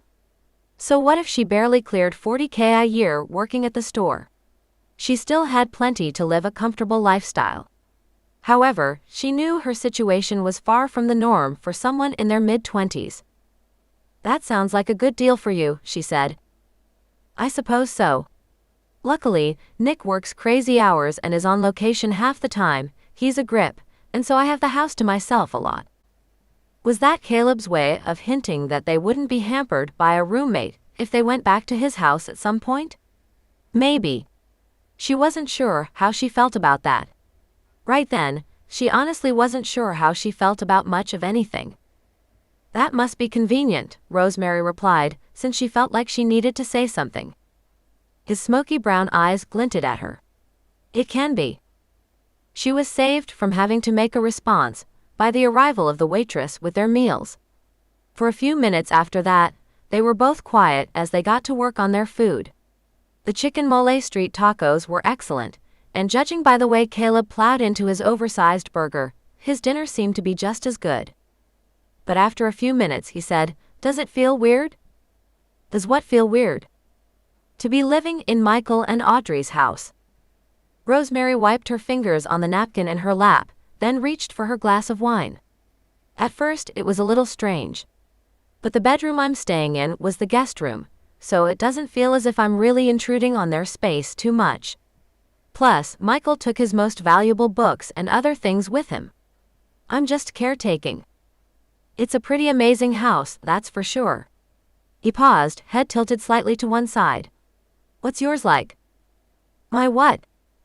"Your house." She shrugged. "It's a lot smaller, that's for sure." Then, relenting as Caleb lifted an eyebrow at her, she went on, "It's a little English-style cottage that was built in the late 1920s.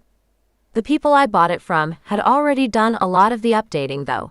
They remodeled the kitchen and added a second bathroom, so I didn't have to do much more than move in, which was convenient." "It sounds nice." It was. Right then, she found herself missing the place, despite having a lot more room to spread out in Michael and Audrey's house. But that seemed to be how life worked. You thought you had everything set up nice and comfortable in your world, and then the people next door decided to sell their property to some house flippers who wanted to tear it all down. Not that she knew for sure the new owners were actually flipping the house, but she liked to think that about them because that scenario made it easier for her to dislike the people involved. "Maybe you can come by and see it sometime," Rosemary said casually. Was she making a mistake? Maybe, but she knew she needed to stop being so wishy-washy if she wanted to see how things might progress with him. The construction crew next door usually knocks off around 6. "You'll have to give me a tour." His expression sobered. "After we go look at Colin's house in Los Feliz." That was a field trip she would prefer to avoid, but the Spirit Madeline's instructions had been pretty clear. "I'll call Audrey tomorrow and get the address, and then we can go on Sunday on my next day off." "Sound good?" "Sounds great." After that, their conversation moved on to another Netflix pilot Caleb had applied for. He figured since he'd already worked on one, he might have a better chance at getting hired by the streaming service again, and a discussion of restaurants in Pasadena and Eagle Rock. Just ordinary stuff, which Rosemary was all too ready for. None of the topics they'd discussed before then was anything that would have sounded too strange to someone listening in, but they might as well be discreet. The sun had set by the time they emerged from the restaurant, but the street was still brightly lit, although the throngs from an hour earlier had begun to thin out a little. They didn't have to fight the crowds as much to walk back to the parking structure where they'd both left their cars. Caleb followed her to the space where she'd parked her little green Fiat, explaining that his truck was on the next level up. "I want to make sure you get in safely," he said soberly. "Monrovia is very safe," she said, slightly amused by his concern. However, his expression was serious enough as he paused a few feet away from her vehicle. "Maybe it is. But after what happened to you last night." The words trailed off. Rosemary wasn't sure what he'd intended to say, but he left it there. Instead, he asked, "Are you sure you're okay with being by yourself?" "I'm fine," she told him, even as she hoped she actually was fine. What if she went back to the house and found, what? The ghost of Madeline Nash still haunting her television? A horde of demons lurking in the shrubbery in the backyard? Well, if nothing else, she knew she didn't have to worry about the demons. The wards Michael had set protected both the house and the property itself, including the front and backyards and the detached garage.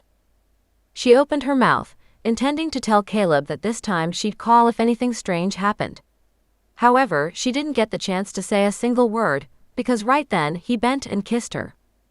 It was a gentle kiss with closed lips, almost as chaste as the one he'd placed on her cheek the day before. As she stood there, halfway shocked, halfway interested, he moved closer to her and his arms went around her waist. Then his lips parted, and she couldn't help smiling inwardly, thinking he should taste like beer and burger, but somehow didn't. She made herself focus on the moment, on nothing except the kiss, which was a good one, she had to admit. A moment or two later, he lifted his mouth from hers and stared down at her, gaze intent. Was that too soon? Oh, you could take the boy out of Indiana, but apparently, you couldn't take the Indiana out of the boy. She looked up into his face and smiled. No, it was great. And she told herself it was, even though she honestly wasn't sure how she felt about the situation. Deep down, wasn't this how she'd wanted the evening to end? Why was she feeling so ambivalent now that he'd actually kissed her? A relieved smile tugged at his lips. Good. Although really, I meant our first kiss to be someplace a little more romantic than a parking garage. Where should that first kiss have happened? In the park down the street, which was still busy with families with kids and people walking their dogs. At least in this particular location, it was a little more private, since the spaces to either side of her car were vacant, and no one had driven by while they were standing there. She shrugged. I think things are about as romantic as we want to make them. Again, he bent and kissed her. Nothing too long or too drawn out, but enough to tell her that he thought their current location was romantic enough for their purposes. When the kiss ended, he reached over and touched a tendril of her hair, winding the curl around his fingers before he let go so it could spring back into its usual spiral coil. Your hair is amazing. Really? You sound surprised. Well, having crazy curly hair really isn't in style right now. Who cares about that? Caleb shook his head, as if incredulous that such a thing might matter to her. It's gorgeous, just like you are. He thought she was gorgeous? A flush touched her cheeks, and she glanced away from him, a bit unsettled. She'd been called pretty often enough in her life, beautiful, by people she thought might have been overestimating her appearance just a bit, but no one had ever referred to her as gorgeous before that moment. Not sure how she should react, she settled for giving a shrug as she said, It's not so gorgeous when you're fighting with it to do something besides be curly. Then don't fight it.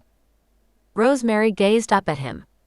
His expression was completely serious, and there was a warmth in his eyes that hadn't been there earlier this evening. Right then, she wondered if she should take his advice. All evening she'd been fighting with herself, and for what? She should let things progress and see how it went. After all, what was the worst that could happen? Chapter 9. Although it had been harder than she'd thought to say goodbye to Caleb on Friday night, they'd shared 2 more increasingly passionate kisses before she finally got into her Fiat and shut the door. At least, Rosemary was able to tell herself that she'd see him again on Sunday. And since Saturday tended to be the busiest day at the store, she hoped the time would pass quickly enough.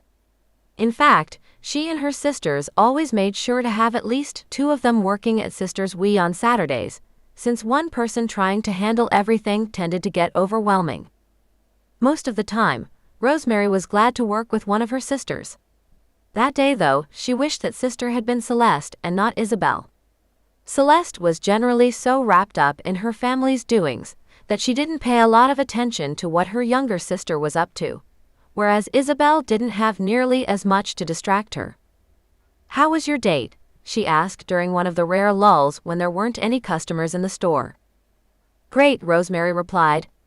At least she could be honest about that. Everything had gone just about perfect with Caleb, so there was no reason to answer with anything except the truth. And there definitely was no reason to mention the strange ambivalence she'd felt during the time they'd spent together. Most likely, she was trying to self-sabotage, because that way she wouldn't be as upset when the inevitable breakup occurred. We're seeing each other again on Sunday. This comment elicited a raised eyebrow, as if Isabel was surprised they'd have a follow-up date so soon after the first one. True, Caleb wasn't acting like your standard issue LA guy, the type who tended to behave as though he didn't care one way or another whether he ever saw you again, but Rosemary was just fine with that. She liked that he was sweet and kind of old-fashioned. He represented a refreshing change, something she thought she could probably use in her life. But at least Isabel only said, "That sounds wonderful. I'm glad you 2 have hit it off." A pause as she glanced toward the storefront, toward a couple in their 40s who'd paused to look in the window before continuing on their way. Apparently judging it safe to change the subject, she went on, "And there's nothing else." Rosemary supposed it was too much to hope that her sister wouldn't have picked up on any of the weirdness from her ghostly guest on Thursday night. She held back an inner sigh as she said, "I had a visit from a spirit on Thursday." "What?" Isabel asked, looking genuinely shocked. Her blue eyes, a darker, truer shade than Rosemary's own crystal gray blue, widened, and she reached up to tuck a strand of curly brown hair behind one ear. "I thought you said Michael's house was warded." "It is, but not against ordinary ghosts and spirits. Audrey saw the ghost of her own great-grandfather there a couple of times." This revelation did not seem to reassure her older sister very much. "If I'd known that place had ghosts coming and going." "You'd what?" Rosemary asked, more amused than irritated by her big sister's overprotective stance. "Tell me to stop staying there?" "No," Isabel replied, her expression somewhat wounded, as though she couldn't believe Rosemary would even think she'd try to lay down the law in such a way. "You're an adult. I can't tell you what to do. But I at least would have advised caution. You already did that when you called to warn me that you'd sensed something wrong. I didn't feel anything evil from this spirit, just sadness." "Who was it?" Rosemary hesitated. So far, she'd managed to avoid telling her sister the actual reason why Caleb had come to the store in the first place. Although he certainly hadn't discouraged her from talking about what they were up to, she also didn't want to provide Isabel with too many details. As soon as the subject of the doomed Project Demon Hunter's venture came up, all of her big sister's protective instincts would engage full throttle. Besides, Michael and Audrey knew what was going on, and they were the only ones who might actually be affected by anything she and Caleb discovered. If they weren't worried, then Isabel shouldn't be. "I don't know," she said, hating herself for lying to her sister. Had she ever done such a thing before in her life? Oh, maybe about something inconsequential, like saying she hadn't borrowed Celeste's favorite barrette back in 5th grade and accidentally broken it, but nothing important. Nothing that really mattered. This felt wrong, but blurting out the whole story about the missing footage and Colin Turner's lost love, Madeline, somehow felt even worse. She didn't say. For a long moment, Isabel was silent, staring down at Rosemary. Not for the first time, she keenly felt the difference in height between the two of them. Izzy could be intimidating enough, without using those 5 inches of additional height to her advantage. Eventually, though, all she said was, "She?"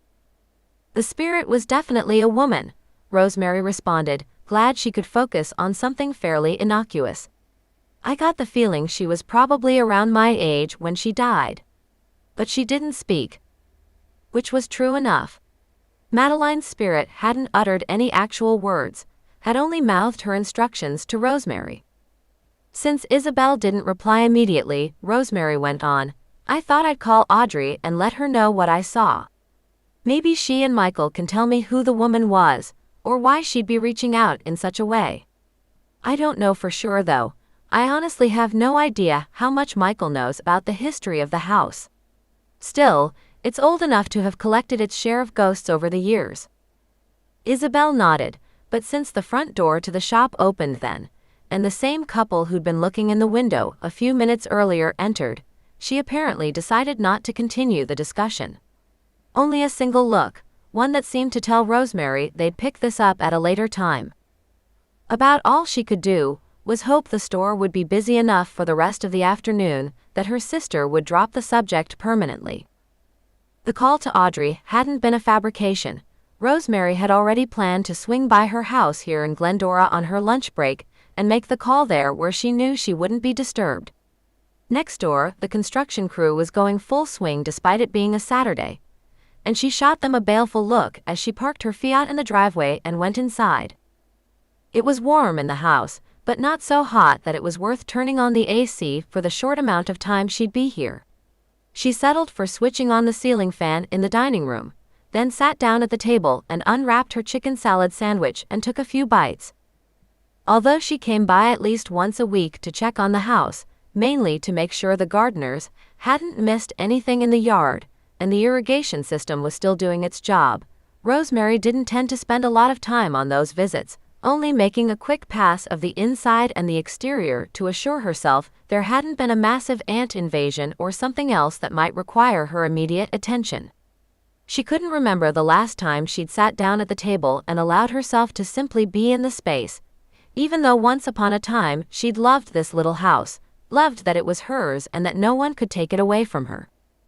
Now it felt cramped and just a little bit off, like a pair of shoes she'd outgrown.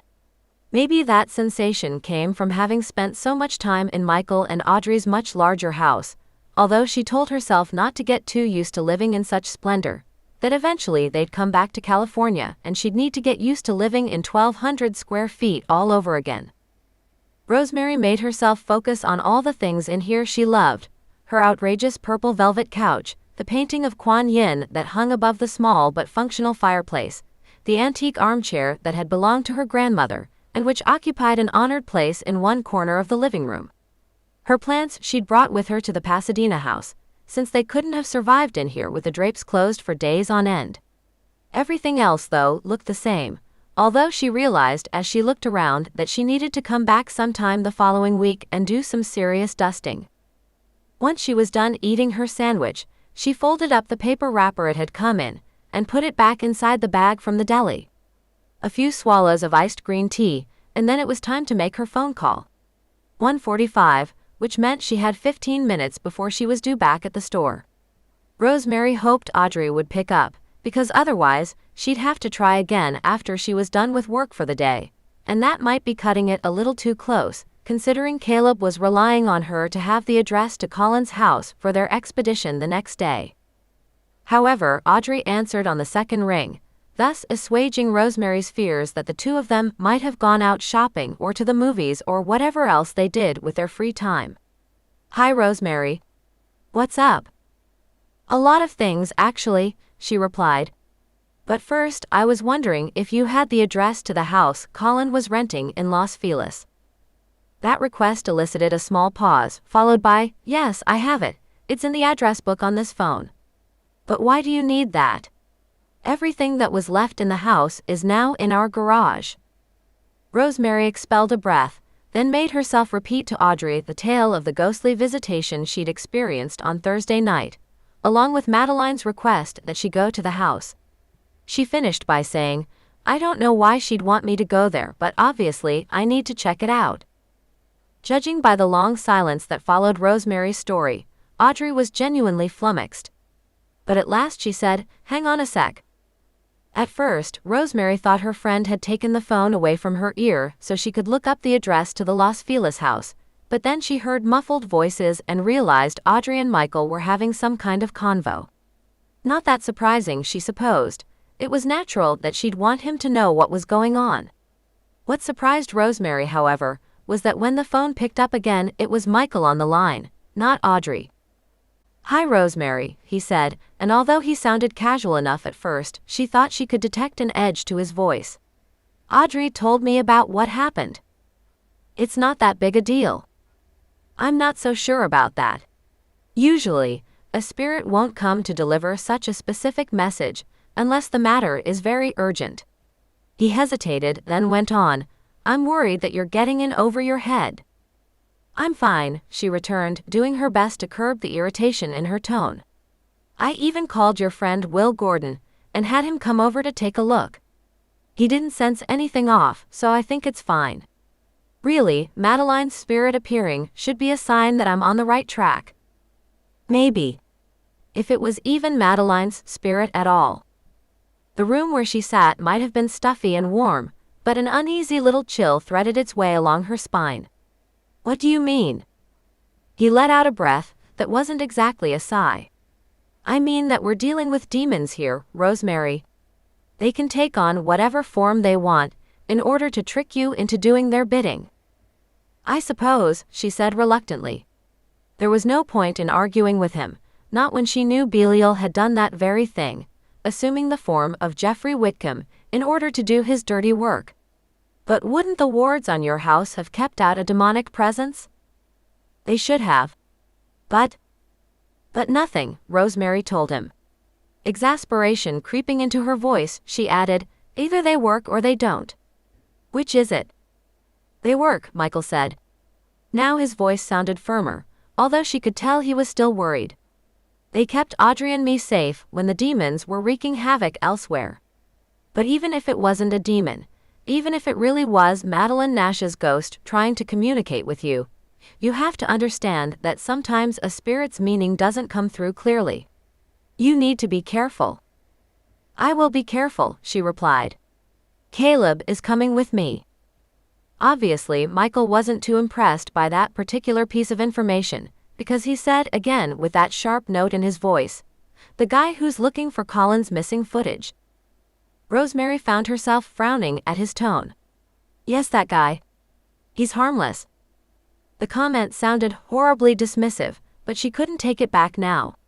Besides, she wanted Michael to think of Caleb as a complete non-threat. That way, he wouldn't take it into his head to tell her they needed to back off on their little investigation. Or at least, she hoped he wouldn't. Clearly, Michael wasn't buying it. "If he's as harmless as you say, then I'm sure you won't mind if I check his background, see what I can find." Was that a threat? "Michael, I already looked Caleb up on IMDb. He's who he says he is." "I'm sure you're right. But it couldn't hurt to look into it further." Obviously, Michael was going to do what he was going to do, and she couldn't really stop him. He knew Caleb's full name because she'd already given it to Audrey on Wednesday. Well, fine. Let him investigate and discover there wasn't anything to find. "Sure," she said, her tone indifferent. "Speaking of looking into things, did you find out anything else about Madeline Nash?" "She died in her sleep. Undiagnosed epilepsy." "Oh, damn." While there were probably far more terrible ways to leave this life, it was horrible to think that she'd suffered a seizure while she slept, that Colin had probably been blissfully asleep next to her and had no idea what had happened, until he woke up the next morning. No wonder he couldn't let go of her memory, and no wonder he'd wrapped himself in emotional armor that made him prickly and unpleasant to everyone around him. Just thinking about the loss he'd suffered made Rosemary wish she'd offered him a kind word when she met him.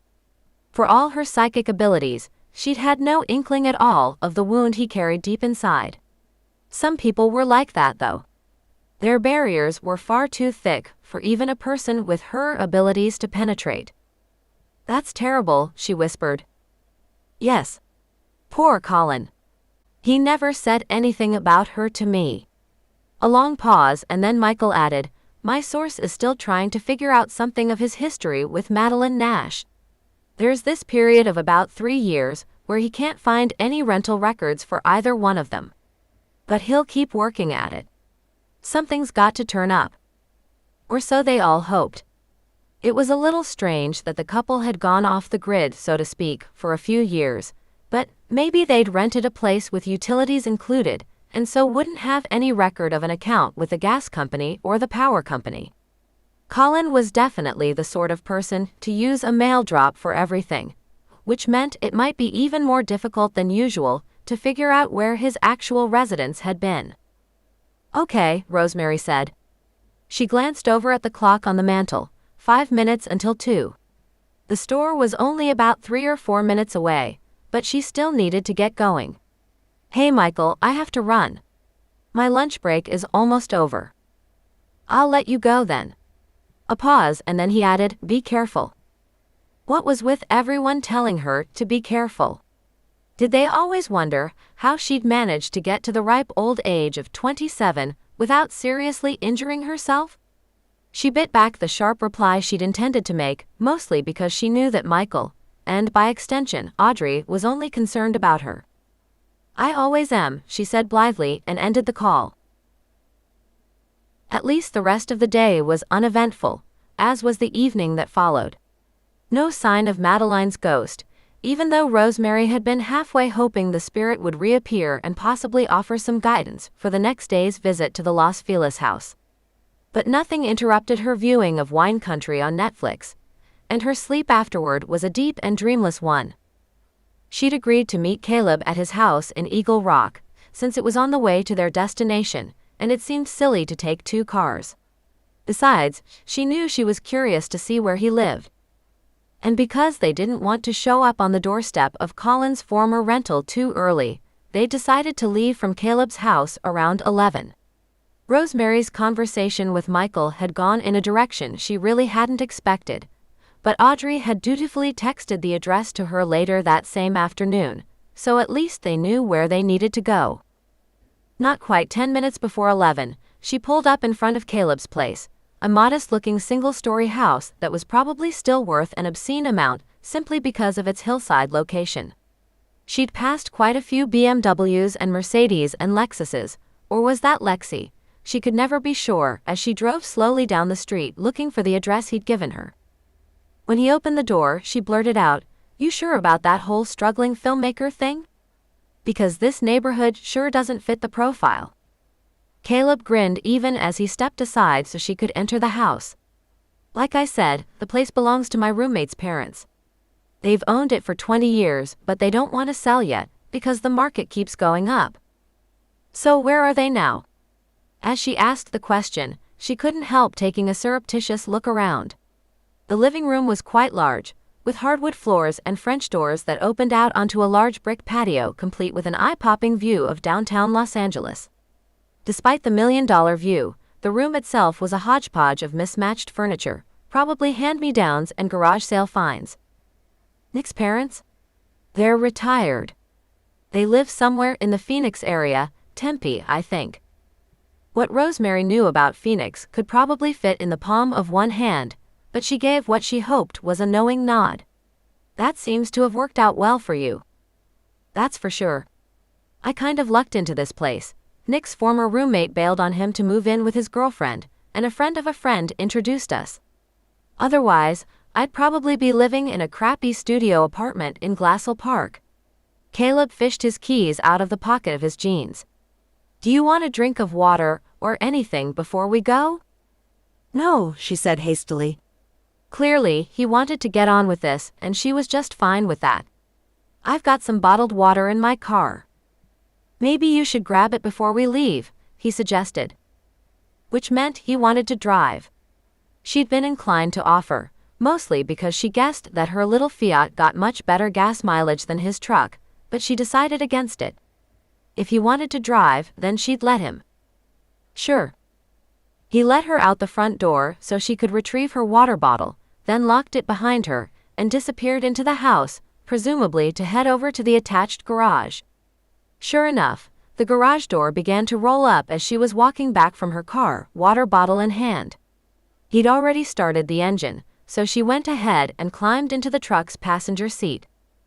The interior of the truck was in much better shape than the oxidized black paint on the outside promised, and it was neat as well.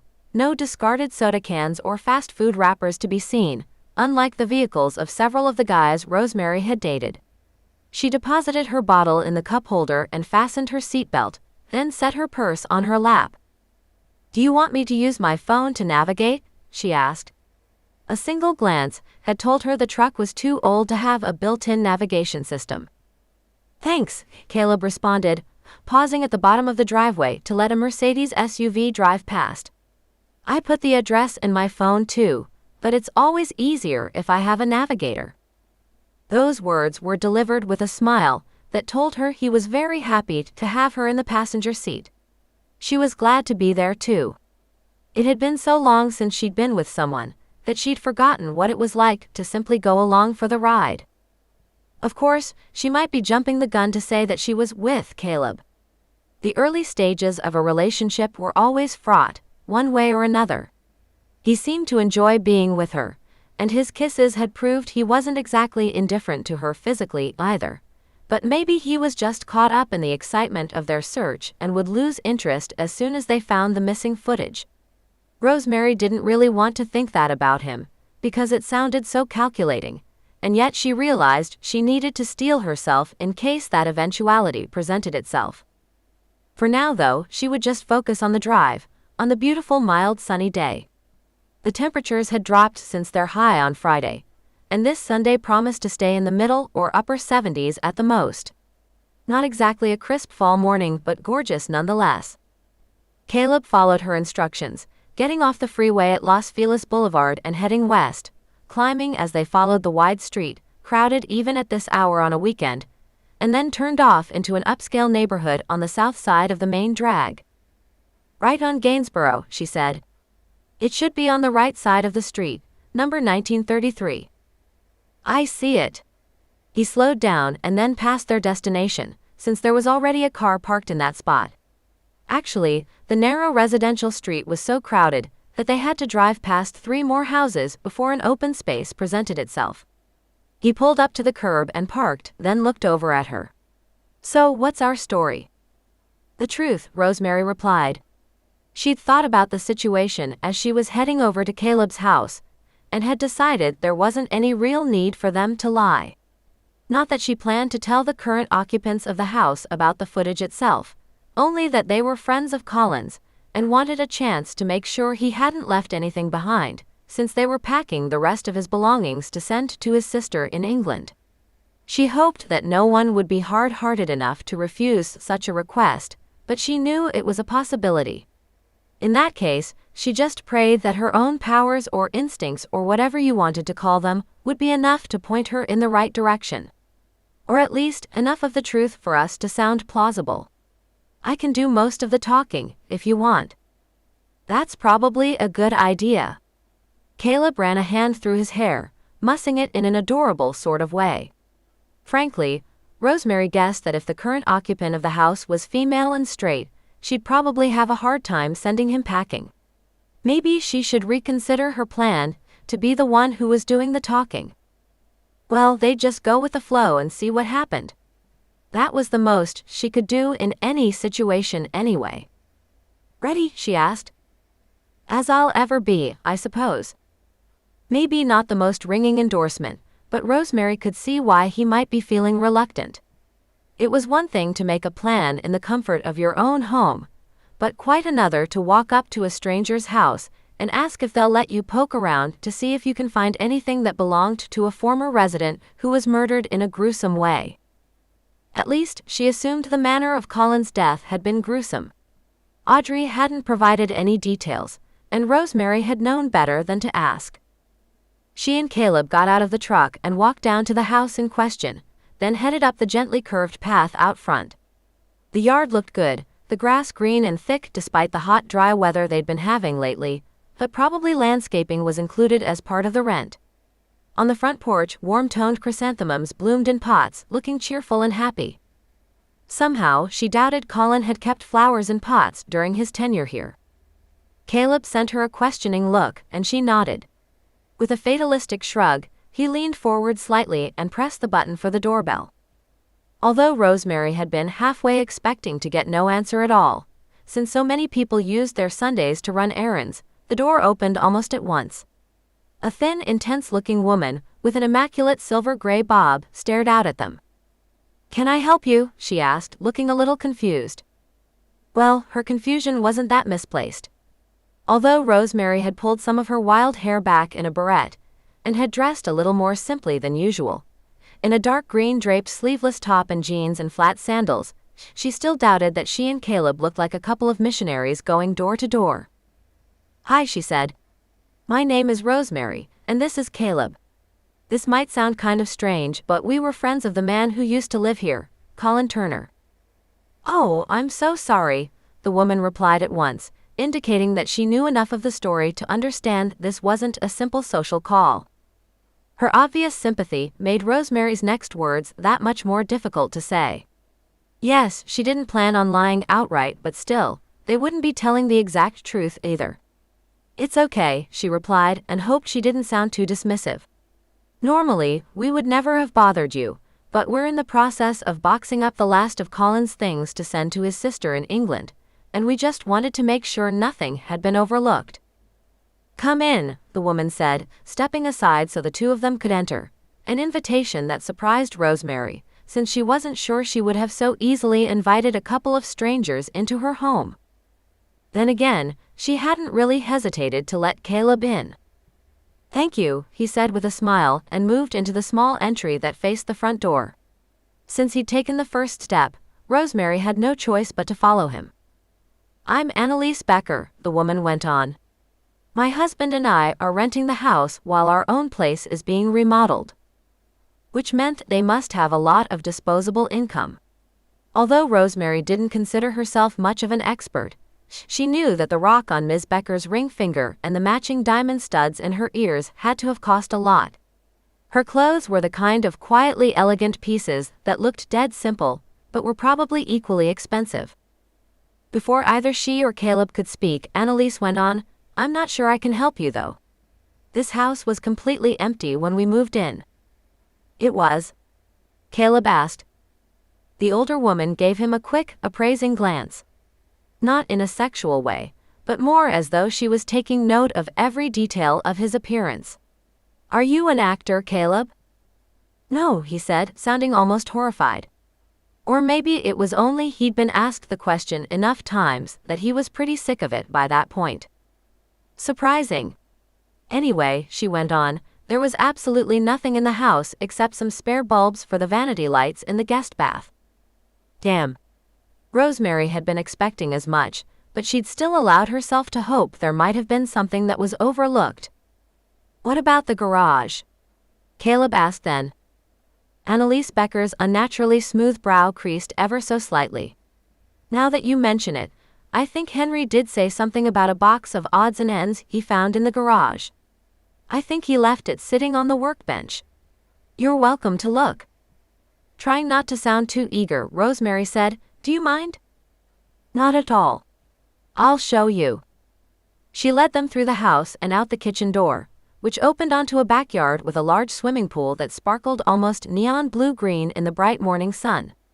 A man in a pair of loud hibiscus-patterned swim trunks and a white t-shirt lay on one of the chaise longues by the pool, but he had a floppy canvas hat covering half his face and didn't stir as they went by.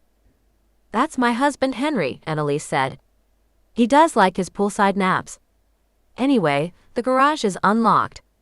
If the box has your friend's things in it, then feel free to take them with you. Thanks, both Caleb and Rosemary responded, almost in unison. Not a problem. Henry and I were wondering what to do with that box. We decided to hand it off to the management company, but we hadn't gotten around to it yet. Just come back up to the house when you're done. I'll be in the kitchen. After delivering that particular instruction, she turned away and headed back to house, leaving Rosemary and Caleb to look at each other in some bewilderment.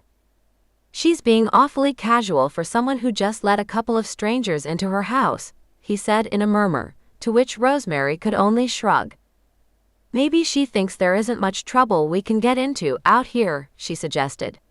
Or maybe we're just that trustworthy looking. I suppose so. Anyway, let's take a look. They went into the garage, which was nearly as neat as the house. A sleek black Mercedes Roadster was parked nearest them, while a Porsche Cayenne occupied the other space. Looking at it, Rosemary couldn't quite keep herself from shivering.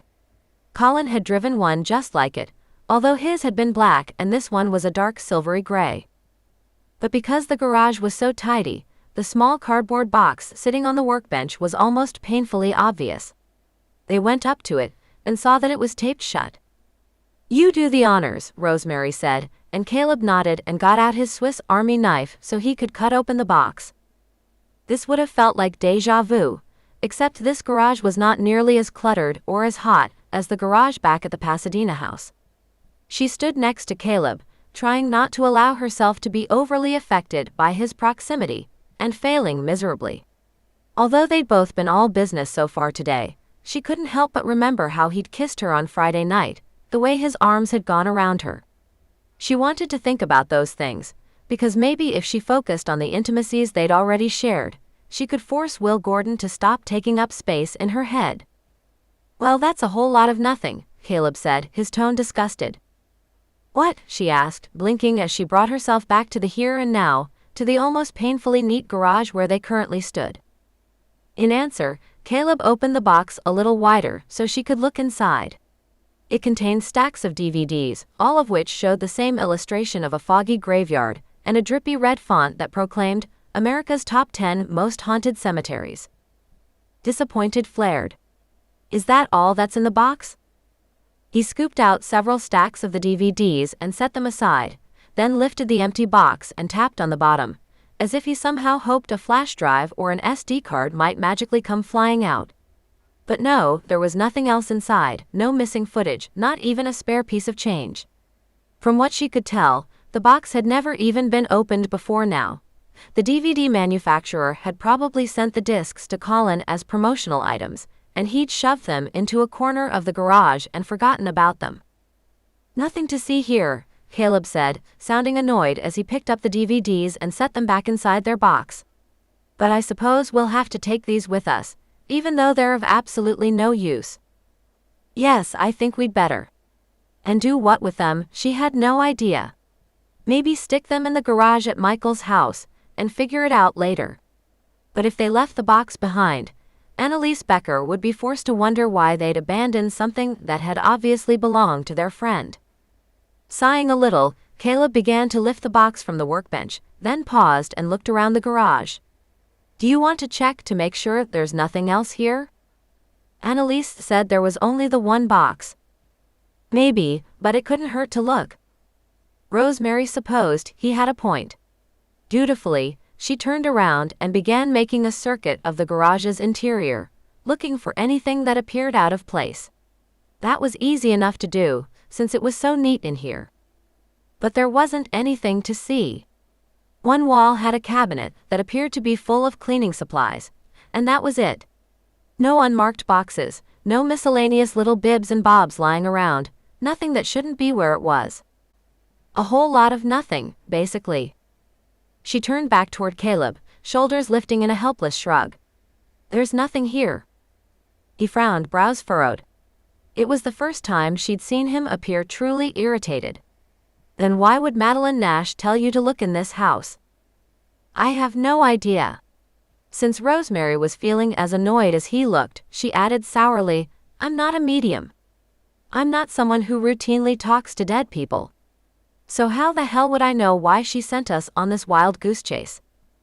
Almost at once, his expression turned contrite, and he stepped away from the workbench and came over so he could pull her into his arms and give her a hug. "I'm sorry," he said. "I didn't mean to bite your head off. I'm just disappointed." "So am I." She allowed herself to remain in his embrace for a few seconds more, breathing in a clean scent that might have been aftershave or just the fabric softener he used on his clothes, then pulled away and gazed up at him. "And we'll figure something else out. For now though, we should probably just leave.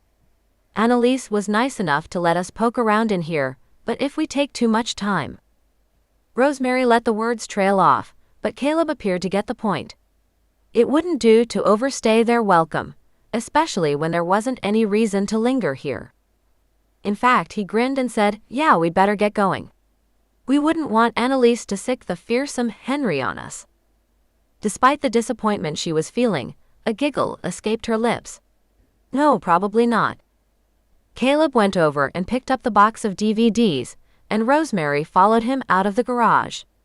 As she closed the door behind her, she looked upward, as though directing her thoughts there would somehow allow them to reach the woman who'd been dead for the past 7 years. "Why here, Madeline? What are we missing?" Of course, there was no answer. Chapter 10. Since they had the box with them, Annalise didn't seem all that surprised when the two of them peeked into the kitchen and said they'd found what they needed and would be on their way. She had been in the middle of doing something with a collection of herbs and decorative glass jars. Rosemary thought Annalise might be making some kind of infused vinegar, although she couldn't be sure, and gave them an offhand thank you and told them she hoped they would have a nice rest of their day. And that seemed to be that. Now they were driving back to Caleb's house, the box riding on the cramped back seat in his truck's extra cab. It was almost 1 o'clock, and Rosemary wondered if he was going to ask if she wanted to grab lunch or something. That seemed the natural thing to do, and yet he hadn't mentioned anything about getting some food, or even if he planned for them to do anything at all after they got back to his place. Maybe he didn't have any plans.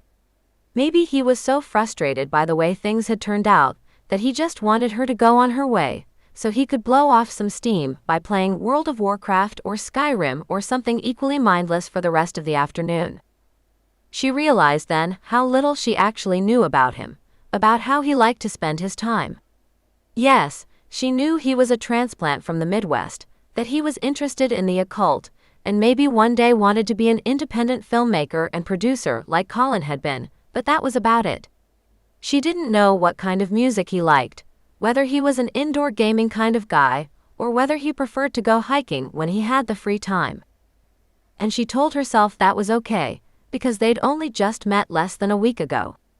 They'd have plenty of opportunities to get to know each other a little better. Or would they? She realized how ambivalent she felt as she tried to answer that question. And she shouldn't be ambivalent. She should want to know everything about him. Maybe she just had low blood sugar. As they pulled up into the driveway of his house, Caleb finally spoke. "Sorry I'm being a grouch. I guess I just hoped that would have turned out a little better." "That makes two of us." Rosemary paused and allowed herself a quick sideways glance in his direction. "I guess I'll just have to try to reach out to the spirit world and see if I can get Madeline to cough up something a little more valuable. I'll let you know." He pushed the button on the garage remote clipped to the sun visor above his head, then looked over at her, obviously puzzled. "You'll let..." The sentence sort of died there, as comprehension apparently dawned. "Oh hell. You didn't think I wanted you to go straight home, did you?" She shrugged. "Well, I did sort of get that impression. Because I'm a dumbass. No, I don't want you to go home. Let's order in some lunch. We can sit out on the back patio and enjoy the sunshine." That actually sounded great, definitely better than going back to the house in Pasadena and brooding over what Madeline had really been trying to tell them. However, since she didn't want to seem too eager, Rosemary said, "If you're sure." "I'm sure. Really. There's a great Italian place just down the hill that delivers." "Sound okay?" Now she allowed herself a smile. "Sounds more than okay."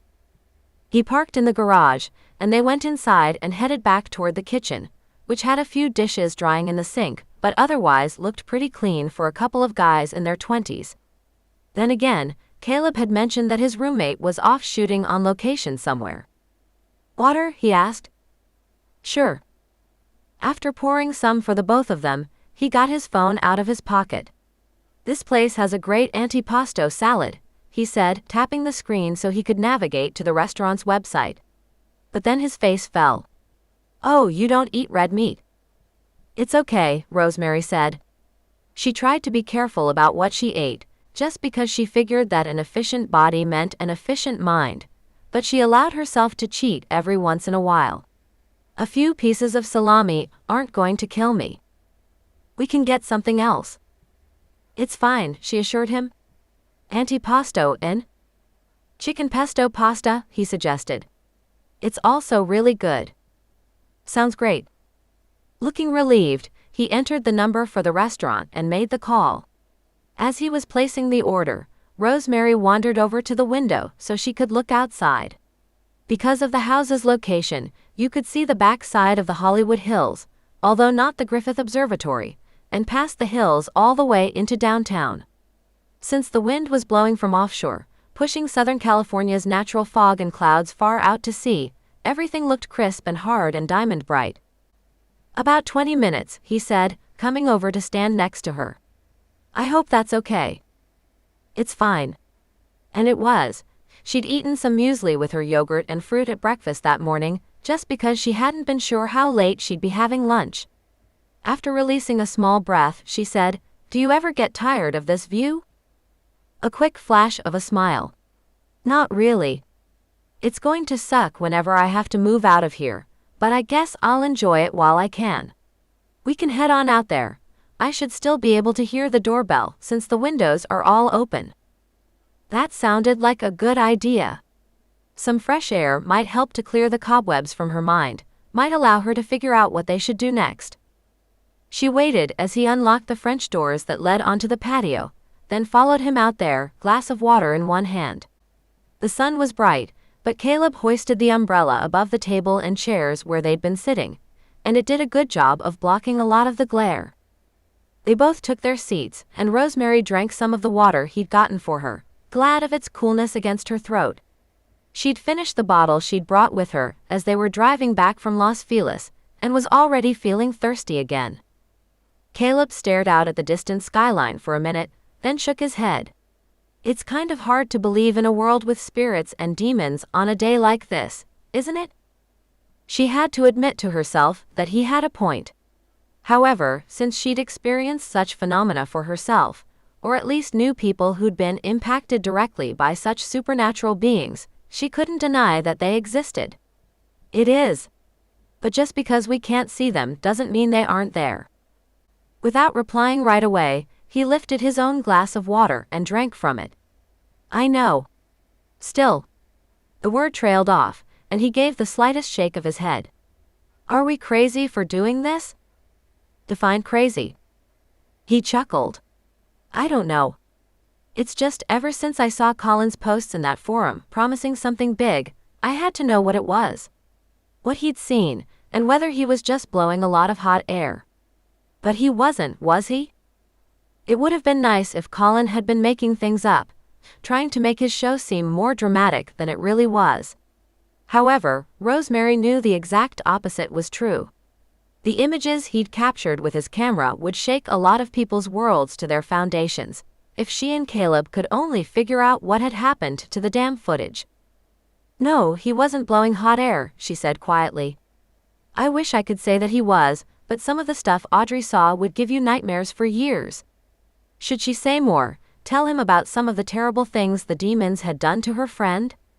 Maybe that was Audrey's story to tell, and yet, Rosemary thought Caleb should know what kind of monsters they were dealing with. This stuff is dangerous though, she added. The demons burned down Audrey's house. He sat up straight in his chair, eyes widening with shock. They what? Well, first they trashed it. Then I guess they decided that wasn't enough, so they burned it to the ground.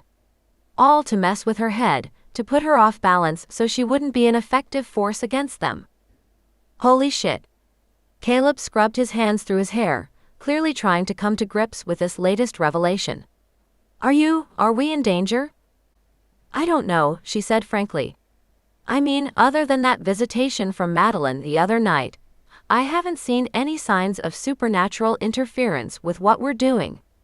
And really, I don't think Madeline was interfering, not really. As far as I can tell, she was only trying to help. By sending us to find a box of DVDs of a cable special that came out 3 years ago?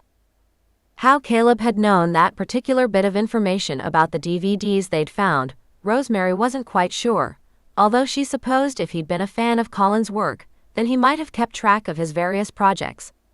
Anyway, that wasn't the point. At the moment, she couldn't think of a single reason why they'd gone to the Los Feliz house. Annalise had said there were no personal belongings left in the house itself, and the only thing they'd found in the garage had been less than useless, frankly. Short of digging up the backyard to see if Colin had buried the missing footage out there, she wasn't sure what else they could have done. She kind of doubted that Annalise and Henry would have been too happy about her and Caleb taking a shovel to their immaculate yard. No, that sort of behavior probably would have prompted a quick call to LA's finest. No, Rosemary said, I have to admit that I have no idea what Madeline was thinking. Which I know isn't exactly helpful, but at least we can scratch that house off our list. Caleb's lip curled. That house was basically the only thing on our list. True. She began to shrug, and was interrupted by the sound of a distant doorbell. Food's here, he said, rising from his chair. Rosemary began to get up as well, but he shook his head. No, I'll get it. You stay here and enjoy the sunshine. Which was probably his way of making sure she didn't try to pay for their lunch. Although she wanted to argue, she knew the best thing to do was just sit here quietly and let him handle things. After all, she had no idea how big his last paycheck had been. Maybe he'd only been late with his electric bill because he'd been waiting on a large payout. And the air felt great. She closed her eyes and breathed it in, telling herself to be grateful for where she was now, for this beautiful view and this beautiful day. Yes, they were both feeling frustrated, as if they'd hit a brick wall, but even brick walls couldn't stand forever. Sooner or later, they'd figure out the next step they needed to take. The one thing they'd overlooked that would lead them down the trail to Colin's missing footage. A few minutes later, she heard Caleb come back out onto the patio, and she opened her eyes. Not only did he have their lunch on a tray, but he'd brought along a bottle of white wine and some glasses. "I noticed the other evening that you liked wine," he said. "I don't know much about it, but I hope this is okay." A glass of wine sounded like the perfect way to ease some of the sting of their strike out at Colin's former rental. "Better than okay," she responded with a smile, and his mouth lifted in response. "Great." He set down the tray, which was full almost to capacity, thanks to the plates and cutlery and glasses he'd loaded it with, in addition to the 2 covered foil dishes from the restaurant. Working quickly, he set a plate, knife, and fork in front of her, then arranged his own place setting at the spot where he'd been sitting. Nothing matched, and just as she'd done back at Michael's house, Caleb was using paper towels instead of actual paper napkins, but Rosemary didn't care about any of that. She recognized the label on the bottle of wine. It was a Pinot Grigio she'd bought at Trader Joe's on more than one occasion. It made sense that he'd shop there, since one of the original TJ's locations was just up the street on Eagle Rock Boulevard. Once everything was laid out, and he'd poured a decent measure of wine into each of their glasses, Caleb lifted his wine glass toward her. "Better luck next time." There was a sentiment she could get behind. To better luck. They clinked glasses, well, plastic actually, because she realized the stemless drinkware they held was acrylic, probably a souvenir from some sort of wine festival or something like that, and she took a decent swallow of wine. Yes, that was much better. Already, she could feel the tight little knot of tension at the back of her neck begin to loosen. He dished some antipasto on her plate, being careful to avoid giving her too many slices of meat. It was a small gesture, but one she appreciated. Once again, she thought of how considerate he seemed to be. Possibly, his gentlemanly behavior was just an act, although she didn't think so. She'd been around men who pretended to be nice guys, but those facades had always managed to slip at some point. With Caleb, there didn't seem to be anything to slip because he actually was that nice. After they'd both taken a few bites of salad, he asked, "Are you really going to try to summon Madeline Nash's ghost?" When she'd first made that comment, Rosemary had known it was born out of frustration with their current situation, and not because she actually thought she would do such a thing. Now, though, she wondered if she should give it a try. Really, the worst that might happen was that Madeline simply wouldn't appear. This wasn't like summoning a demon. Whoever she had been in life, her spirit had seemed benign enough, nothing that would constitute a threat. "I'm thinking about it," Rosemary said. "I don't have a lot of experience with this sort of thing, but maybe if I get my sisters to help." "Are they mediums?" She picked up her glass of wine and sipped from it, enjoying the way it glinted pale gold in the sunlight, even as she savored the tart, crisp, cool flavor against her tongue. "No. Their psychic talents are pretty similar to mine. I guess I mostly thought that this sort of thing might be more successful if the 3 of us combined our powers." Caleb seemed to ponder her reply for a moment. His fingers tapped against the edge of the table. For the first time, she noticed a paler band of skin at the base of the 4th finger of his right hand, as if he used to regularly wear a ring there but had stopped for some reason. Well, she could see why he might have avoided wearing a ring or a watch while he was working, and maybe he'd decided it was easier to go without. "Do they know about Madeline?" There hadn't been any condemnation in his tone, only simple curiosity. Rosemary supposed he'd already figured out that the 3 sisters were fairly close. They sort of had to be, since they ran a business together. "Isabel does," she replied. "Which means Celeste probably does too, even though I haven't heard much from her this week. But her little boy is too, and he takes up a lot of her time and energy." Caleb absorbed this reply without comment, taking a sip of his own wine. Then he said, "But they'd be willing to help." "I think so. Or rather, she hoped so. Isabel would probably utter words of warning, and Celeste would be on guard against getting dragged into something that might take up too much of her time, but in the end, Rosemary knew her sisters would come through for her. I'll ask them tonight. Tonight, he repeated, his tone sharpening a bit. Was he surprised she had plans for her day after this? Part of the reason she'd suggested going over to Los Feliz in the morning, rather than later in the afternoon, was that she had a standing dinner date with her sisters at their mother's house. Some people might have argued that the McGuires already had plenty of family togetherness, but they'd begun the ritual years earlier, right after Rosemary and Celeste and their mother moved into Grandma's house in Sierra Madre.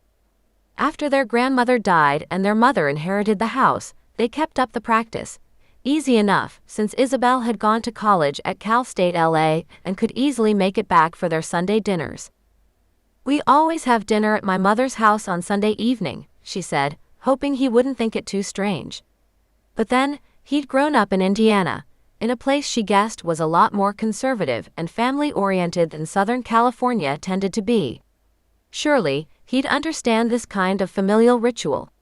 It's kind of old-fashioned, but... No, I think it's great, he cut in. Especially since you must see each other a lot during the week. It depends on the season, actually.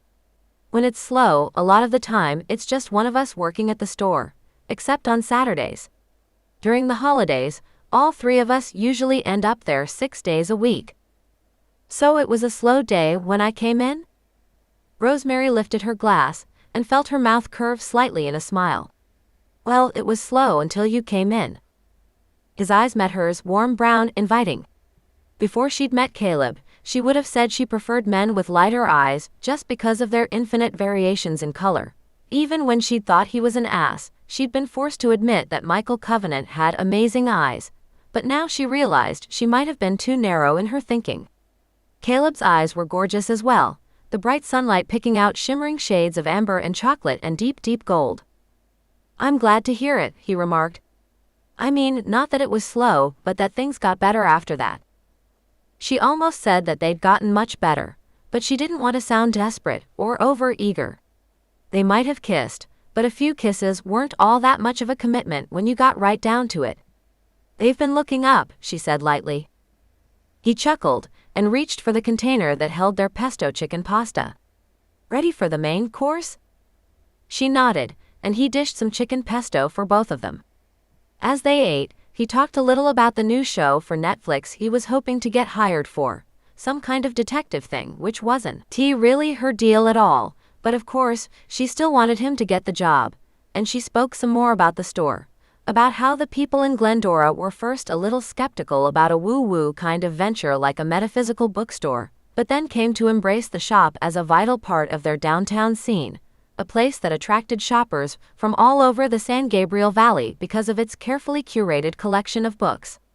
Yes, you could get the same books for possibly a little cheaper online, but you wouldn't have someone who could hand-sell you the exact book you wanted, even if you hadn't known beforehand that it was the one you'd been looking for all along.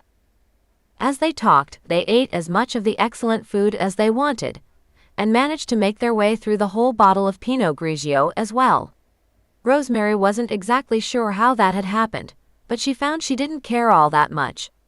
The time had somehow managed to slip past 3 o'clock and wind its way on toward 4, but she didn't have to be in Sierra Madre until 6, and that gave her plenty of time to sober up before she got on the road. Eventually, the sun had slanted far enough to the west that the patio umbrella wasn't giving them the protection they needed, so she and Caleb gathered up their empty plates and the few leftovers that remained, and brought everything inside to the kitchen. The interior of the house felt cool and dark after spending so much time out in the bright daylight, and she blinked. Let me get you some water, he offered, and she sent him a grateful smile. That would be great. He poured a couple of glasses for both of them, then handed one to her. She drank, and looked up from her glass to find him gazing at her. What? She asked, wondering if she'd gotten fried while sitting out in the sun, patio umbrella or no. Nothing, Caleb said before adding, or maybe everything. A little tipsy, she shook her head at him. What are you talking about? This, he replied and stepped closer to her. He took the glass of water from her hand, then knotted his fingers in hers and pulled her to him, his mouth touching hers. Oh yes, that was what she'd been wanting. Or at least, she thought she wanted it. Maybe it was just the wine doing its dirty work, but the whole time they'd been out on the patio, she'd had to force herself not to stare at Caleb's face, to not think about how good it had been when he'd kissed her, and how much she wanted him to do it again, if only to prove to herself that she was crazy for thinking she might not be as interested in him as she thought she was. Well, he was kissing her now. She opened her mouth to his, tasted the sweet sharp tang of the Pinot Grigio on his tongue, overlaid with the coolness of the water he'd just swallowed a moment earlier. Since they were completely alone, there was nothing to keep her from pressing her body against his, to let him wrap his arms around her and hold her close, so very close. And now his kisses were moving down her throat, pausing at that delicious spot just below her ear. Rosemary let out a small gasp, and he paused. "Should I stop?" he asked, his tone husky and yet still so gentle. "No," she whispered. Her body was telling her the last thing she wanted was for him to stop. Head spinning slightly, she realized she wanted all of him. So what if they'd met less than a week ago? She'd spent enough time with him to know how much she liked him, how much she enjoyed being around him. "Don't stop," she added, her tone fierce. His mouth came down on hers again, hungrier this time, even as one hand slid from where it had been touching her arm to cup her breast. Now the gasp that escaped her lips was much louder, almost a moan. Yes, there was a bra and a blouse between his fingers and her skin, and yet she could practically feel the heat smoldering through his fingertips. "Yes," he said, and she nodded, still feeling swimmy and disconnected and not quite herself. "Yes." In the next moment, his arms were sliding under her, and before she could begin to react, he'd lifted her from the floor as if she weighed nothing, was carrying her out of the kitchen, through the dining room, and down a short hallway. They went into a bedroom that must have been his, with posters of old classic monster movies on the walls. He set her down on the bed and kissed her again, pushing her down against the covers, and for some reason all the eagerness she'd felt a few moments before abruptly disappeared, replaced by an odd reluctance, as though something deep within was telling her she shouldn't be doing this, that this was wrong. Why she'd be thinking something so crazy, she had no idea. She wanted Caleb, and she certainly wasn't worried about her virtue. That ship had sailed years before. But as his hand began to slide up under her blouse, she found herself pulling away, a voice that didn't sound much like hers saying, "No." He stared down at her in confusion. "What's the matter?" Oh, there was a very good question. She honestly had no idea what had gotten into her, but when that inner voice spoke to her this loudly, Rosemary knew she needed to pay attention. "Sorry, I don't know. It just feels like we're rushing things." His mouth tightened, and he pushed himself off her and stood. She supposed she should be relieved by that, should have been glad he hadn't tried to force the issue. If he had, there wasn't much she could have done about it. But no, Caleb wasn't like that. He was a good guy. He just misinterpreted the signals she was sending him. Not terribly surprising, since she hadn't correctly read them herself, either. "Okay," he said, his voice sounding as tight as his mouth had looked a moment earlier. Okay. I didn't think you were like this, Rosemary." "Like what?" He paused, then pulled in a breath. "Never mind. I guess I made a mistake." Oh shit, there it was. He thought she was a mistake. Maybe fine to spend time with, if it looked like he was going to be able to get her in the sack sooner rather than later, but? Face burning, she got up from the bed as well. As much as she would have liked to stalk out of the house, make some kind of grand gesture, she realized they still had that damn missing footage tying them together. She wouldn't cut him off completely, not when it was so important to him. "If I hear anything else from Madeline, I'll let you know," she said. His expression softened somewhat. "Sure. That would be great. I'll just get going." Out of the bedroom then, grabbing her purse from where she'd left it on the kitchen counter before she fled the house, and headed toward her Fiat, still parked at the curb where she'd left it. At least this was no walk of shame in broad daylight, since nothing had happened really. She'd have to stop home first and get herself cleaned up a little before she went over to her mother's house, but not as much as she would have had to do if. She really didn't want to think about that. Hand shaking a little, she opened the car door and got in. Some part of her wondered if Caleb was going to come outside, maybe wave goodbye, but the front door remained resolutely shut.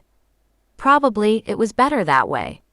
She had no idea if this was even fixable. Did she want it to be fixable? She liked Caleb, thought she could do much more than simply like him, and yet she couldn't ignore what her inner voice had been trying to tell her. Something was wrong. She just had no idea what that problem might be. Chapter 11. The warm smell of chicken paprikash filled the dining room as the McGuire family gathered around the big oak table that was as much a fixture in Rosemary's life as the house itself. Her mother Glynis sat at the head of the table, while Isabel and Rosemary were on her right, and Celeste and her husband Kevin sat to Glynis's left, 2-year-old Tyler sandwiched safely between them. That evening, he seemed better behaved than usual, probably because Kevin had taken him to the park that afternoon, and kept him running around so he'd crash sometime during the meal, and could be laid down on the comfy couch in the family room while the rest of them talked. No one seemed to notice anything of Rosemary's currently unsettled mental state, and she let out a little inward sigh of relief that none of the McGuire's psychic powers seemed to be directed at her for the moment. Maybe her mother had worn the slightest of frowns as she hugged her daughter, but then she'd only said that Rosemary was looking well and left it at that. Luckily, the reflection gazing back at her from the mirror when she went home to get tidied up had looked completely normal, betraying nothing of what had just happened back at Caleb's house. She'd used some rice paper blotters to get the shine off her nose and forehead, reapplied lip gloss, and then finger-combed her hair and dampened it slightly with a spray bottle to get the curls to bounce back into shape. Once she was done, she looked fit for company, and she had to hope that no one attending that night's dinner would have any reason to ask her about the new man in her life. But after everyone had dished up their helpings of chicken paprikash and buttered egg noodles and steamed zucchini, Glynis fixed her daughter with a pair of 2 sharp blue eyes and commented, "Isabel was saying you'd met someone. Why don't you tell us about him?" Because Rosemary had been expecting as much, secrets were hard to keep in her family, no matter what she might have secretly hoped for. She'd already prepared an answer, something neutral but providing enough facts that, with any luck, no one would ask too many follow-up questions. His name is Caleb, and he works in the film industry. We went out on Friday night, and I saw him again earlier today for lunch. Her sister Celeste looked impressed. A follow-up date, only 2 days after your first one? It must be serious. Up until earlier that afternoon, Rosemary had thought things between her and Caleb were serious, or at least well on the way there. Usually, a guy who wasn't interested wouldn't have pushed for that date Friday night, or asked her to stay at the house for lunch after they were done with their fact-finding expedition in Los Feliz. Unfortunately, her last-minute reluctance had definitely derailed that particular train. She still didn't quite know why she'd reacted in such a way, but there wasn't much she could do about it now except allow some time to pass and see what happened. Maybe by then she'd figure out what had been going on in her head, and maybe after a day or so he'd cool off and be ready to give things another try. If that was even what she wanted. Right then, she honestly didn't know what to think. "Well, I don't know about serious," she said, figuring she might as well start setting expectations now in case things were truly over between her and Caleb. "I mean, he seems like a great guy, and we get along together pretty well. But I'm not going to start throwing the S word around quite yet." "That's probably wise," Isabel observed. It looked as if she'd planned to say something else, but instead, she reached for the glass of wine by her plate and took a sip. "You might as well take it slowly and see what happens." Rosemary speared a piece of chicken with her fork and chewed, giving herself time to think. Obviously, she didn't want to come out and say that she and Caleb had had a fight before she came over here, if that weird little scene could even be classified as a fight, but she also wanted to set it up so it wouldn't seem that strange if she ended up not spending any more time with him. "We are taking it slowly," she said. "I actually don't even know when we're going to see each other again. He's up for a job on a new show with Netflix, so he's waiting to see if it comes through before we make any concrete plans for the coming week." There. That sounded downright responsible. As Rosemary spoke, however, she wondered if Caleb would even let her know whether he got the job or not. They'd left things open-ended in terms of their investigation, but maybe he'd already decided to forge ahead without her. He hadn't said anything about a location shoot, and so she supposed his employment status might not have as much of an effect on their hunt for the missing footage as she thought it might, but she didn't know for sure. About all she could do was wait and see how everything panned out. "So what does Caleb do exactly?" her mother asked. Since it was Glynis, Rosemary knew the question wasn't the standard, "What does he do for a living?" inquiry that most mothers might make about someone their daughter was dating. No, her mother was merely curious as to what role Caleb played in television production, not how much money he made. Even though it was easy to be unconcerned about material things, when you'd gotten a comfortable inheritance and didn't have to worry about housing costs or day-to-day finances, Glynis McGuire had always been like that. She took people on their own merits, not how much they earned or who they were related to.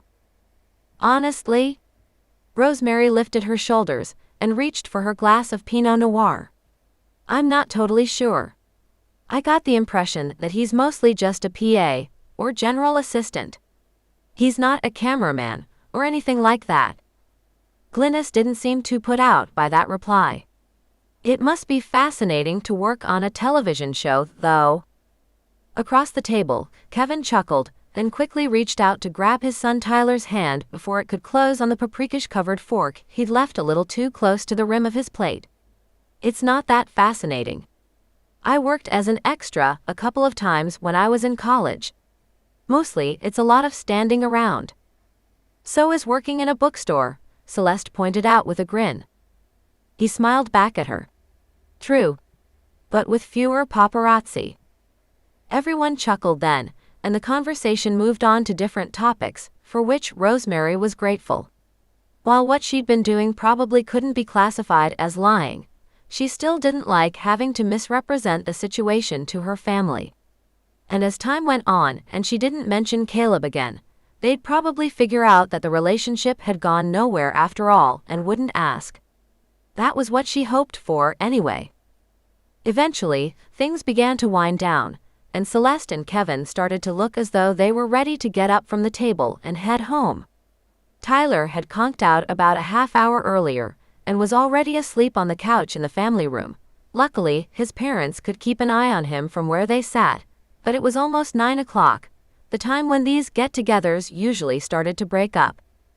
And though Rosemary had come to the family dinner with the intention of enlisting her sister's, and possibly her mother's, help in contacting Madeline Nash's spirit, for some reason, she'd never been able to come up with a good way to insert that topic into the dinnertime discussion. Now, as she glanced over at the clock that hung on the far wall, she realized she was running out of time. Apparently, that was when Izzy's psychic powers decided to kick in, because she said, "You should tell Mom and Celeste about what happened to you on Thursday night." Both of them swiveled their heads to stare at Rosemary. Since mother and daughter were so similar in appearance, both with the same curly brown hair and clear blue eyes, just like Rosemary herself, the effect was a little disconcerting, although she told herself she should be used to such incongruities by now. "What happened?" Glynis asked, even as Kevin on the other side of Celeste crossed his arms and frowned. "I had a visitation," she said. "A harmless spirit. She was trying to tell me something, but I'm not sure the message came through the way she intended." Celeste leaned forward slightly, her expression more curious than worried. "Who was it?" "A woman named Madeline Nash." Rosemary hesitated there, wondering how much she should tell everyone. But then she needed their help.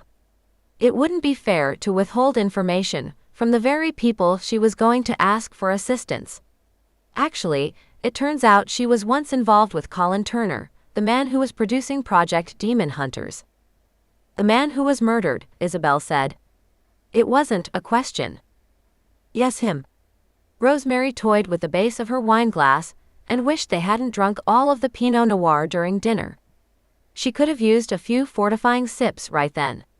But Madeline died of natural causes years ago, so she had nothing to do with the show. Their mother was silent for a few seconds, gaze troubled. She ran a finger over the smooth turquoise stone in the heavy silver bracelet she wore, as if focusing on the polished surface might help her decide what to say next. When she spoke, however, her voice sounded serene as ever. On the surface, possibly not, but the world of the spirits doesn't work quite the same way as ours. They're not as anchored in time as we are. Celeste raised an eyebrow. You're not saying demons had something to do with her death, are you? No. But they could be the reason why she appeared to Rosemary. That's what I was wondering, Rosemary put in, thinking she needed to add her own thoughts to the conversation before it veered off in a direction that would eventually prove fruitless. But even though I did as she asked, nothing came of it. Now I'm wondering if I just didn't understand what she wanted. What did she ask you to do? Kevin inquired. I thought she was telling me to go to the house Colin was renting when he died. But there was nothing to find. Audrey and Michael had the place completely cleaned out, and whoever they hired did a good job. Isabel and Celeste exchanged a glance across the table. What they were both thinking, Rosemary had no idea. The two of them had always seemed closer to each other than they did to their youngest sister, probably because of the age gap, and she knew they were better at reading each other's cues than she herself was. What were you hoping to find? Isabel asked then. Although Rosemary had known the question would come up, she still hadn't thought of the best way to reply. But since she'd vowed to tell the truth, she figured that was the only answer she could give. I was hoping she was telling me where to find Colin's copies of the Project Demon Hunters footage. I'm almost positive he made copies for himself, copies he was planning to release but didn't have the chance. Because the demons got to him first, her oldest sister said, and she nodded. Celeste shook her head. They killed him to stop him from releasing the tapes? No one knows for sure. But it's possible, Kevin said. Although he usually seemed like one of the sunniest, least troubled people Rosemary had ever met, right then he looked downright worried. I suppose, she allowed.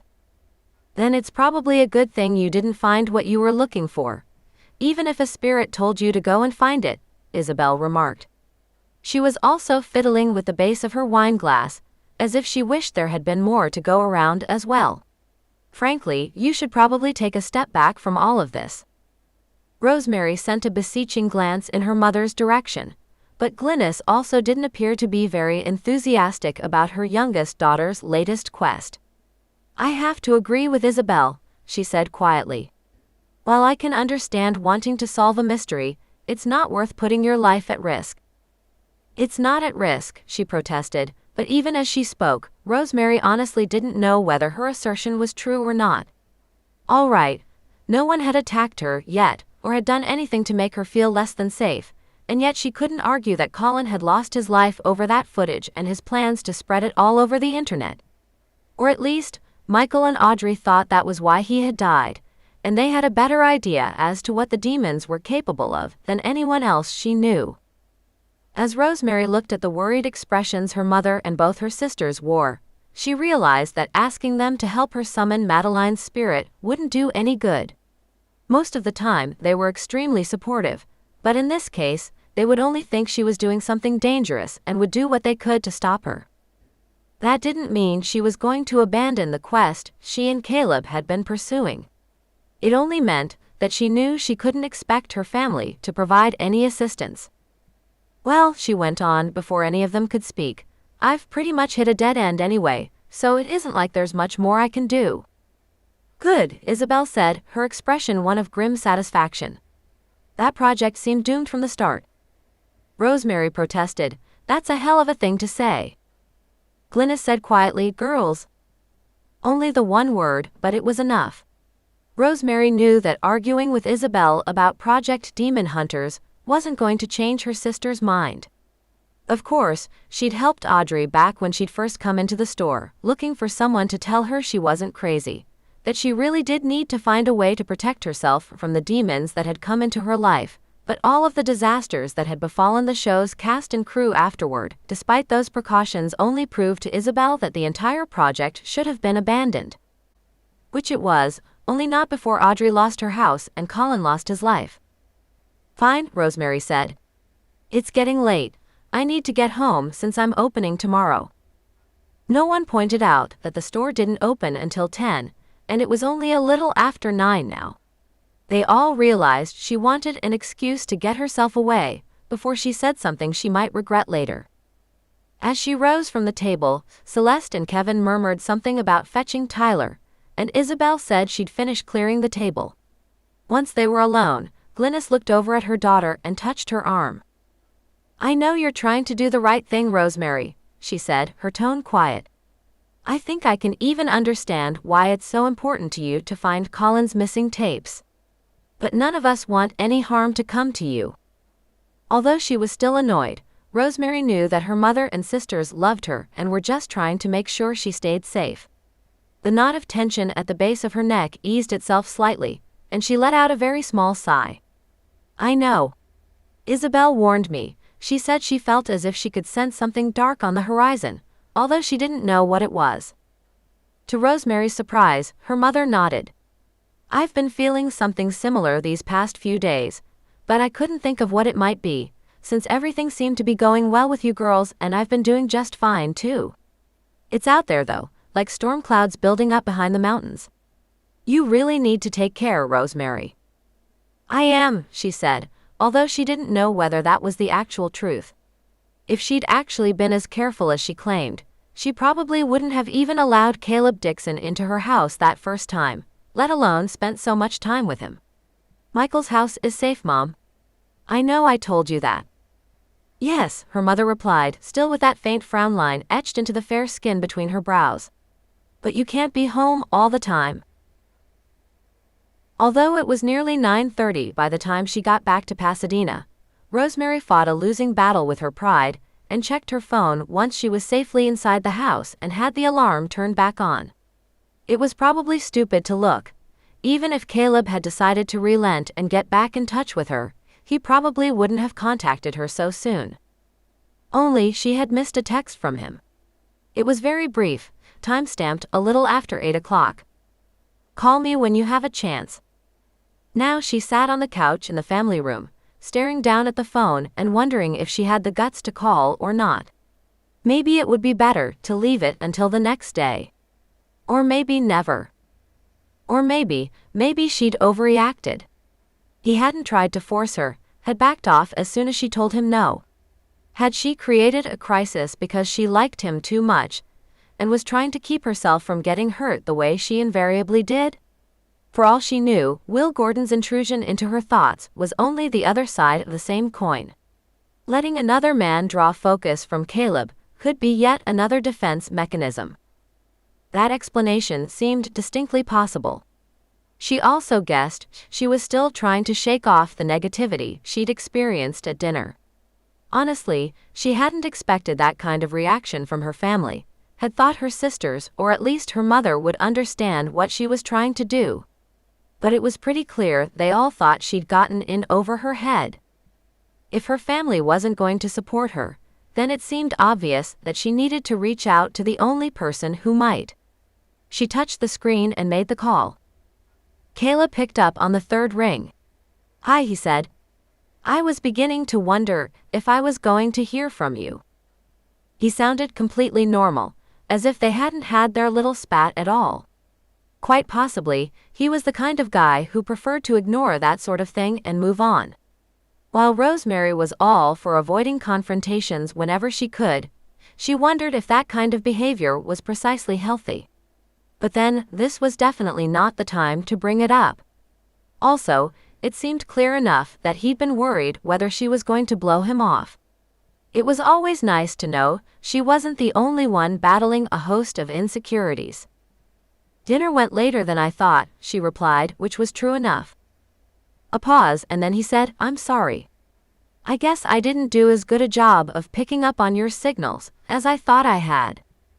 She hadn't been expecting an apology this early in the game, and realized his response was a surprise. Also, a stab of guilt went through her. It wasn't that he'd misinterpreted the signals she was sending him, only that she'd had a sudden change of heart. Her prerogative, of course, and yet she hated for him to think this was all his fault. Not quite sure what to say, she hesitated, then told him, "It's okay." Should she leave it there? Maybe. But I guess I realized that things were going too fast for me. I'm sorry about the mixed signals. It's all right. I'm just glad you called me back. Then, his tone changing, he asked, "How'd dinner go?" There wasn't anything beyond simple curiosity in his voice, as well as an obvious desire to change the subject. They hadn't completely patched things up, but she figured it was better to leave matters as they stood and move on to something a little less fraught. "Not as well as I'd hoped. My sisters and mother made it pretty clear that they thought doing anything to find the missing footage was a really bad idea." "Ouch," Caleb said, sympathy obvious in his voice. "I know you were hoping they'd be able to help you out." Rosemary shrugged, then realized it was a wasted gesture since he couldn't see her. "I was, but it's not the end of the world. I'll just have to try to reach out to Madeline on my own." "You're okay with that?" Was she? Since she'd never done anything like this before, she honestly couldn't say for sure. But she'd have to try. Because she hadn't answered right away, Caleb went on, "I mean, I don't want to ask you to do something you're not comfortable with. We can figure something else out." "You didn't ask me, I offered," she said. "I probably won't try until I get off work tomorrow though. It's been a long day." "I totally understand. Whenever you have a chance." He paused for a second or two, then said, tone noticeably brighter, "I got a call about the Netflix gig." "On a Sunday?" Normal business hours go out the window in the entertainment industry. "Anyway, they want me to come in tomorrow for an interview. If it goes well, then I'll start on Tuesday." That fast, she thought. For some reason, she found the thought vaguely disappointing, although she knew she should be happy for him, and probably glad that they'd have a chance to allow some time to pass before they saw one another again. If he got the job, that meant there wouldn't be a repeat of last Wednesday's digging around in the garage.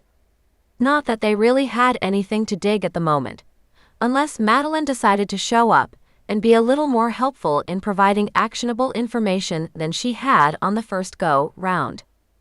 "Oh, that's great news," Rosemary said, hoping she sounded appropriately enthusiastic. "Well, I have to get past the interview, but a lot of the time, it's just a formality when you've already worked for a particular production company. But since I might be back to work soon, I was hoping we could get together tomorrow night. I want to make this up to you." He sounded hopeful but also cautious, as if he fully expected to get shot down. And maybe she should say no. That would be the adult thing to do, wouldn't it? But he so obviously wanted to start over, and at the moment, she wasn't having any feelings of foreboding, nothing warning her that this was a bad idea. "Sure," she told him. "Great," he said, sounding relieved. "Do you want me to come over there, or?" It would make more sense to meet here at the house, and yet something about that arrangement didn't feel quite right. Madeline Nash was proving elusive enough that Rosemary thought it a good idea not to upset the vibrations here at Michael and Audrey's house.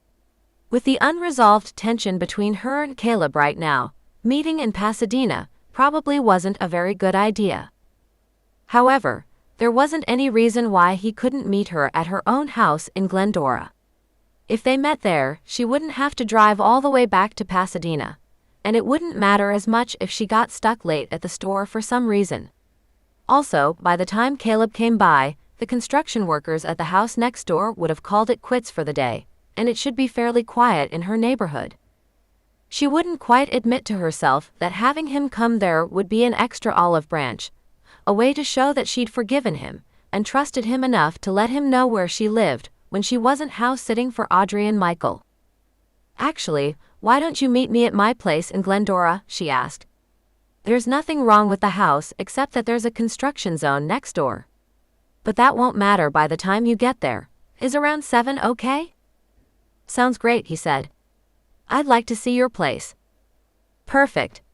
She gave him the address, and then wished him good luck on his interview before ending the call. As she set her phone down on the nightstand, she realized she really hadn't given herself any time to contact Madeline the next day. Seeing Caleb was probably more important, but Suddenly resolute, she left the bedroom and went back downstairs, flicking on lights as she went. This house might be perfectly safe, but that didn't mean she was going to try summoning a spirit in utter darkness, or at least as dark as this house ever got. Michael had nightlights everywhere. Just being careful, or were they part of his defense system against the demonic hordes? She banished that thought as soon as it popped into her head. The last thing she needed to do was imagine an army of demons lurking out in the darkness somewhere, just waiting for an opportunity to pounce. There was a white pillar candle, sitting on a marble dish, on top of one of the bookcases in the library. She got out the long-tipped lighter that was kept in one of the desk drawers and used it to light the candle, somewhat reassured by the warm, gentle illumination it provided in the space. Moving carefully so she wouldn't snuff it out, she brought it with her into the family room, then set it down on the coffee table. Why she'd chosen that particular space for this summoning, she wasn't sure, except it was in here that Madeline had first appeared to her, so she figured she might as well stick with someplace which possibly felt familiar to her spirit. Although she'd never sat down to summon a ghost before, Rosemary realized she should also burn some incense, a practice that accompanied most rituals. Luckily, she had brought an incense burner and some of her favorite white sage incense with her when she came to stay in Michael's house. The incense and its burner sat on a side table, so she went and got some of that going, and let it fill the space with its clean and yet somehow warm scent. She sat on the couch and closed her eyes for a moment, still seeing the glow of the candle's flame from behind her eyelids. Breathe in, breathe out. Leave the day behind, all its highs and lows and the moments in between. Peace and calm, an openness to the universe, a willingness to reach out to someone who no longer walked on this earth in a corporeal form. Madeline, she breathed, the syllables falling in a hush on the absolute stillness of the house. No response, but Rosemary hadn't been expecting to get one right away. She allowed herself to sit calmly and breathe in and out, letting the gentle perfume of the incense surround her, just as she felt surrounded by the light of the white candle on its base of dark green marble. Madeline, she said again, more clearly this time, remembering the words of an invocation spell she'd read years before, never thinking she might actually have to use it. I, Rosemary, call to you. Come again to this place, leave behind death's embrace. The candle's flame wavered, but she couldn't see any change in the room, couldn't sense that any presence but hers was here. Probably a draft had caused the flame to flicker, and nothing more. You sent us to the house, Madeline, Rosemary went on. There was nothing to find. I need your help, we need your help. Tell me what we need to do. There, at the very edge of her vision, cold creeping down her spine, she made herself shift slightly on the couch and look over at the doorway that opened on the foyer. The woman was barely more than a faint pale outline against the darkness, her long near black hair blending with the gloom of the entry, since that was the one place where Rosemary hadn't bothered to turn on any lights. Her clothing was dark as well, a plain long-sleeve sheath that Rosemary realized was probably the dress she'd been buried in. It was so hard to remain sitting there calmly, to not get up from the couch and flee upstairs and shut the door behind her. Somehow, though, she made herself stay where she was, even as the ghostly figure moved from where it stood in the doorway to come farther into the room. Now closer, Madeline seemed to be a little more solid. Maybe that was an optical illusion, or maybe the glow from the candle had given her the energy she needed to become more corporeal. No one would have ever mistaken her for a living, breathing woman, but now Rosemary could see more clearly the gracefully sculpted bones of her face, the wide dark eyes, the full mouth that once probably hadn't been nearly so pale. That mouth moved and the faintest of whispers emerged from her lips. Go to the house. Fingers clenching in frustration on the knees of her skirt, Rosemary said, We went to the house. There wasn't anything there. Her words didn't seem to have the desired effect. Rather than respond directly, Madeline said, It's in the house. You have to go to the house. Madeline? And then she was gone, dissolving into the air as if she'd never been there at all. Rosemary got to her feet and looked around wildly, as though she somehow thought the ghost had merely slipped off into another room. But no, she truly had disappeared. For a long moment, Rosemary stood there next to the couch, not moving, hoping that if she just remained where she was, then maybe the spirit would return. But as the clock in the next room ticked away, sounding off the seconds while they passed, she realized she could stand here for the rest of the night and not get any satisfaction. Madeline wasn't coming back, at least not anytime soon. "Damn it," Rosemary said, and bent to blow out the candle. Chapter 12. Although she'd had no reason to believe Caleb wouldn't come to see her at the appointed time, Rosemary hadn't realized how anxious she was about their upcoming meeting until she turned the corner on her street and saw his dingy black truck parked outside the small cottage-style house that was her real home. Then again, maybe she'd been anxious because she was worried he actually would be there. "Stop it," she told herself. "Just relax. Go with the flow and see what happens." Easier said than done. Resisting the impulse to glance in the rearview mirror and make sure her hair and her lip gloss were still intact from the last time she checked, which had been right before she locked up the store and headed out to her car, she turned into the driveway and parked. No point in pulling into the garage if she wasn't going to be staying here tonight after all. As she got out of the Fiat and came toward Caleb's truck, the driver's side door opened and he emerged. The smile he sent her was so hesitant, she figured it was probably better if she spoke first. "Have any trouble finding the place?" she asked, figuring that was a neutral enough opener. "No," he replied, looking relieved that she'd been so casual with her greeting. "I just let my phone nav me in." He went on, "I have an interview tomorrow." "For the Netflix job?" "Yes." "That's great news," she exclaimed, experiencing a surge of relief, which she knew should tell her something. At least now his days would be just as busy as hers, and he'd be distracted by other things. "We should celebrate," she added quickly. Was that a bad idea? No, celebrations could be neutral enough. They didn't have to be romantically charged, after all. "There's a nice wine bar here in downtown, or I know a fun Mediterranean place down on Route 66 that's basically one big patio." "The Mediterranean restaurant sounds good," Caleb said. "We might as well enjoy this weather while we can." Secretly, she'd been hoping he would want to go to Eden Garden too, so that made things easier. It was a fun spot, but definitely not intimate or particularly romantic. However, she figured she should give him one minor warning. "It's Monday, so there won't be any belly dancers." "Belly dancers?" he repeated, looking startled. "The restaurant has belly dancing on Friday and Saturday nights. But you can get a hookah any night of the week." Now Caleb appeared more amused than anything else, his former hesitancy gone. "You've smoked a hookah?" "A few times. It tastes good, actually." "I'll take your word for it." Rosemary grinned but didn't press the issue. And actually, the couple of times she'd shared a hookah at the restaurant, she'd only done so after downing a few too many glasses of wine. Thank God for Uber. Not that she planned to drink to excess tonight. One glass would be safe. Anything else, not so much. "Do you want to come inside first?" she asked then, realizing that they were still standing somewhat awkwardly on the sidewalk in front of the house. "Sure. You can give me the nickel tour." "That's about all it'll be. The house isn't very big." In response, he only shook his head, as if he wasn't quite buying her deprecating tone. Well, he'd see for himself soon enough. She loved the place, but she knew it could never compete with Michael and Audrey's 3,000-square-foot Craftsman showplace. At least she'd come by earlier to check on the house, and had done a little dusting and wiping down of counters when she was there. Everything looked presentable enough, although she thought the place seemed awfully bare with all her houseplants residing in Pasadena for the duration.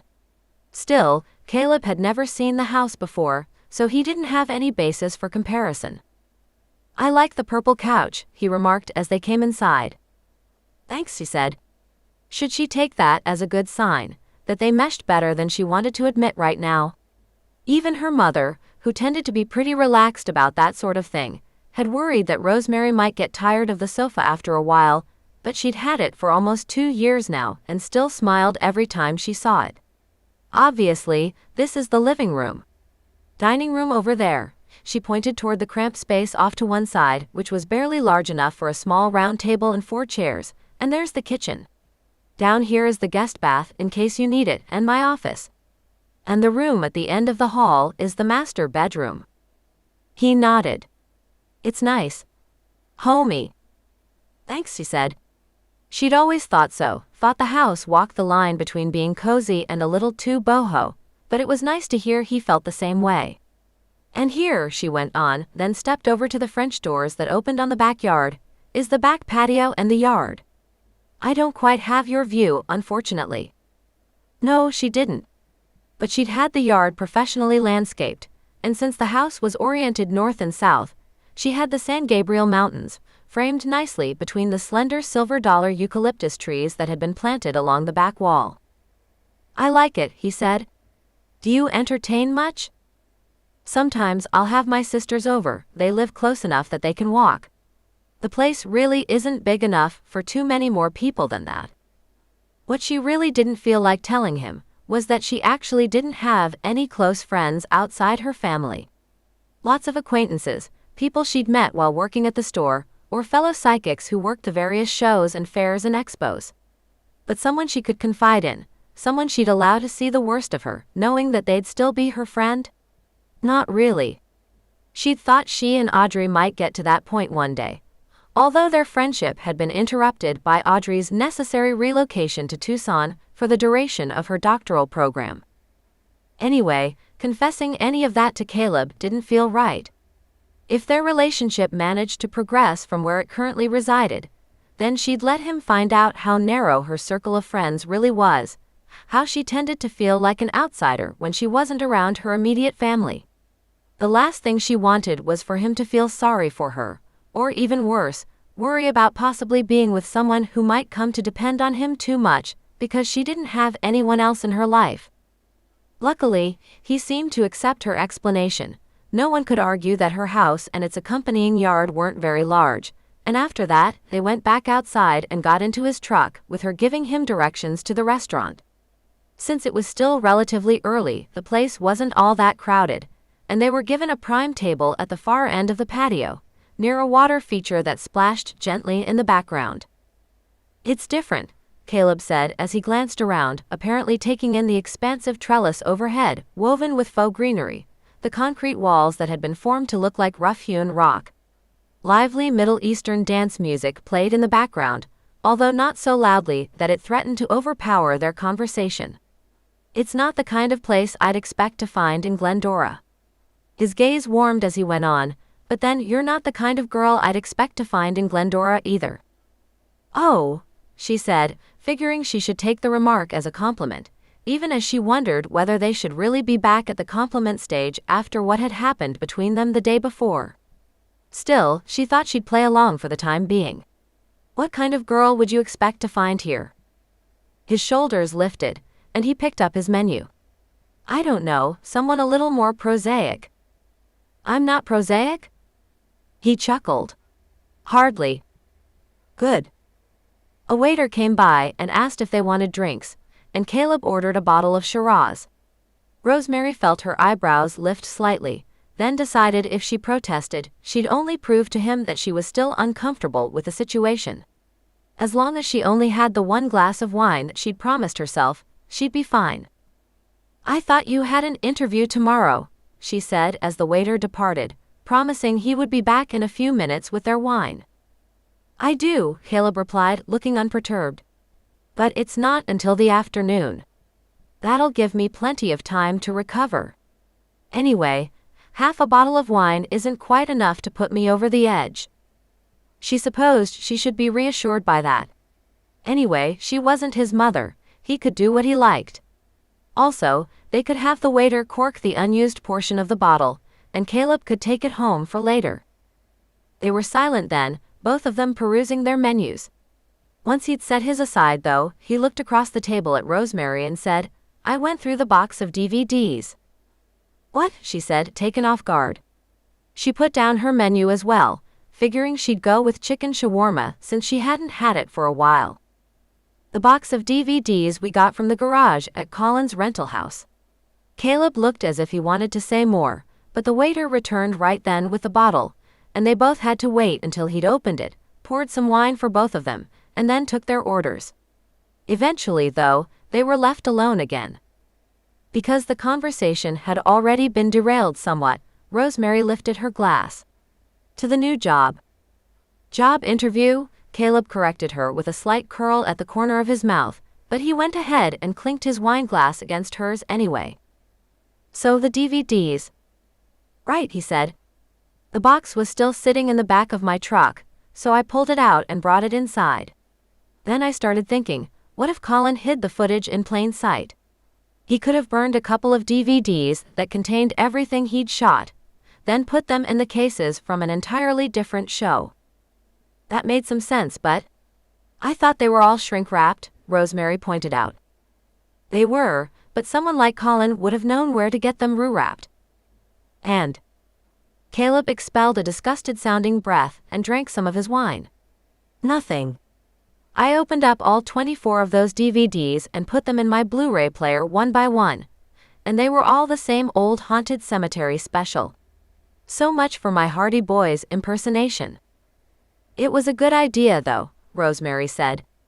Yes, it was disappointing to learn those DVDs weren't anything more than what they'd appeared to be, but at least he tried. Was that what he'd been doing while she was having dinner at her mother's house? It was probably a better use of his time than sitting there alone and trying to figure out what he'd done to turn her off so quickly. Pushing that somewhat gloomy thought aside, she added, I suppose I should have thought of something like that too. Sounds like we've both been striking out, though. I tried to summon Madeline last night, but that turned out to be a bust as well. Caleb frowned. She didn't show up? No, she appeared, but she only told me the same thing. I have no idea why she wants me to go to the house, when we've already figured out it was a dead end. Maybe Colin really did bury the footage in the backyard. I don't think so. Rosemary recalled how pristine the yard of the Los Feliz house had been, with barely a fallen leaf out of place. There hadn't been any obvious signs of digging, and honestly, not that much space to dig in the first place, since so much of the property's real estate was taken up by the large swimming pool directly behind the house. No, I think there's something else going on here. Caleb held up his wine glass and swirled the liquid inside in a contemplative way. The setting sun slanted through the Shiraz, awakening sparks of garnet and ruby. Maybe there is, but it sure isn't very obvious. I can try summoning Madeline again, Rosemary began, but he only shook his head. What's the point? It's kind of obvious that she isn't going to tell you anything valuable. Or maybe the information the dead woman was trying to impart seemed to make sense to her, and something was getting lost in translation. Even though Rosemary wasn't a medium and didn't pretend to be, she knew that messages from the dead often seemed incomprehensible because their frame of reference was so different. And Caleb was right. If she kept summoning Madeline, she might end up irritating the spirit, rather than accomplishing anything worthwhile, so it was probably better to leave things alone for now. That was sort of a depressing thought, though, and Rosemary was glad the waiter reappeared a moment later with their food. She and Caleb seemed to tacitly agree to leave the topic of Madeline Nash's cryptic communications aside for the moment, and instead talked about safe topics: the food in the restaurant, his upcoming interview, the massive community trick-or-treat that took place the day before Halloween on Glendora's Main Street. Even though it was chaos, Rosemary always loved the event because she got a kick out of seeing all the kids in their costumes. This year, her nephew Tyler would be going out on his very first trick-or-treat, and she couldn't wait to see how Celeste and Kevin were going to dress him up. The exact costume was a closely guarded secret, but because her sister was a pretty talented seamstress, Rosemary could only imagine they'd come up with something extremely clever and fun. Once they were done with dinner, Caleb drove her home. After he'd walked her to the front door, she hesitated, wondering what she should do next. If she invited him inside, would that be an open invitation to more intimacies? The one glass of wine she'd had with dinner had helped to relax her, but she knew she wasn't that relaxed. For whatever reason, she still wasn't ready to range into that territory yet. He seemed to understand, because his next words were innocent enough. I'll call you as soon as I know about the job, he said. You'll get it, she told him, her voice firm even as she let out an inner thank you to the universe that he'd apparently picked up on her vibe. "A psychic flash?" he asked, although he didn't sound as if he was teasing her. "A feeling." "Well, I trust your feelings." He reached over and gave her fingers a very gentle squeeze, but then let go quickly. "Have a good night, Rosemary." She stood on the doorstep and watched him stride down the front walk to his truck. It wasn't until he'd pulled away from the curb that she allowed herself to finally let out the sigh she'd been holding in. Should she have given him a signal, let him know that it was okay for him to kiss her goodnight, if only on the cheek? Problem was, she didn't know if it would have been okay. She still felt jangly and strange, despite the glass of wine she'd had with dinner.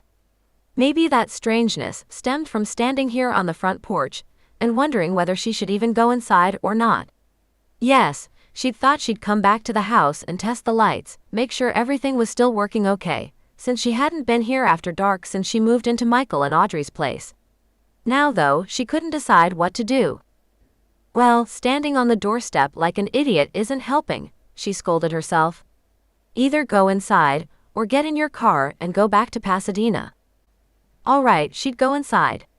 It would be stupid to waste the opportunity, especially since she had no plans to hang around this late in Glendora any time in the near future. A quick fumble for her keys, and then she was standing in the entry. By instinct, her hand went to the switch next to the door and she turned it on, illuminating the torchiere lamp that stood in the corner past the couch.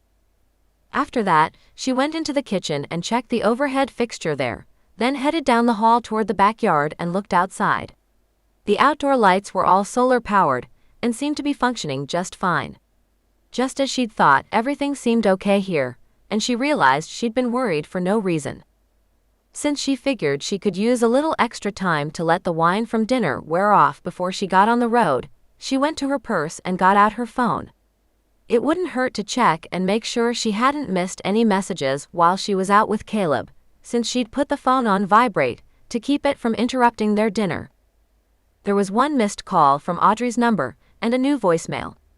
Wondering what that was about, Rosemary went and sat down on her couch, feeling obscurely comforted by the warm, nappy sensation of the purple velvet against her bare legs. Maybe it was just her being silly, but she'd missed that couch, no matter how comfortable the furniture at the Pasadena house might be. To her surprise, when she retrieved the new voicemail, she heard Michael's voice rather than Audrey's. Maybe he'd called on Audrey's phone in the hope that she'd pick up when she saw a number she recognized. Well, the call had only come in a couple of hours ago, so at least it wasn't as if she'd ignored it all night. "Hi Rosemary," he said. "I'm still working on Madeline Nash's background, or at least my source is. She was an actress, which I'm guessing is probably how she met Colin. She was originally from San Jose, went to college up there, then moved down to LA after she graduated. However, I'm still having a hard time pinning down where she lived during the 2.5 years before she died. I'm assuming it was with Colin, but he also has a blank spot in his rental history around then. Anyway, we'll keep plugging away at it. Something's bound to turn up. Mostly, I just wanted to let you know where things stand right now, and also to be careful, and make sure to call Will if anything strange comes up." Well, she'd already done that. Actually, Michael's admonition made her feel a bit better about the situation, if only because his words seemed to indicate that Will hadn't told him anything about their meeting. Obviously, he considered their conversation confidential, and she felt her respect for him increase. Oh, it's respect now, she jeered at herself. It was something. She just hadn't figured out what. If only things hadn't gone sideways between her and Caleb. Yes, they'd started to patch up their relationship, but she still didn't have a very good idea of where they stood. But she could figure out all that later. Now she needed to get out of here and head back to Pasadena. She got up from the couch and slipped her phone into her purse, then realized she had to go back to her bedroom and shut off the light there before she could leave. She turned toward the hallway, figuring she'd pause just outside her room and reach inside to hit the light switch. However, she'd only taken a step before she halted abruptly, her purse slipping from her suddenly icy fingers and falling to the floor with a heavy thunk. Someone was standing in the hallway, blocking the door to her bedroom. Not just anyone, though. The hall wasn't directly lit, but there was enough illumination emanating from the open door of her room to outline the intruder's face, to highlight his features even as a jolt of terror shocked its way through her body. The man in the hall was Colin Turner. A ghostly pale Colin, though, with 2 cavernous black pits where his eyes used to be. Was that what the demons had done to him? Gouged out his eyes. Audrey would never say exactly how he died. Rosemary's veins might as well have been filled with ice. Somehow, though, she managed to hold her ground and say, "Colin? It's Rosemary. Do you need me to help you?" No reply, only his sightless figure staring at her, as if he could still somehow see where she stood, despite the grotesque black wells that were all that was left of his eyes. His mouth opened and she tensed. Was he going to tell her where his footage was hidden? Had he come here because he was frustrated with Madeline's inability to explain why Rosemary and Caleb needed to go to his house? No words escaped those pale parted lips, however. Instead, a strange pale green mist began to drift from his mouth, moving toward her, coalescing into the form of some hideous creature, with glaring red eyes and bony hands that began to form into claws. She let out a terrified little shriek, then bent and grabbed her purse where it rested near her feet before backing toward the front door.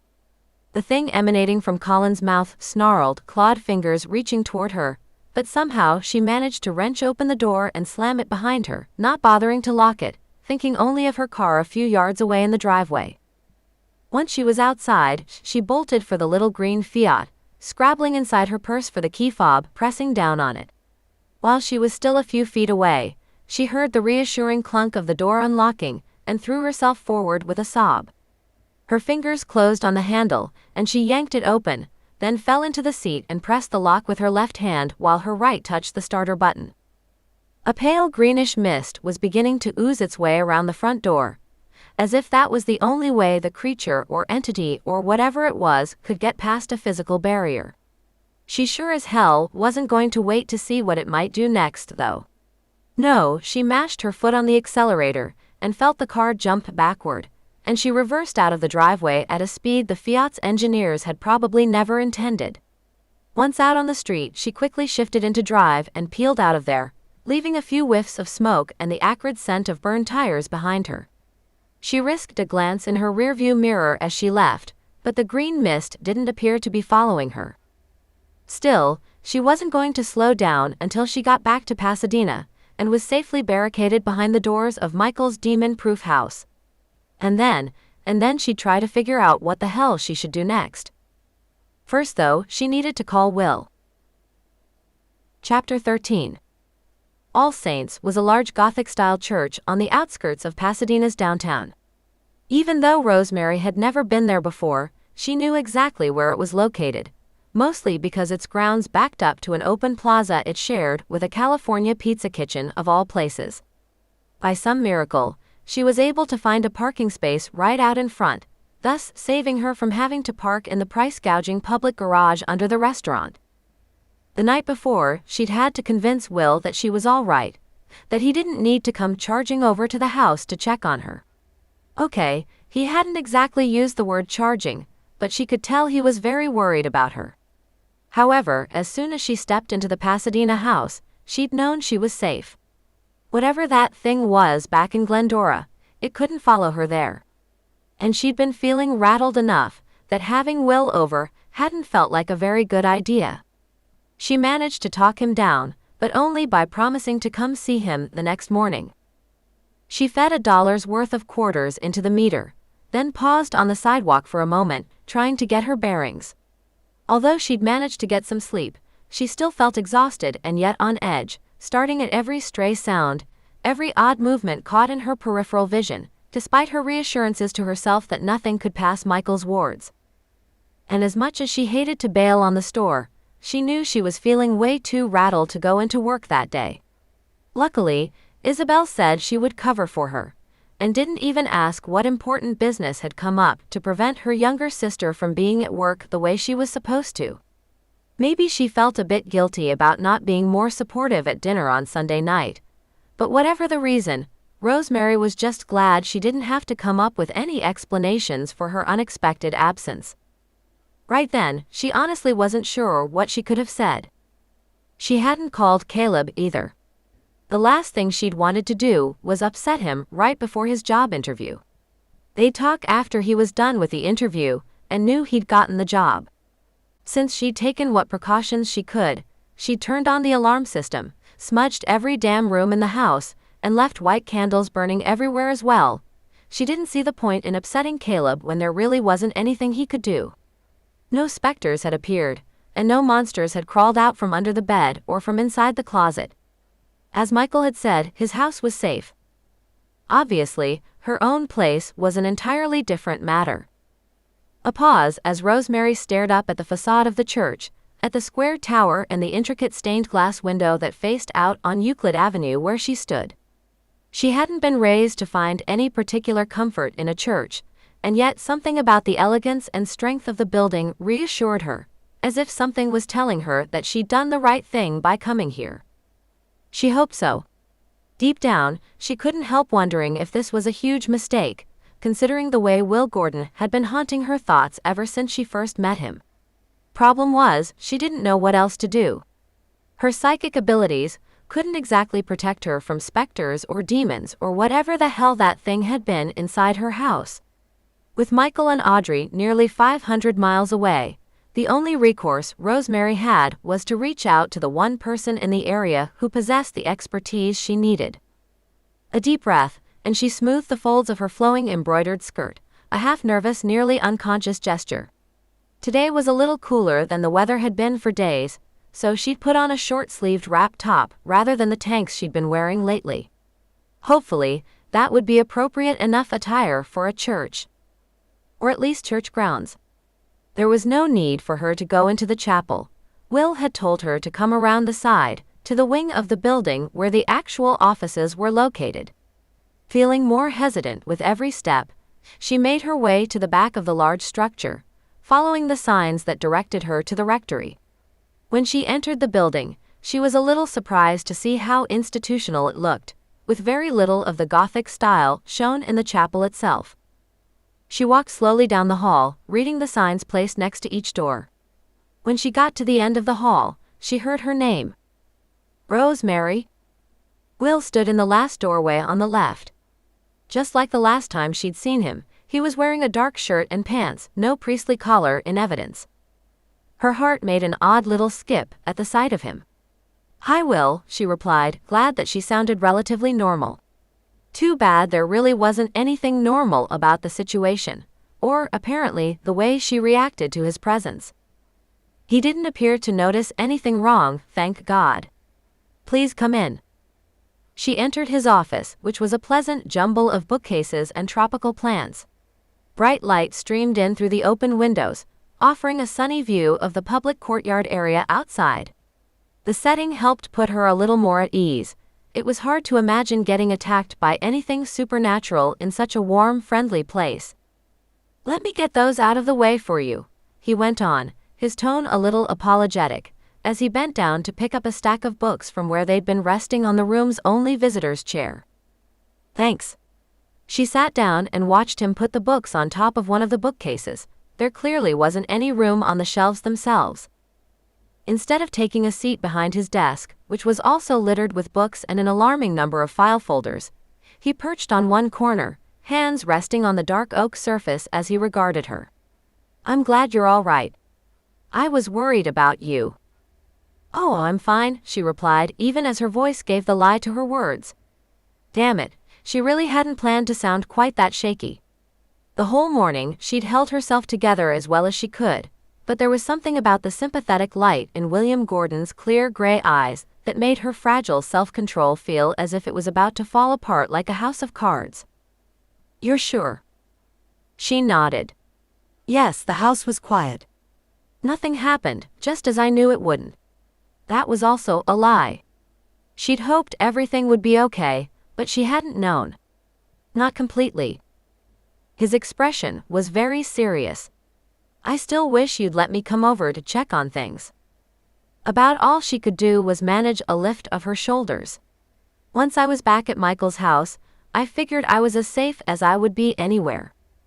Will didn't respond right away, although his brows were drawn together, as if he was quietly considering what she just told him. In silence, he went over to the shelf behind him and lifted the basket that sat on top. "Tea?" he asked. Now Rosemary saw that the basket held a variety of small packets, presumably of different flavors of tea. "Sure," she said, figuring maybe it would help to steady her nerves. "Do you have any green tea?" "Absolutely."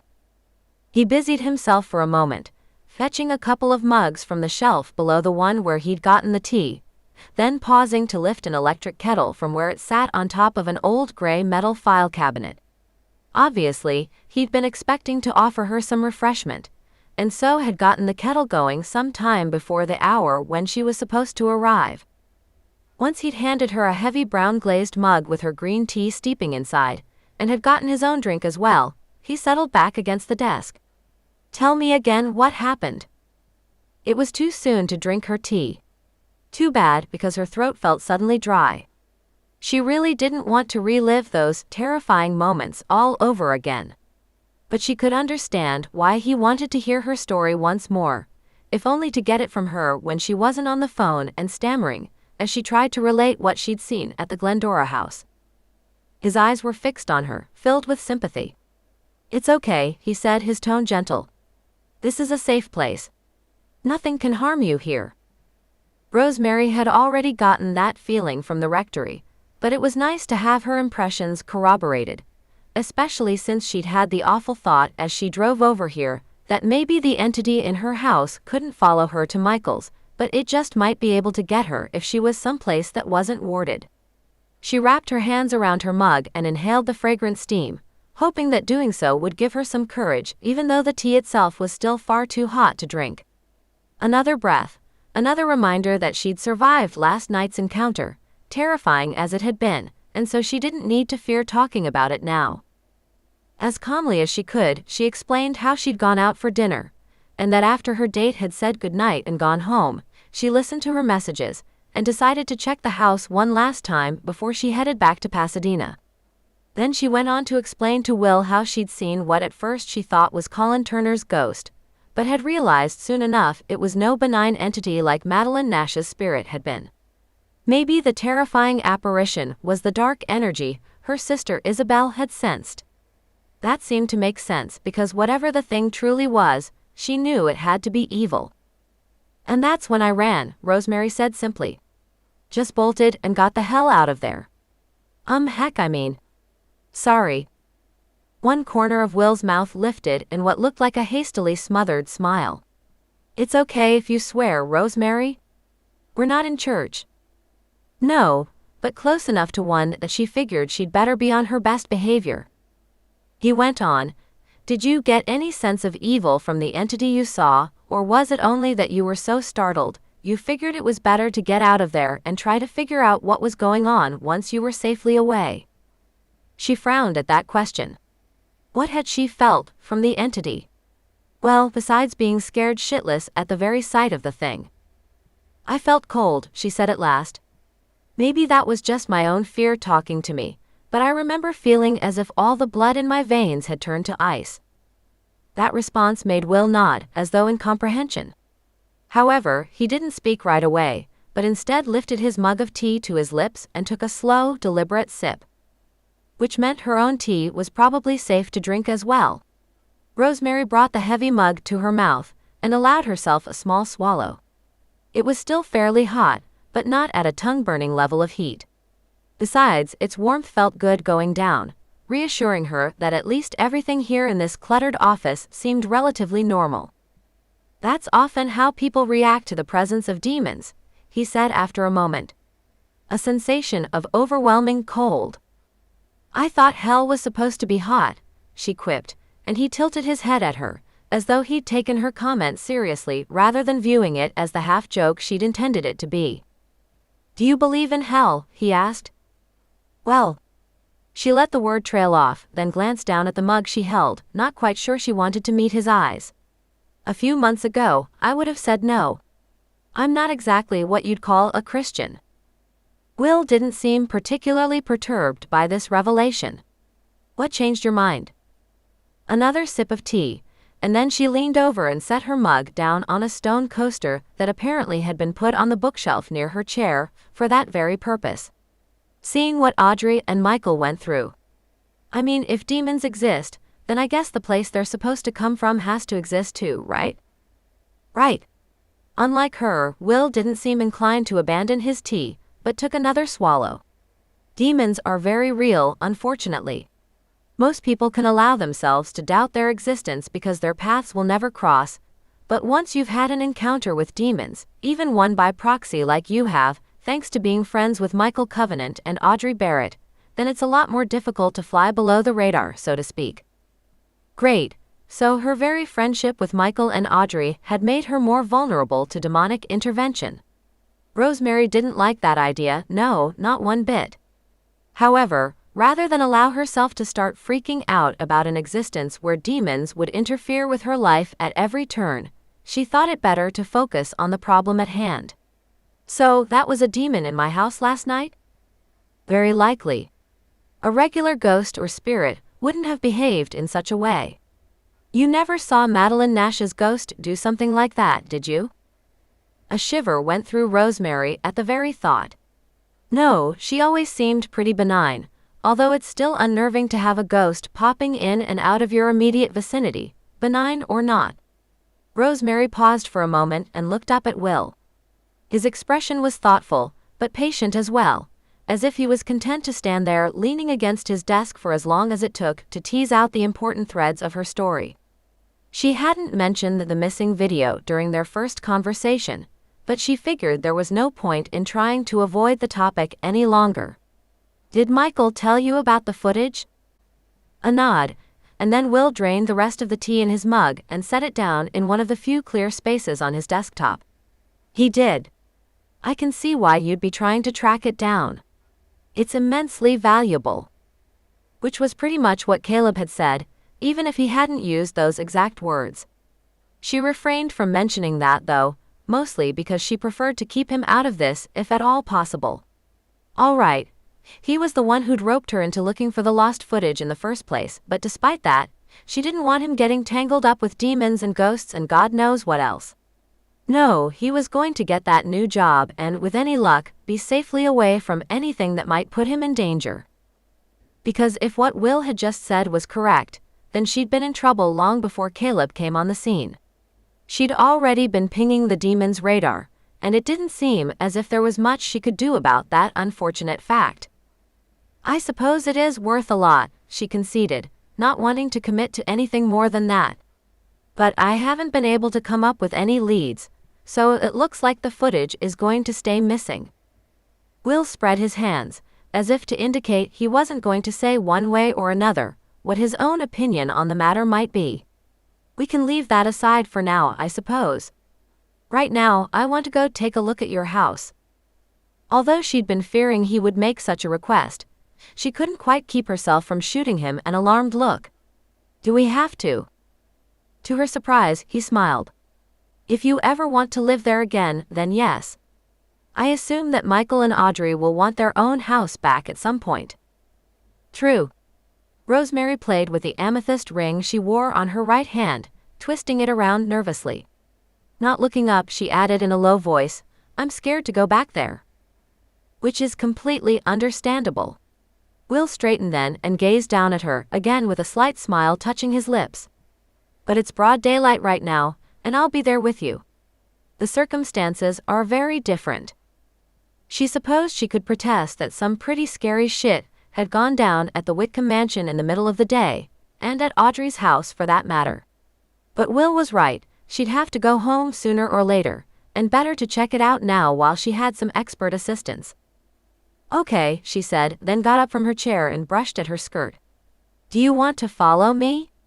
I'm parked out front on the street, the light green Fiat. That should be easy enough to follow, he responded. But give me your address too, just in case.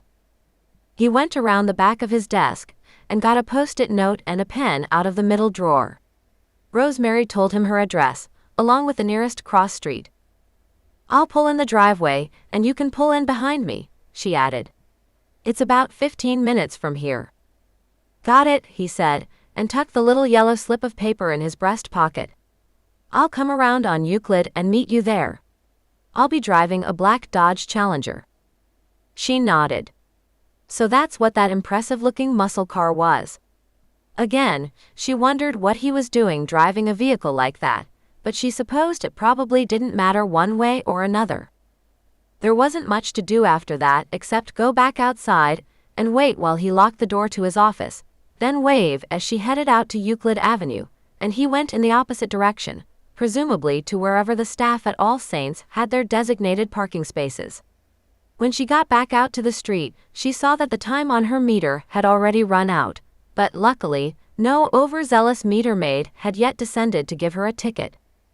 After she started the engine, Rosemary sat there and idled while she waited for Will Gordon to appear so he could follow her back to Glendora.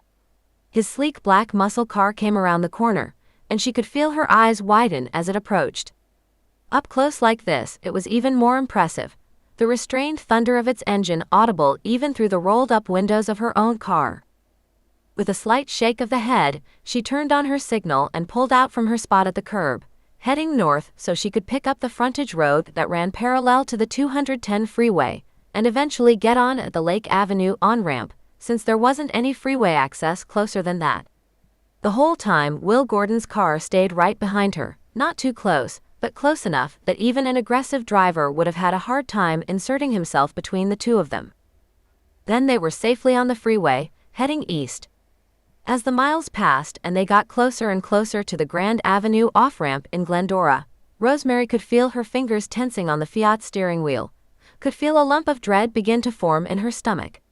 She didn't want to go back to her house, didn't want to risk another encounter like the one she'd experienced the night before. Sure, she could sit here and tell herself that she would have Will with her, and that everything would be just fine, but she didn't know that for sure, did she? Despite her roiling thoughts, despite the tension that knotted the muscles at the back of her neck, she dutifully exited the freeway at Grand, then headed north to the neighborhood that had been her home for the past 5 years. Everything looked serene and peaceful as she turned onto her street. Well, except for the usual hubbub at the construction site next door. You'd think the racket would be enough to drive off any marauding entities, but she wasn't sure she could count on the noise of hammers and power saws being sufficiently disruptive to work as an anti-demon deterrent. She pulled into the driveway and Will turned in a minute later, then stopped a few feet behind her car. They both got out at the same time, with him giving a quick, surveying glance around as he transferred the black satchel he held to his other hand so he could lock the car door. For a few seconds, she stared at the satchel, slightly puzzled. Then she guessed what it must contain. Holy water! Well, Michael apparently never left the house without it, and she supposed Will must take the same precautions. He came over to stand next to her, and even though he wasn't wearing his clerical collar, Rosemary thought that anyone looking at him must know he was a member of the clergy, in his plain black shirt and black trousers, not exactly typical attire for a warm October day in Southern California. If he had any idea how conspicuous he was, he didn't give much sign of it. Instead, he looked down at her, his expression encouraging and not at all afraid. Let's go in, shall we? Are you going to do anything first? One dark eyebrow lifted slightly. What were you expecting me to do? I don't know, she replied, flustered. Sprinkle holy water all over the place or something. Her comment made his mouth quirk, and there was no mistaking the amused light in his clear gray eyes. I'll have it ready, he promised. But things seemed to be quiet for the moment, so I'd rather not attract any undue attention. He had a point, so she only gave him a resigned nod and got her house keys out of her purse, then realized there was no need to unlock the front door. She'd slammed it as she fled but hadn't paused to lock it, so it was still open. Let me go first, Will said. While her first instinct was to say of course he didn't need to do that, she realized this was exactly what he'd come here for. He was the expert, not her. All right. Hanging back a bit, she watched as he entered the dim interior. All the drapes had been closed when she fled the place, then touched the light switch next to the hall closet. The fixture in the microscopic entryway came on at once, illuminating the living room and some of the dining room. Rosemary wasn't sure what she'd been expecting. Possibly to find the house trashed, the way the demons had destroyed the interior of Audrey's home, before they decided to get really serious and just burn the whole place down. But as far as she could tell, her own house looked untouched. Will advanced farther inside. She'd been so busy looking around that she hadn't been paying much attention to what he was doing, but she realized he must have retrieved one of the bottles of holy water from the satchel he carried, since he now held a vial of clear liquid in his right hand. "It seems okay so far," he said quietly. "Come inside." Trying not to bite her lip, she stepped into the entryway, then closed the door behind her, but didn't lock it in case she needed to make another precipitous departure. Moving with care, she walked over and stood next to him. Maybe she was being regressive and completely unliberated, but right then, it felt better to be close by Will, to allow his height and calming presence to reassure her. If she'd known him better, and if she was just a little less affected by his presence, she might have reached over and taken his hand. She had a feeling he probably wouldn't have stopped her, but she decided that would be utterly too weird. "Do you sense anything?" he asked, still in the same undertone as when he'd spoken a moment earlier. "Anything at all?" Although she really didn't want to reach out and use her extra senses to probe the atmosphere inside the house, she knew she had to. Will wasn't psychic, and so he didn't have any special abilities that would allow him to tell if something dark and malignant still lay in wait here. Yes, he'd said that he could sometimes feel when demons had lurked in a particular location, but she had no idea how infallible such a sense might be. She breathed in and willed her mind to be as still as possible. Now was the time to let that strange inner sense which told her sometimes of things that were yet to come, or possibly might be happening at the very same moment, or occasionally spoke to her in dreams, do its thing. It wasn't perfect, of course. She hadn't noticed a damn thing until she'd actually seen the demon, or whatever it was, standing in her hallway. But on many occasions, she'd been able to tell if something terrible had happened in a place, or simply whether the tensions between the people who lived in a house had built up their own dark residue, laden with the anger and resentment that had grown over time to take on a life of their own. Here, right now, she couldn't sense a damn thing. Feeling her mouth twist, she looked up at Will and gave a small shake of her head. "I'm not getting anything." "Nothing at all?" "Nope." He didn't appear too troubled by her reply. Instead, he went farther into the living room, then glanced over at the dining area and the kitchen. Good thing she'd tidied up the last time she was here, just in case Caleb might come inside. That hadn't happened, which was just as well. She had no idea how he would have reacted to the entity that had manifested in the hallway. "The bedrooms are down that hall?" Will asked. "Yes," she replied. "Well, I use the second bedroom as an office, but it's in the hallway that the entity appeared." "Good," he said, although Rosemary didn't see anything particularly good about the situation. However, she followed him as he moved down the hall, vial of holy water still held at the ready in his right hand. A brief pause as he stopped and looked into her office, although a glance past his shoulder told her that everything seemed to be in order there, the desk looking somewhat blank and empty, since her laptop was still safely over at the Pasadena house. But then he turned and continued to her bedroom, and stepped inside, while she had no choice but to follow him. At least the bed was made and everything was tidy enough, but she still found it almost excruciatingly uncomfortable to have him standing in her bedroom. His face was completely impassive, so she had no idea what might be going through his head right then. Probably a good thing. "Did you come in here that night?" "Not really," she said, glad that at least her voice sounded steady, even if she couldn't do anything about the telltale rosiness of her cheeks. "I checked my phone messages, then realized I needed to come back in here and turn off the light. It was as I started to come toward to the bedroom that I saw him, standing in the hallway." "Here," he said, and took a step or two back so he stood a foot or so outside the door. At least that got him out of the bedroom. "Maybe. I'll have to go back into the living room and look down here to tell for sure."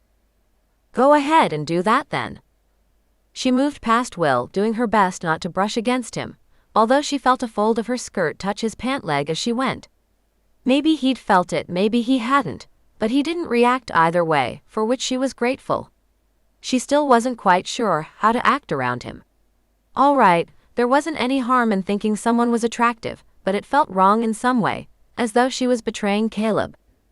And you've got way more important things to worry about right now, she scolded herself, as she walked back to the living room, so she could position herself in the same spot she'd occupied the night before when she saw the entity. Figure all the rest of this stuff out when you're not getting attacked by demons breathing green mist, okay? Duly chastised, she stopped in more or less the same place where she'd been standing when she first saw that dark shape in the hallway. I think I was standing somewhere around here. And I think you're just about where it was, too. Will nodded and looked up at the ceiling above him, and down at the polished oak floor before glancing from side to side. What he thought he would see, she didn't know. The hallway looked the same as it ever had, with the soothing sage green paint on the walls and the neatly framed family photos that had always hung there. But then he frowned, and reached with his free hand to dig something out of his pocket. As she watched, she realized it was a keychain with one of those mini mag lights attached to it. Flicking the flashlight on, he shone it up toward the ceiling, and directed the beam toward the flush mount light fixture there. Do you see something? She asked. A little chill shivered its way along her spine, but she made herself walk back toward him. I think so. Come here. Hoping she didn't look too reluctant, she moved closer and paused less than a foot away from him. This close, he seemed taller than ever, and she felt herself swallow. Look up there, he said, then pointed up at the light. See those markings around the lamp? As she squinted up at it, she realized there was a ring of strange symbols etched into the off-white paint that covered the ceiling. They looked as if they'd been scratched there with the point of a knife, and because they were white against white and she hardly ever turned on the hall light, she realized they could have been there for some time without her even noticing their presence. What are they? She asked. Sigils of summoning, Will replied, looking grim. Probably not so different from what Michael and Audrey found in the basement of the Whitcomb mansion, although, since I didn't have a chance to see those marks before they were destroyed, I can't say for sure. Now that icy sensation was moving along her limbs, although the house was actually stuffy and too warm, thanks to the closed windows and the sun beating down on its roof. Who put them there? I have no idea. He shut off the flashlight and returned the keychain to his pocket. I know one thing, though. What's that? Rosemary asked, even though she wasn't really sure she wanted to know the answer. Whoever scratched those sigils on your ceiling definitely wanted to hurt you. Chapter 14. Rosemary watched, arms crossed, as Will climbed up on the ladder he'd fetched from the garage and carefully scratched out all the sigils that had been carved into the ceiling plaster. Once he was done, he got out his vial of holy water, dabbed some on his fingertips, and smeared it into the surface while he murmured something under his breath. The water left grayish blotches on the paint, although she hoped it would dry without staining too badly. Then again, what did she care? Someone had been attracting demons to this house on purpose. In that moment, she was fairly certain she never wanted to spend another minute there. Housing prices in SoCal were going through the roof, and she was pretty sure she could more than recoup her investment in the place. Better to take the money and run, get a nice, safe, unhaunted condo somewhere. I think that should do it, Will said. He stared up at the ceiling, eyes narrowed, as if to make sure he hadn't missed a single mark. Thanks, she told him, but she really wasn't feeling very thankful.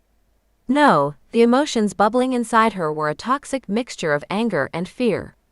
Part of her was simply offended that someone had come in her house and defiled it in such a way. But she was also nearly scared out of her mind that anyone would wish that kind of misfortune on her. As far as she knew, she hadn't done a single thing that would have attracted the wrath of a person who dabbled in such dark practices. Will came down the ladder and folded it, then leaned it up against the wall. With that task completed, he sent her a piercing glance. Are you all right? No. I don't know. She tucked a stray curl behind her ear and added, I want to get out of here. I understand. Well, I'm done, so there's no reason to stay. Thank God. In silence, they exited the hallway and went back out through the front door. This time she did lock it, although she realized that the house had been open all night and no one had come in. Well, part of the home's selling point had been the safe neighborhood where it was located, and she supposed her haste the night before had only proved that fact. Will appeared concerned as she pointed the fob for her Fiat at the car and unlocked the door. "Are you sure you're okay to drive?" "Of course I am," Rosemary snapped, even as she realized her reaction had been completely uncalled for. None of this was his fault. "You seem a little shaken." "Maybe I am, but it's not going to stop me from driving back to Pasadena. I want to get the hell out of here." "Fair enough." He hesitated, hands shoved in the pockets of his black trousers.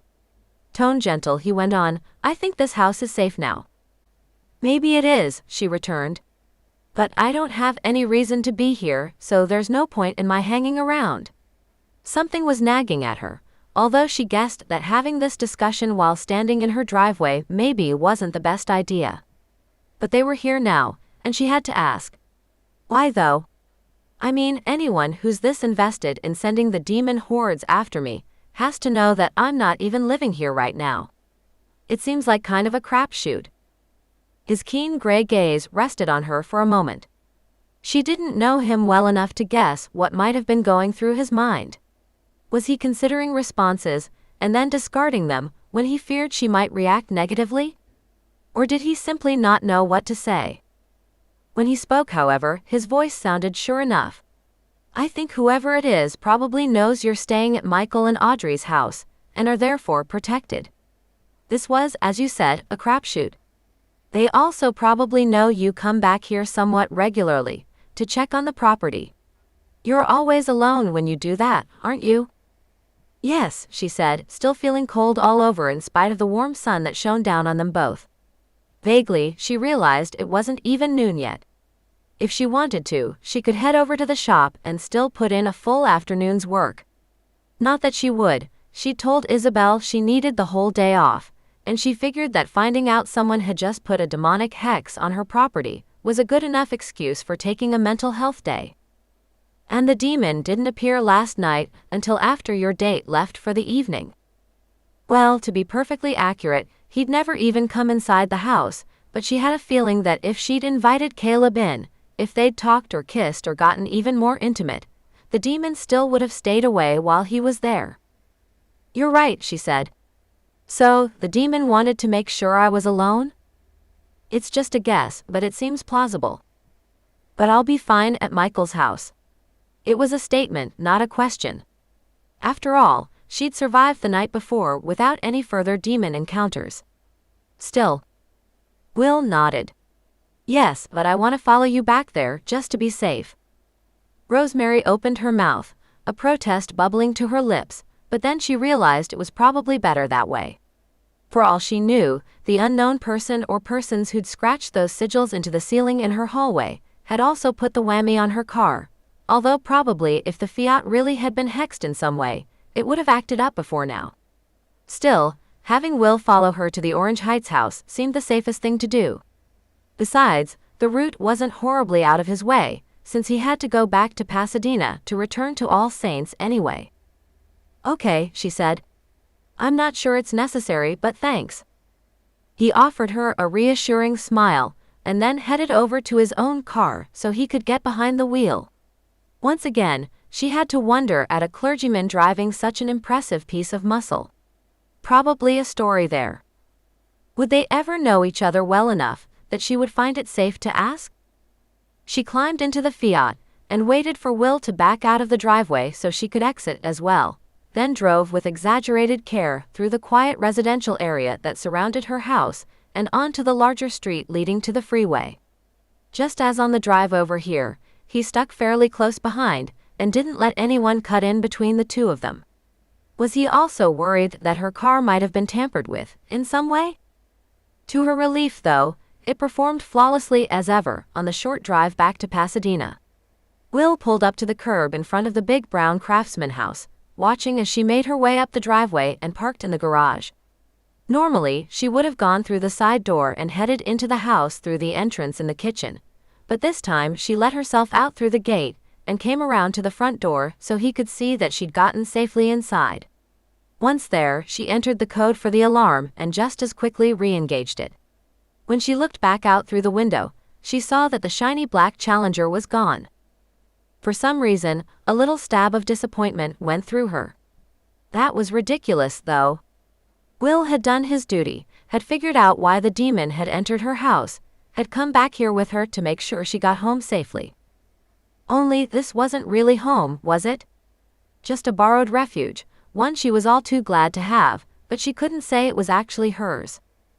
You can figure all that out later, she told herself, speaking aloud because she needed to hear the sound of her own voice right then, needed to have it reassure her that she really was all right, and that she'd survived this, just as she'd survived everything else life had thrown at her so far. Michael and Audrey won't be back here for almost 2 years. A lot could happen in 2 years. For now, though, she guessed she might as well get some lunch, not because she was particularly hungry, but because it would give her something to do until she heard from Caleb. His interview was at 1, so she doubted she would get a call from him until after 2 at the earliest. As she'd thought, putting together a salad kept her somewhat occupied. By the time she was done, she realized she was hungrier than she'd thought, and she sat down in the family room with her salad and some ice water, and turned on the local noontime news. She really didn't care what the newscasters had to say, but their brisk, businesslike voices reminded her that the world was still rolling along out there, far away from her own scary universe of demons and spells of summoning. Of someone who wanted to hurt her. Which drove her back to the central question.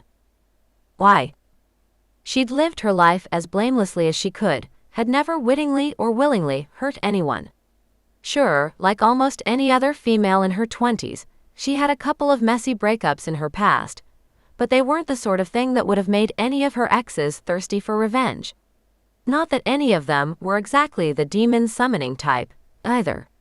Maybe nasty notes on a car windshield or a barrage of texts pleading for her to rethink things, but demons?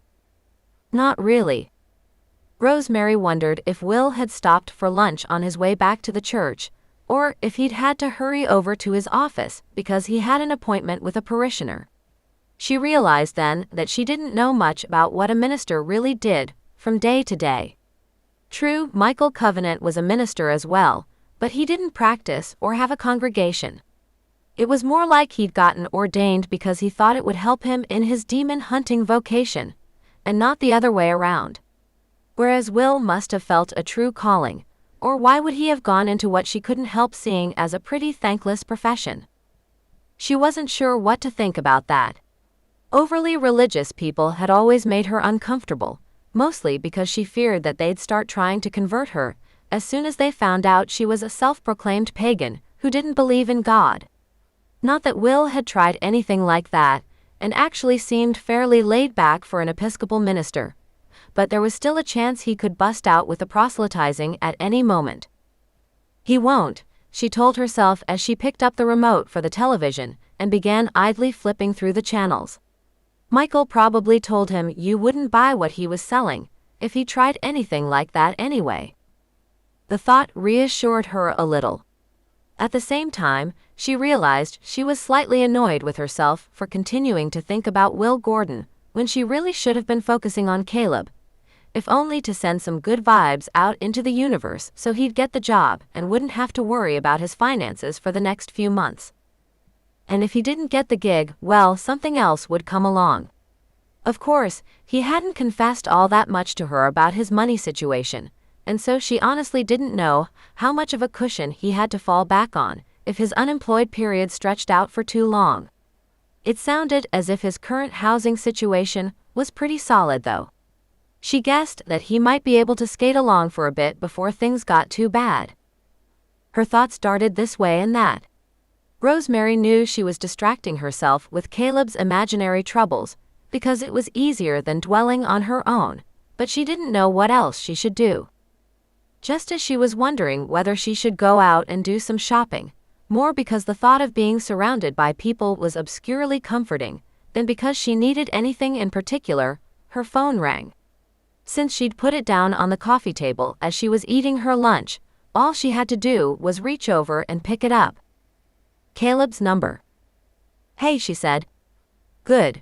She sounded upbeat and cheerful, and not at all like someone who had discovered a bunch of demon-summoning sigils carved into her ceiling a few hours earlier. "How'd it go?" "Great," Caleb replied. His voice was a little tinny, so he must have been driving someplace that didn't have good cell reception. "I got it. Like I thought, I start tomorrow." "So soon?"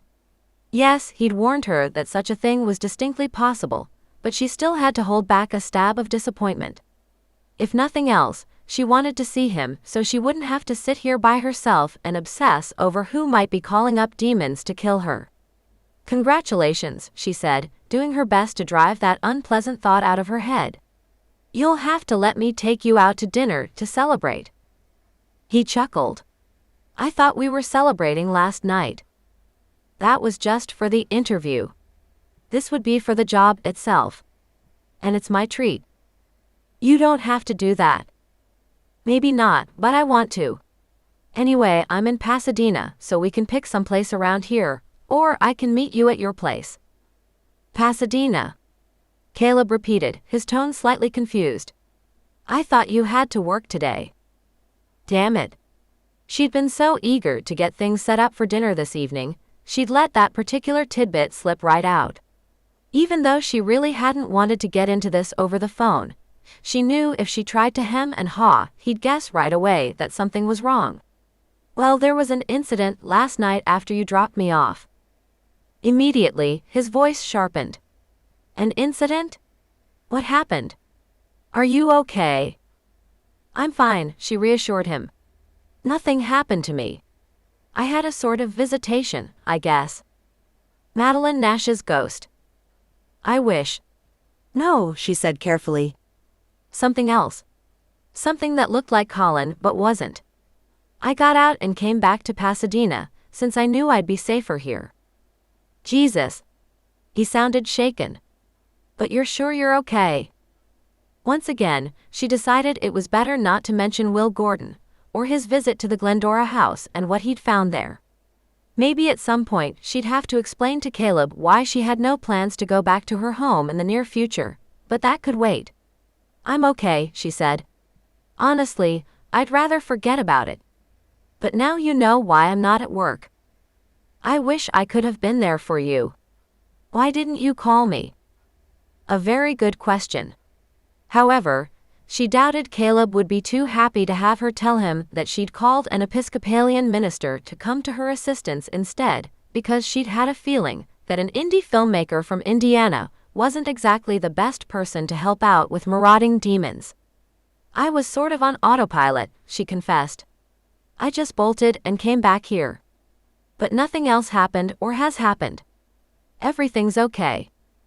A pause. "I'm not sure if it sounds okay," he said, his tone clearly dubious. "But as long as you're safe." "I am." He let out a breath, then said, "I wish I could come over there this afternoon, but I've got to sign some paperwork, and then there's a production meeting I'm supposed to attend. That's where I'm driving right now." Rosemary realized she'd been hoping he was on his way home, because then they could have gotten together much earlier than she'd thought. It didn't sound as though anything before dinner was in the cards, though. "It's okay," she lied. "I need to go run some errands anyway." "Is it safe?" She had to hope so. "Of course it is. I was just going to run over to Trader Joe's and maybe swing through Old Town. There'll be lots of people everywhere I go. What could be safer than that?" Her answer seemed to convince him because he said, "Well, that sounds pretty harmless. I'm not sure when I'll be done this afternoon, but I'll call you as soon as I get home. Sound like a plan?" "Sure. And don't worry about me.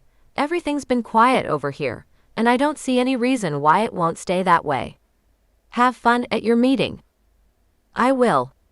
And you be careful, Rosemary." She made an affirmative sound and then touched her phone screen to end the call.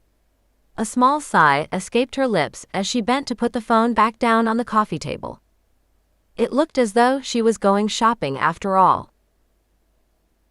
Actually, though, being surrounded by the moms shopping at Trader Joe's before they headed out to pick up their kids, by far the largest percentage of shoppers at the store at 2:15 on a weekday afternoon, made Rosemary feel a bit better about life.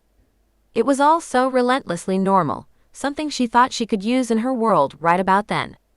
The same with wandering around Old Town Pasadena, after she'd picked up the few odds and ends she needed at TJ's, although the crowd in Old Town looked more like college kids than suburban mothers.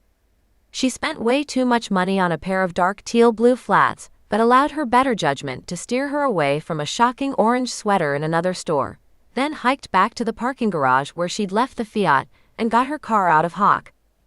For some reason though, instead of heading straight up Fair Oaks so she could jump on the freeway for a few miles and save herself a little time, she turned right on Colorado, then zigged left on Euclid, a route that would send her right past All Saints. Why, she wasn't sure. If Will had been all that concerned about her, then he would have stuck around rather than jetting off the second she was safely inside the house, which meant he probably wouldn't appreciate a drop-in visit. "I'm not going in," she told herself as she drove slowly down the narrow street, just a block over from Pasadena's municipal center. "I'm just checking." Yep, that sounded exactly like the sort of thing a psycho ex-girlfriend might say. Not that she was anything close to a girlfriend of Will Gordon's, not even really a friend, just someone whose safety he'd been charged with. Or at least, she had a feeling Michael had made it very clear that she needed looking out for, even though if he'd said such a thing to his face, she would have told him she could take care of herself, thank you very much. Except she hadn't been doing such a great job of that lately, had she? When was the last time the tough, resourceful heroine in an action movie had run screaming out of her house? Ellen Ripley or Sarah Connor probably would have flamethrowered that demon right out of existence. Hell, even Audrey Barrett had stood shoulder to shoulder with Michael and beaten a goddamn demon lord and sent him back to hell. But Rosemary McGuire? Wimp. She grimaced and allowed herself a quick glance over at the church as she drove by. Everything appeared calm and serene, which was about what you'd expect of a church on a weekday afternoon. Maybe they had evening services or some kind of community programs later in the day, but at the moment, she couldn't detect a single sign of activity. Was Will back in his office, dealing with paperwork? On the phone, with a parishioner? She wouldn't allow herself to stop and find out, even though she spotted a convenient parking space just a few car lengths ahead. "You need to stop thinking about him," she told herself sternly. "There are roughly a million reasons why acting like this is completely stupid. You have a date with Caleb tonight, remember?" Well, sort of a nebulous date, since she didn't know when he was going to get home, or what they were going to do once he got there. Still, Rosemary knew she needed to come up with some kind of plan, just so they wouldn't waste any of the precious time they had this evening. She'd been trying to take things slowly, but now she wondered if they shouldn't just go to bed, get it over with, so there wouldn't be this weird tension between them. And what a wonderful way to think about something that should be magical. Still, she'd always disliked this stage of a relationship, when it was pretty obvious where things were going to end up, but neither of the parties involved had taken the next step to get there. Wouldn't it be better to go ahead and sleep with him, and put all this awkwardness behind them? She enjoyed his company, and was obviously physically attracted to him, or she wouldn't have had to slam on the brakes the way she did on Sunday afternoon. Actually, now she was annoyed with herself for pulling back, for not allowing matters to progress to their logical conclusion. Maybe then she'd have her head screwed on a little straighter when it came to William Gordon. Father William Gordon. Oi. She decided to skip getting on the freeway at all, and crossed over the 210 on Los Robles, heading north toward home. As she went, she tried to come up with some kind of idea that would make this date with Caleb special, but her brain didn't feel as if it was firing on all cylinders. It didn't help that she knew next to nothing about Eagle Rock or the restaurants there. All right, there was the Italian place where they'd gotten takeout for lunch that one time, but she didn't think that was special enough. Her mood hadn't improved one bit by the time she got back to the house. She told herself that getting all riled up over something so inconsequential wasn't a very good use of her mental energies, but if anything, such inner cajoling only made her that much more irritated. Scowling, she got her shopping bags out of the trunk and stalked into the house, then put away the groceries she'd purchased with a bit more slamming of cupboards than was strictly necessary. As she shut the refrigerator door, she saw Madeline Nash standing there in the kitchen, dark, sad eyes fixed on her. "Holy shit," Rosemary blurted, then added quickly, "I mean, hello, Madeline." The ghost only continued to stare at her. "It wasn't him," she said. Her voice sounded different today, clearer, stronger. And she was barely transparent. Just a little bit more solid, and she would have looked like a regular person. Rosemary wasn't sure what these changes meant, nor why the ghost had appeared in the middle of the day, in broad daylight, when before she'd only manifested during the evening hours. Frowning slightly, she asked, "Who wasn't him?" "The thing in your other house. It wasn't Colin." A glance down at her bare forearms told Rosemary that goosebumps had formed on the lightly tanned skin there, even though the house was almost a little too warm, since she hadn't turned on the AC today. "It was a demon, wasn't it?" "Yes." Madeline seemed much more communicative today, which had to be a good sign. "What was it doing there?" "Sent to stop you." "To stop me from doing what?" The ghost paused and looked over her shoulder, although at what, Rosemary had no idea. Still, just the way Madeline had stared at the empty space behind her made an uneasy chill trace its way along Rosemary's back. "Finding it," the ghost said simply. "The footage?" A nod. "Then you have to tell me where it is," Rosemary pleaded, knowing how desperate she sounded. Still, she didn't know what else to do. Maybe Madeline thought she was being clear in her instructions, but she might as well have been speaking in a foreign language, for all the help her advice had been. "I told you," she said. As she spoke, she seemed to be growing fainter, dissolving even as her voice began to fade away. "In the house." And then she was gone. Rosemary stared at the empty space where the ghost had been standing, or maybe floating. She'd never really looked to see whether Madeline's feet were actually touching the ground just a minute earlier. Once again, frustration boiled up in her, but she knew there wasn't a damn thing she could do to change the situation. Obviously, the dead woman had one piece of advice she was going to provide, and that was it. Trying not to swear under her breath, Rosemary went back to the family room, grabbed the remote for the television, and sat down on the couch.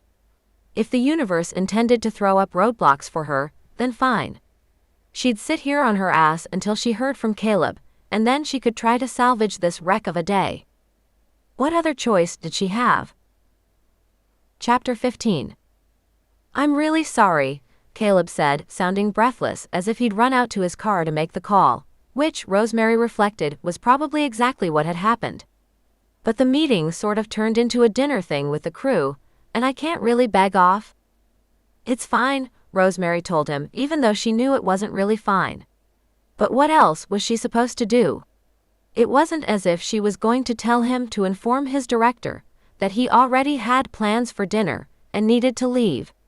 At the same time, though, she wished she had something else she could be doing tonight, anything but sitting alone in this big empty house. A sudden thought occurred to her, and she added, "I might go over to my mom's place. She was just complaining the other night that the two of us never get much of a chance to talk anymore." "Oh good," Caleb replied. He sounded relieved, although she wasn't sure whether that was because she wouldn't be by herself if she went to her mother's house, or simply that if she also had plans, he wouldn't need to feel guilty about bailing on her. No, that wasn't very fair. Pretty much everything she'd seen of him so far seemed to indicate that he was a considerate person. Most likely, he was thinking of her frightening encounter the night before, and was glad she had someplace to go so she wouldn't have to spend the whole evening alone. "You just let me know when you'll be getting a break and we can go out then," Rosemary said. "A delayed celebration is still a celebration." "You're the best," he replied. "We may be working on Saturday, but it doesn't sound as if we'll have to come in on Sunday, so maybe then." Great. A whole 6 days from now.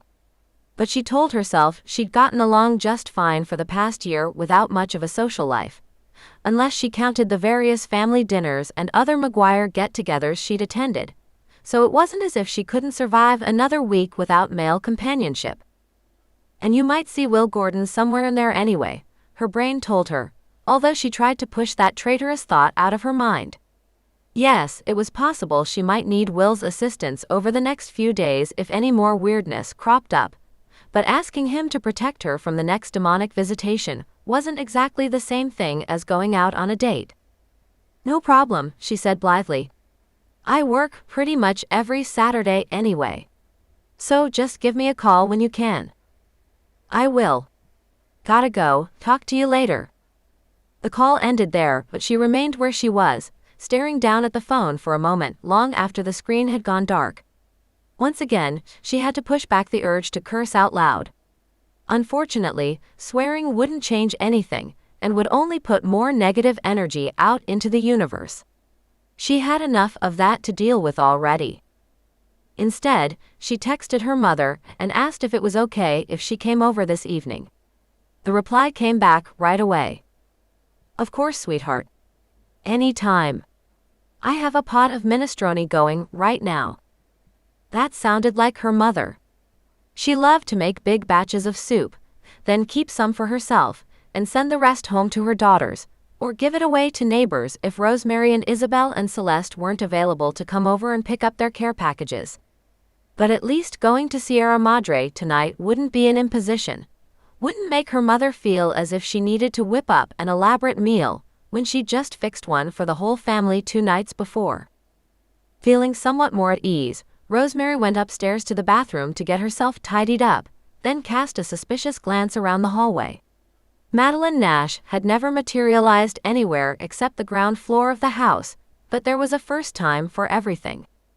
However, no ghostly presences announced themselves, so Rosemary got her purse, set the house's alarm, and headed out to the garage.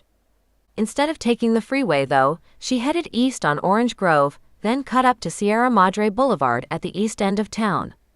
Despite the traffic and all the stoplights, she preferred to take this route, since she found it more relaxing to drive through residential neighborhoods rather than being stuck in bumper-to-bumper traffic on the 210. About 20 minutes later, she pulled up into the driveway of her mother's house, parked the Fiat, and got out. Even as she was climbing the porch steps, the front door opened and Glynis peered out. I thought I heard a car, she said. How was the drive? Fine, Rosemary replied. Or at least as fine as an eastbound weekday drive in the early evening could be. Despite that though, she felt relieved to get out of the house. Michael's place was safe from demon incursions, true, but having a ghost popping up all the time wasn't exactly the most reassuring thing in the world either.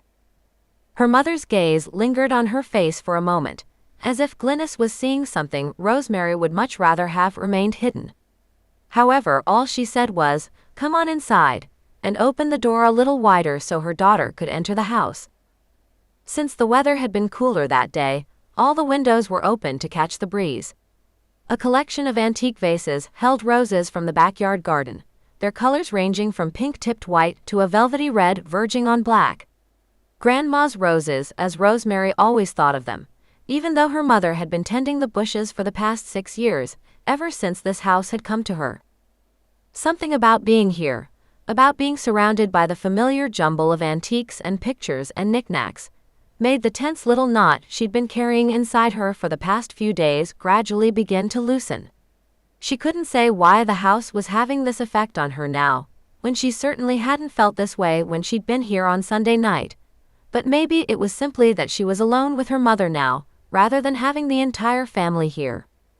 Let's go to the kitchen, her mother said, and Rosemary followed her toward the back of the house, to the large cozy room that had been such a central component of her later childhood years.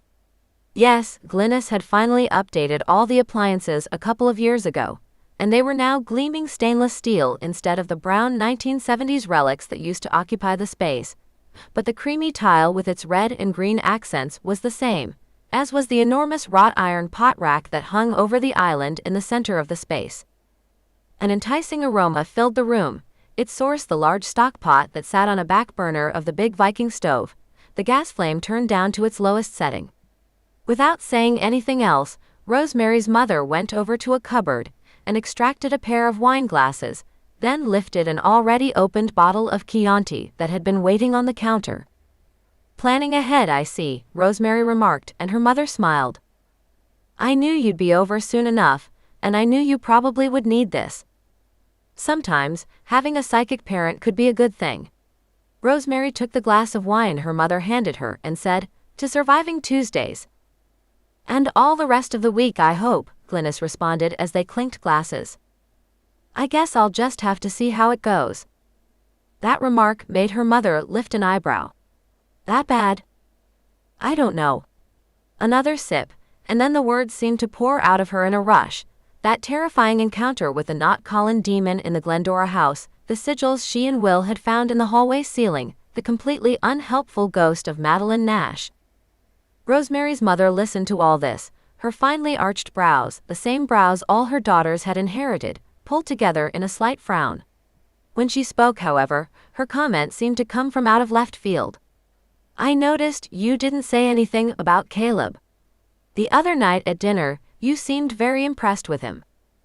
"Well, I didn't mention him now because he didn't have anything to do with any of this," Rosemary replied. A stab of annoyance went through her, although whether that irritation had been caused by her mother's seemingly random question, or by the simple fact of Caleb's defection this evening, she wasn't sure. He was off at a job interview today. "We were supposed to have dinner tonight, but that fell through." "I'm sorry." A long pause as her mother sipped some wine. It seemed as if she'd intended to say something else, but instead, she set down her glass and went to the cupboard to fetch a couple of bowls. "Let's get dinner on the table." The subtext seemed to be that she would prefer to get some food in her daughter's stomach before the discussion went any further. Since Rosemary was hungry, she didn't protest, only got a bowl of salad out of the fridge as her mother instructed, then took it in to the dining room table. 2 place settings had already been laid out at one end, so she set down the salad bowl there and went back to retrieve the wine while her mother brought out the soup.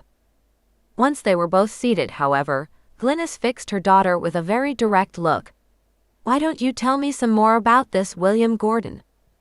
Nonplussed, Rosemary stared back at her mother. "What's there to tell? He's someone that Michael Covenant knows. He's sort of working as Michael's relief pitcher, while he and Audrey are out of town, so to speak. Your voice changes when you talk about him." "Oh, great." Now her mother was going to go all psychic on her, an attempt to see hidden nuances that didn't really exist. "Well, I'm grateful to him," Rosemary said, spearing a cherry tomato with her salad fork. "If it weren't for him, I don't know whether I would have ever discovered the sigils on the hallway ceiling." "He knew what he was looking for?" "I'm not sure it was exactly that." She paused, replaying the scene in her mind. Will had stood where the demon appeared, and then inspected his immediate surroundings with care. Obviously, he'd guessed there had to be some reason why the entity had chosen that particular spot to manifest, and that was why he knew to look for the summoning symbols.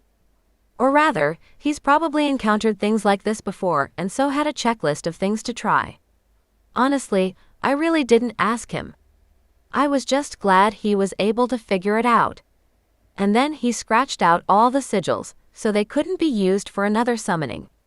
I'll need to get the hallway ceiling repainted at some point, but since I'm not planning on moving back there anytime soon. Rosemary. 3 small syllables, but they were enough to make her pause and gaze over at her mother. Glynis's expression was serious enough, and yet Rosemary detected a very faint lift at one corner of her mouth, the sort of small tell that seemed to indicate she was secretly amused even if she was doing her best not to let it show. Another flicker of annoyance flared then, and Rosemary wondered if she was PMing or something. Usually, she didn't allow every little thing to set her off. "What? You're telling me what he did, but you're not telling me about him." "Not really." "Because I don't know much about him," Rosemary protested, which was only the truth. "He's a minister over at All Saints. You know, the big Gothic-style church on Euclid." Glynis picked up her glass of Chianti and sipped from it, still with that small quirk touching the right side of her mouth, although Rosemary guessed her mother's amusement now probably stemmed from this revelation of Will's occupation. But because she didn't reply, just nodded slightly, it seemed as though she wanted her daughter to continue. Anyway, it's not as though we've had a chance to have any heart-to-heart talks or anything. He's from the East Coast, I think, and I think he's in his mid-30s, but I really don't know anything more than that. Not how he and Michael met, not how long he's worked at All Saints, not his favorite color or football team or whatever else people are supposed to know about each other. After delivering this not-quite diatribe, Rosemary took a sip of her own wine before turning her attention to the bowl of minestrone in front of her. Seriously, she didn't know what the point of this inquisition actually was. Well, okay, one or two direct questions didn't exactly an inquisition make, but still. Her mother seemed to absorb the minimal information Rosemary had provided, and tapped her fingers against the bowl of her wine glass, still without speaking. And although Rosemary had resolved not to say anything else on the subject, somehow the words slipped out anyway. I suppose you think it's funny that I might be attracted to an Episcopalian priest. Now her mother smiled outright. Well, that's better than a Catholic priest, isn't it? True. As awkward as the situation might seem to her, Rosemary reflected that it could be a lot worse. Probably. But I think maybe I'm just trying to sabotage myself by thinking I'm attracted to him, instead of focusing on whatever might be happening with Caleb. Which is? Good question.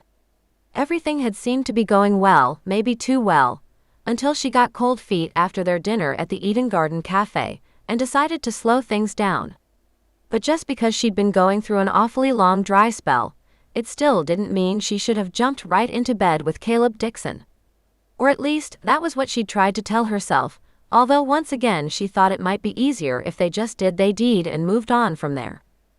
We get along well together, she said. He seems like a nice guy. A nice, normal, good-looking guy, one who didn't seem to have any particular hang-ups or neuroses, except maybe his dedication to tracking down Colin Turner's missing Project Demon Hunters footage. Even that small obsession, though, seemed pretty harmless. In a town crowded with wannabes, Caleb was just looking for something that would make him stand out. Even as the thought crossed through her mind, though, she realized his obsession might not be quite so harmless after all. Before they'd started on this quest, she hadn't had to deal with wandering ghosts or mist-spewing demons. Her life had been a lot quieter before he crossed her path. I'm sure he's very nice, her mother said. However, her tone was neutral enough that Rosemary set down her spoon and gave her a sharp look. Is there something you'd like to tell me? I'm not having a psychic flash about Caleb, if that's what you mean. In a way, Rosemary wished she had. If her mother was getting some bad vibes about him, then at least she'd know what to do. But life was rarely that cut and dried. She liked him a lot, enjoyed spending time with him, and yet she hadn't experienced anything close to the strange little zing that had gone through her when she'd looked into Will Gordon's clear gray eyes for the first time. But nothing really. Glynis glanced away, gaze moving toward the window, although Rosemary wasn't sure what she could see out there, except for the red-leaved Japanese maple planted in the side yard, and possibly a span of redwood fence. You're my daughter, Rosemary, and I want whatever is best for you. If you think that's Caleb, then I'll be happy for you. It's just that I've seen you settle in the past, and I don't want you to do that again. She wished she could say her mother was wrong, but she'd pointed out a truth that Rosemary had tried to ignore. Meeting decent men seemed to be getting more and more difficult, no matter what all the dating apps liked to say on the subject. Being a self-proclaimed psychic only made matters that much worse. She seemed to attract either kooks or guys who wanted to prove to her that her supposed powers weren't anything more than the power of suggestion. When someone halfway decent crossed her path, she tended to give them far more benefit of the doubt than they probably deserved, simply because they appeared so much better in comparison with the other men who tried to pursue her. After her last relationship collapsed more than a year earlier, she'd basically washed her hands of the whole thing. Celeste could be the one sister with a perfect marriage and the happy family, and the adorable rescue dog, because it sure didn't look like either she or Isabel were going to be able to achieve that particular triple-word score. I'm not settling, Rosemary said then, and poured herself some more Chianti. I've only been out with a guy twice. And since it looks as though my third date with him is on hold indefinitely, I doubt we have much of a future. Her tone was casual as she spoke, but a pang went through her at the thought of not seeing Caleb again. She loved her sisters and her mother, loved the closeness of their family, and yet sometimes it was really nice to have some male companionship. Then she told herself to stop borrowing trouble. He'd pretty much told her that he wanted to see her on Sunday, so there was no reason for her put on a mask of tragedy and act as though she'd been outright abandoned. But was that because he really did want to see her, or only because he hoped she might have gotten some leads on the missing footage in the intervening time? And Will, probably better not to think about him too much. There wasn't any reason for her to be in contact with him, unless she had another strange encounter. And as much as she wanted to see him again, she wasn't sure she was willing to deal with another invading demon just to have an excuse to call him. Her mother sat quietly, no doubt watching the shifting expressions on her face and trying to figure out whether it would be better to say something reassuring, or whether she should allow her daughter to sift through this problem on her own. When she spoke, it was clear she decided to change the subject. "What are you going to do about the house? Will it need to be cleansed in some way?" "Probably," Rosemary replied. While she didn't like to think of how her pretty little house had been defiled, she realized the problem would have to be addressed sooner rather than later. Will might have erased the summoning sigils, but he hadn't done anything to remove the psychic taint the demon had left behind. "Maybe you and I and Isabel and Celeste can go there one night this week and smudge the hell out of the place." "Literally," her mother said with a smile. "I have my book club on Wednesday, but otherwise I'm free anytime you girls are. Just let me know when you work it out with Celeste and Isabel." "Sounds like a plan." From there, the conversation moved to more harmless subjects, like the book her mother was reading for her club, and how Halloween was rapidly approaching, only a little more than 2 weeks away. Every Samhain, the family met here at the Sierra Madre house to have their own observation of that ancient holiday, so they might honor their dead and show proper respect to the world beyond the veil. The past week had been so tumultuous, Rosemary had almost forgotten how they were inching ever closer to the day when the barrier between this world and the next would be at its thinnest. Not that it had seemed all that thick lately to begin with, thanks to the way Madeline had been popping in and out of existence in Michael's house. Eventually, however, the two of them had eaten their fill of soup and salad, and Rosemary helped her mother take the dirty dishes back into the kitchen, then insisted on rinsing everything and putting it away in the dishwasher. Knowing better than to protest, Glynis had waited off to one side until her daughter was done, then thanked her. "I'm sorry your date was cancelled, but I'm glad you were able to come over and visit," she said as Rosemary closed the dishwasher door. "It's been too long since we were able to chat like this. And even though things may seem muddled now, I have faith that you'll be able to find your way through in the end." She wished she had her mother's confidence. At the moment, it seemed as though she didn't know what she should do next. Well, sometimes the best thing to do was to do nothing, to relax and allow the universe to tell you where you should go. Still, she tucked a curl behind her ear and then leaned against the counter, arms crossed. "What's the point in being psychic if I can't even tell what I need to do next?" "Oh, sweetheart." Glynis came over and wrapped her arms around her daughter, the hug brief but infinitely reassuring. Somehow, the faint scent of the lemony perfume she always wore seemed to ground Rosemary, to remind her that her family would always be here for her.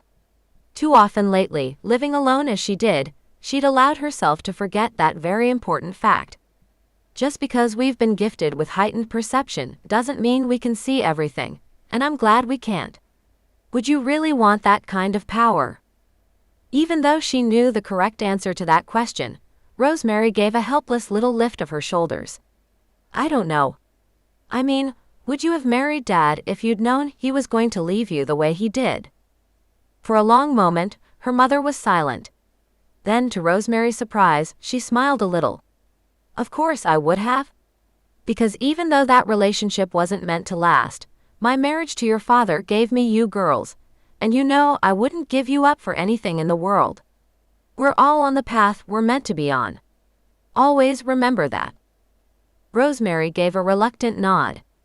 Well, she would try to do her best, no matter where that path might lead her. Chapter 16. The days that followed Rosemary's Tuesday night dinner with her mother seemed interminable. But possibly that was only because nothing of any note occurred to break up the monotony. Yes, the McGuire family converged on her house on Thursday night to look for more sigils. They found none though, followed by a thorough cleansing. But even then, nothing tried to stop them from ritually smudging every room, or walking through the place afterward holding white candles as they murmured ancient invocations of protection. She wondered if she should have an alarm system installed, an expensive security measure that she'd been doing her best to avoid, but then decided to leave it alone for now. Although she hated the noise of the construction zone next door, she had to admit that having her neighbor's property swarming with construction workers at least 10 hours every day was probably a good deterrent for any would-be intruders. Yes, someone could still attempt to break in late at night after the work crews on the adjacent property were gone, but she had to hope that the precautions she and her family had taken would keep away anyone trying to summon another demon. Even if they did, joke was on them. She had no intention of sleeping in the place anytime soon, especially since she didn't have to worry about Caleb meeting her here in Glendora for another date. Oh, he kept in touch. He hadn't, as she'd worried he might, ghosted her, using the excuse of his new job to pull a disappearing act. Maybe he didn't call every night, but he called on Wednesday and again on Thursday, although she missed him that time because she was in the middle of cleansing the Glendora house with her mother and sisters. And he reached out to her on Friday to let her know he definitely had to work Saturday, but that so far Sunday looked open. "It's the best I can do," he said, sounding genuinely apologetic. "But I'll make it up to you, I promise." "What would you like to do?" "Rummage through more storage units," she suggested, and he chuckled. "Did you find another key?" "No," she replied. "No sign of Madeline lately either. That dead end is staying dead, as far as I can tell." "And everything else is okay?" By the hesitant way he'd phrased the question, Rosemary guessed he was asking whether she'd had any more demonic visitors. "Everything is fine," she told him, wondering if she sounded a little too emphatic. Well, that couldn't be helped. Plowing ahead, she added, "My mother and sisters went to the house and helped cleanse it. I don't think my little demon friend is going to make a repeat appearance anytime soon." "I'm glad," he said. "I couldn't stop thinking about that, worrying about you." But you weren't worried enough to come check on me in person, she thought, even though she realized she was being grossly unfair. Not many people had the kind of freedom in their jobs that she enjoyed, couldn't take off at a moment's whim if something strange or unexpected occurred. All she had to do was ask one of her sisters to fill in for her, if she needed to get away for a few hours or even a whole day, but Caleb didn't have that luxury.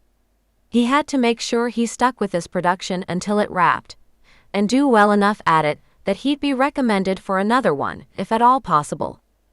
Besides, it wasn't as if Will Gordon had exactly been beating down her door to keep tabs on her either. He'd sent her a text on Wednesday morning, asking if she was okay, to which she'd answered that everything was hunky-dory. All quiet on the Western Front. Which was only the truth, but even as she'd sent Will her reply, she found herself wishing that things weren't hunky-dory, just so she could ask him to come over and offer some assistance. "You don't need to worry," she assured Caleb, doing her best to jerk her thoughts back to the here and now, and not a mythical visit from Will Gordon that was never going to materialize. "Honestly, this has been a pretty boring week. I hope you're having more fun than I am." He chuckled then, and she could almost imagine him shaking his sandy blonde head at her, his brown eyes twinkling with amusement. "Actually, I am. The crew on this show is a lot of fun. They make the long hours seem, well, not so long." "Are you going to tell me what it is?" She'd asked the question before, but each time she hoped he might change his mind and let her know a little more about the show that was currently consuming pretty much all his waking hours. Yes, he told her it was a detective show of some kind, but that was it. Nothing about who was in it or when it would be released, not even the smallest detail about the premise. "No, I have a little NDA that sort of prevents me from telling you anything more than I've already said." "Just a hint," she said, knowing how wheedling her tone sounded as she asked the question. Another chuckle. Nope. Sorry. You don't want to get me fired, do you? Of course, she didn't. And mostly, she'd been teasing. Anyway, he went on, like I said, I want to do something fun on Sunday. Whatever you like. Even going to the beach?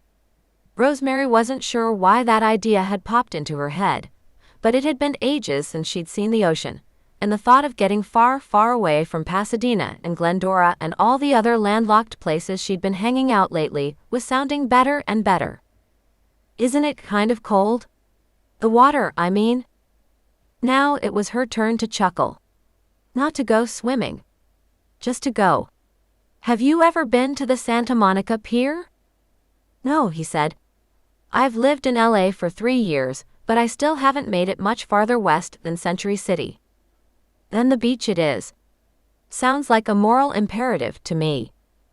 Well, I definitely don't want to ignore a moral imperative. He paused then before saying, I've missed you. Maybe that makes me sound like a dork when we've just started seeing each other, but... No, I get it, she said, wishing she could just be happy that he missed her and wanted to see her.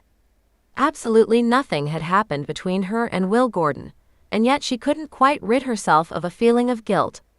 She forced herself to add, I feel kind of the same way. The relief in his voice was obvious. Good. Then I'll give you a call tomorrow night to firm everything up, but for now, let's plan to meet at my place and then I'll drive from there. Is around 11 okay? Works for me, Rosemary replied, inwardly relieved he'd been so concrete about a day and time for their date. If he'd really been planning to let things sort of die with a whimper, she doubted he would have done that much. I'll talk to you on Saturday, then. They said their goodbyes, and the end result of the conversation was that she was in a much better mood when she went in to work on Saturday than she'd been expecting. No, she hadn't heard anything from Will, but she hadn't really been expecting to, either. And while she knew she could always reach out to him instead of sitting around and waiting for a phone call like some ingenue from an old black and white sitcom, what in the world was she supposed to say? There was no need for her to see him, none at all. Well, except that she wanted to hear the sound of his voice, wanted to have that cool gray gaze meet hers once more. Not going to happen, she told herself as she headed out for a delayed lunch, Celeste manning the cash register so Rosemary could get something to eat. You have a firm date with Caleb tomorrow, and you're pining away for Will Gordon like he's the star quarterback on the high school football team. Get a grip, woman. These bracing inner admonitions didn't do much to improve her frame of mind. It probably also didn't help that the long run of warm, sunny days they'd been enjoying had come to an abrupt halt. The weather was cool and cloudy, feeling more like January than mid-October. She hoped it would clear up before the next morning, because she'd been envisioning a day in the sun with Caleb, not shivering in a jacket or sweater while rough ocean winds made the air feel even colder than it already was. Usually, she liked to walk over to the park and eat out of doors if the weather was at all amenable, but since it was so dreary that Saturday afternoon, she went into Ed's place, a tiny hole in the wall a block down from her store that only served breakfast and lunch, and ordered a garden omelet since she wasn't in the mood for a sandwich. Luckily, she was able to grab a small table for two up against one wall rather than sit at the counter. Most of the time, she didn't mind eating there and chatting with Ed or one of the other cooks, but that particular day, she wanted to sit at a table and be left alone. After she placed her order, she got her phone out of her purse and checked for any missed calls. She hadn't been expecting any, so she was surprised to see that she had a new voicemail from Michael. Unfortunately, he didn't leave any details, only said, I have some new information about Madeline. Give me a call when you have a chance. Rosemary glanced around, relieved to see that no one appeared to be paying any attention to her. Figuring it was safe enough to make the call here, and definitely better than making the same call from the store, where she knew there was a good chance she'd be interrupted by a customer, she pressed the button on her phone screen to have it call him back. Only to have his phone ring and ring, then go to voicemail. She supposed she shouldn't have been too surprised, since it was Saturday, and there was a good chance Michael and Audrey were out running errands, but still, Rosemary hated the idea of playing phone tag, especially if the reason for Michael's call turned out to be important. Since there wasn't much else she could do, she left a brief message, telling Michael she'd gotten his voicemail and that he might as well wait to call her until after 5:30 when she'd be safely home again. She would have preferred not to wait so long, but she knew what Saturday afternoons at the store tended to be like. There was no way she'd have any privacy at all until she was done with work for the day. Even though she knew she shouldn't expect another call, she still couldn't help but be disappointed when she checked her phone at the end of the day and saw she hadn't missed a single thing. No calls, no texts, just junk email that could be safely ignored for days. "Everything okay?" her sister Celeste asked as she slipped the receipts and cash from the register into the pouch they used to transport their money to the bank. They would have to wait until Monday morning to make their deposits, but Celeste was the one who took the precious bundle home with her at close of business on Saturdays, since she had a safe at her house. Her expression was concerned, but at the same time, Rosemary could tell that Cece just wanted to get home to her husband and little boy, and probably had no desire to get delayed by any lengthy explanations as to what was going wrong in her younger sister's life. "Sure," Rosemary said easily. "I was just thinking about my date with Caleb tomorrow. We were planning to go to Santa Monica, but if the weather stays like this..." "I'm sure it will clear up," Celeste replied, although Rosemary guessed her sister's statement was based more on a blithe belief that everything would work out just fine than because she'd spent any time actually checking the weather forecasts. "But even if it doesn't, I'm sure you'll have fun." The best response was a nod and a smile, even though she wasn't feeling all that cheerful at the moment. "Of course we will," she said. "Have a good weekend." "You too," her sister responded, and Rosemary headed out the rear entrance to the store, the one that opened onto the parking lot out back. She took her time going to her car, a ritual she followed to make sure Celeste got everything locked up safely and was able to get in her own vehicle without incident, which she always did, of course. But then her sister started backing her Ford Flex out of its parking space, a signal that it was safe to get on the road. As she headed away from the store, Rosemary's spirits began to lift somewhat. It was silly to get bent about the weather after all. No one had forecast any torrential rainstorms, so her day with Caleb should work out just fine, cloudy or not. She really hoped it would be better than fine. What she wanted was a spectacularly fun day, one so obviously diverting that she'd realized the chemistry with Caleb had been there all along, and she'd just been too blind to see it. Then she'd be able to give up this weird little crush she developed on Will Gordon, and get on with her life. Well, that was the plan, anyway. When she got home, she took a suspicious glance around, halfway expecting to see Madeline Nash lurking somewhere, ready to deliver more cryptic information. However, there was no sign of the ghost, and the house remained serene and still, albeit a little darker than usual because of the heavy overcast. Rosemary flicked on the overhead lights in the kitchen and went to the refrigerator, figuring she'd pour herself a glass from the open bottle of Sauvignon Blanc she had in there. Maybe the wine wouldn't relax her all the way, but she needed to start somewhere. For good measure, she lit the white pillar candle that still sat on the coffee table in the family room. Its soft, soothing glow filled the space, and she settled herself on the sofa and regarded the candle for a moment, allowing the gentle illumination to wash over her, even as the wine she was sipping began to do its work in mending her frayed nerves. Just as she leaned back against the cushions and let out a sigh, her cell phone rang, from the kitchen where her purse still sat and where the phone was hidden in one of its interior pockets. So much for relaxing and getting all zen. Hastily, she put her wine glass down on a coaster and hurried into the kitchen, where she scrabbled inside her purse for the phone and allowed herself a glance down at the screen to see who was calling. Michael, on his own phone, not Audrey's. "Hey Michael," Rosemary said. Irrationally, her heartbeat had speeded up a bit, even though she tried to tell herself that just because he might have discovered more information about Madeline Nash, it didn't mean he'd found anything that could be of any real use to them. "What's up?" "Some good news," he replied. "I'm ready for some of that." A chuckle, and then he said, "Well, I think we've finally figured out why both Colin and Madeline seem to go off the radar, housing-wise, for a few years." She'd gotten a chunk of money from a pilot that was filmed but never aired, and the two of them pooled their resources and bought a house together for cash. That was why we couldn't find a rental history for them. Made sense. But if they owned a house, shouldn't you have found the title when you packed up Colin's stuff? That's the tricky part. They transferred the title to a trust they set up not long after they bought the place.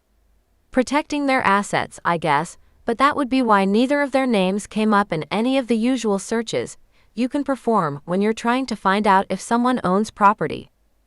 What happened to it? Rosemary asked. While she didn't understand how it all worked from a legal standpoint, at least not exactly, she knew that trusts were a thing simply because her mother had set one up so it would be easier to transfer her home and other assets to her daughters upon her death. Did Colin sell the house after Madeline died? No, he still owned it up until he was killed. Apparently, he was using it as an income property and had a real estate attorney handling the whole thing.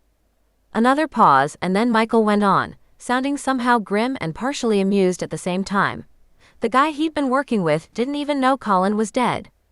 It sounded as if they didn't communicate very much, unless some kind of emergency came up with the house. Because he was sending money orders to Colin's mail drop, the attorney had no idea they weren't being deposited. It wasn't until the current tenants moved out a few weeks ago, and he couldn't get hold of Colin to approve a new application that he realized something was wrong. Damn. Rosemary supposed she could see how such a thing might happen.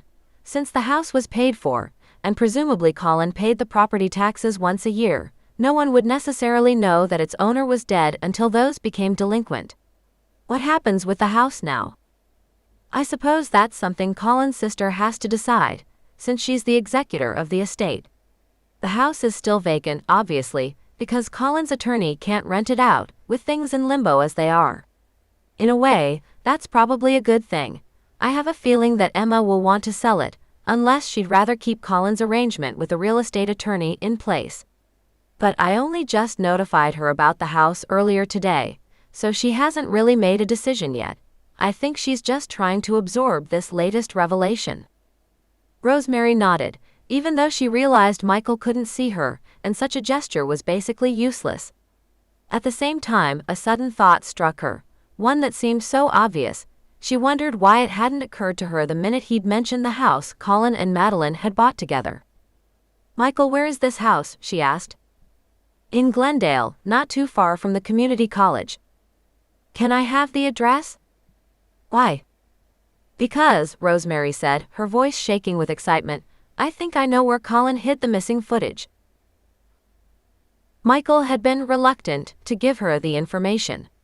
She could tell he was worried about her going off on some harebrained chase with no backup, but once she assured him she'd call Will first and have him accompany her before she went to look at the house, he'd told her what she needed to know. 1830 Las Flores Drive. After they ended the call, and after Michael said he'd get in touch with the attorney who'd been caretaking the place so he could put a key in the mailbox for her, Rosemary set down the phone, then went and retrieved her glass of wine. Not to drink the rest of it, tempting as that felt, but to put it back in the fridge. There were a few pieces of veggie pizza left in there from the takeout she'd gotten the night before, and she quickly ate one of them, knowing she needed some fortification before she headed off to the house Colin had once owned with Madeline Nash. Afterward, she paused in the middle of the kitchen and called out softly, I understand now, Madeline. You were trying to get me to go to the house where you lived with Colin. Isn't that right? No reply, no ghostly figure materializing to tell her that she'd finally figured it out. Somehow, though, Rosemary knew Madeline was watching and giving her silent approval. Enough of that, though. Time to get to work. Dutifully, she called Will's cell phone and got his voicemail. For just the barest second, she hesitated, wondering if she should even bother leaving a message. But she'd promised Michael that she'd get in touch with Will, so she briefly told him what Michael had discovered and where she was going, and if he got the message in the next half hour or so, to go ahead and meet her at the Las Flores Drive address. With that taken care of, she went upstairs and changed out of her flowy skirt and ballet flats, trading them for some jeans, low boots, and a long-sleeve t-shirt. She had no idea where Colin might have hidden the footage, but better to be prepared in case the task required her to root around in the garage or the yard. At least the house was unoccupied, so she wouldn't have to explain herself to the current tenants. And since she'd have a key, it wasn't as if she was breaking and entering. Michael had said he'd tell the real estate attorney, who'd been managing the place, that she was an agent for Colin's sister, and was going over to snap some photos so Emma could make a decision as to whether she should sell the house or keep renting it out. If he thought it seemed strange to have someone go out there on a Saturday evening, rather than wait for Monday morning, well, so be it. Luckily, the guy was apparently a local, so he wouldn't have to drive far to drop off the key and then go about his business. Rosemary paused to blow out the candle she'd lit earlier, turned on the alarm, and then went out to the garage. As she was backing out of the driveway, she wondered if she should give Caleb a call as well. After all, if it hadn't been for him, she would probably never have gone chasing down the footage in the first place. Oh, that's exactly what you need, she thought. Will Gordon and Caleb Dixon in the same place at the same time. Because that wouldn't be awkward or anything. Better to wait and see if this theory panned out at all. Michael wanted Will Gordon with Rosemary because of all the weirdness that had been dogging her lately. Once Will had assured himself that no demons were popping out of the basement. If the house even had a basement, which she kind of doubted, then presumably he would leave, and she'd be free to call Caleb and let him know she'd finally found what they were looking for. In fact, if he was done with work, she could stop by and they could look at the footage together. His house was on her way home. Easy. Not that any of this had been particularly easy. The silence from Will bothered her a little. Shouldn't he be calling her back? True, it was nearly 7 on a Saturday night, but Episcopalian priests weren't known for their active social lives, were they? Well, he could call her back or not. She was going ahead with this, no matter what. A sureness drove her, spurred her on, because she somehow knew that she was on the right path here. Maybe it was her psychic powers or pure gut instinct, but either way, she had a very strong feeling that Colin had hidden the footage at his former residence simply because it was a place no one could have connected with him, unless they were willing to do some very serious digging. Yes, Michael's source had eventually tracked down that information, but not many people had those sorts of resources. And even he had taken days to locate the house. She drove west on the 210 freeway, speeding even though she knew Saturday evenings were generally not the best times to be thumbing her nose at the law. And thank God the traffic actually was moving that night. Too often, a concert at the Rose Bowl or some other event in Pasadena really jammed up the works, but she was able to get past the interchange with the 134 freeway without incident. From there, it was only a few more miles to her exit, Glendale Boulevard. She turned right as she got off the freeway, heading toward the foothills, although her destination lay closer than that, in a modest neighborhood a few blocks from Glendale Community College. Or rather, while the houses here might have looked simple enough, one-story homes built in the 1950s or 60s, she knew that they had to be worth a ton simply because of their location. Colin's house was in the middle of a block and looked much the same as the homes that surrounded it. Single story, with a 2-car garage and a neatly landscaped yard with low palm trees and decorative planters out front. It was far less showy than the Mediterranean-style house he'd rented in Los Feliz, and probably the last place anyone would go looking for illicit footage that contained images of real-life encounters with demons. Rosemary parked in the driveway and got out of the car. By then, it was nearly dark, and she was glad of the solar lights marking the path that led to the entrance. She followed the stamped concrete pathway and went to the mailbox by the front door. Even as she lifted the lid, she wondered if the real estate attorney had really done as Michael asked and left her a key. Yes, she could still snoop around the backyard, but... Her fingers touched something cool and hard and metallic, and she let out a sigh of relief. One less thing to worry about. Key clutched in her fingers, she turned toward the front door and inserted the key in the lock. It turned easily, and in the next moment she was inside. She couldn't see much, and she fumbled on the wall next to the door, hoping a light switch might be located somewhere in the vicinity. And yes, there it was. A flick, and the recessed lights in the entry came on, revealing an empty, open space that was probably supposed to be the living room. The floors were pale gleaming oak, the walls nearly white. At one end of the living room was a small fireplace, its brick painted to match the walls. It all seemed very minimal and plain, although she supposed the house would look a lot livelier with some rugs and furniture and plants. That's not why you're here, she told herself. Start looking. Despite that internal admonishment, she remained where she was for a moment, trying to think of the best place to begin her search. Would Colin have even left anything in the house itself? It seemed a strange place to hide something so valuable if the place had been rented out. But she knew the footage had to be here someplace, most likely in a spot where the tenants wouldn't have been able to find it. She turned toward her right where she'd spied the kitchen. Instead of peeking into the cupboards, however, she went to a door that she guessed led into the garage. Sure enough, there it was, empty except for some cans of paint off to one side and a few boxes of unused floor planks, presumably left over from the last time the house had been remodeled. On the other side of the garage, though, were a series of built-in cupboards.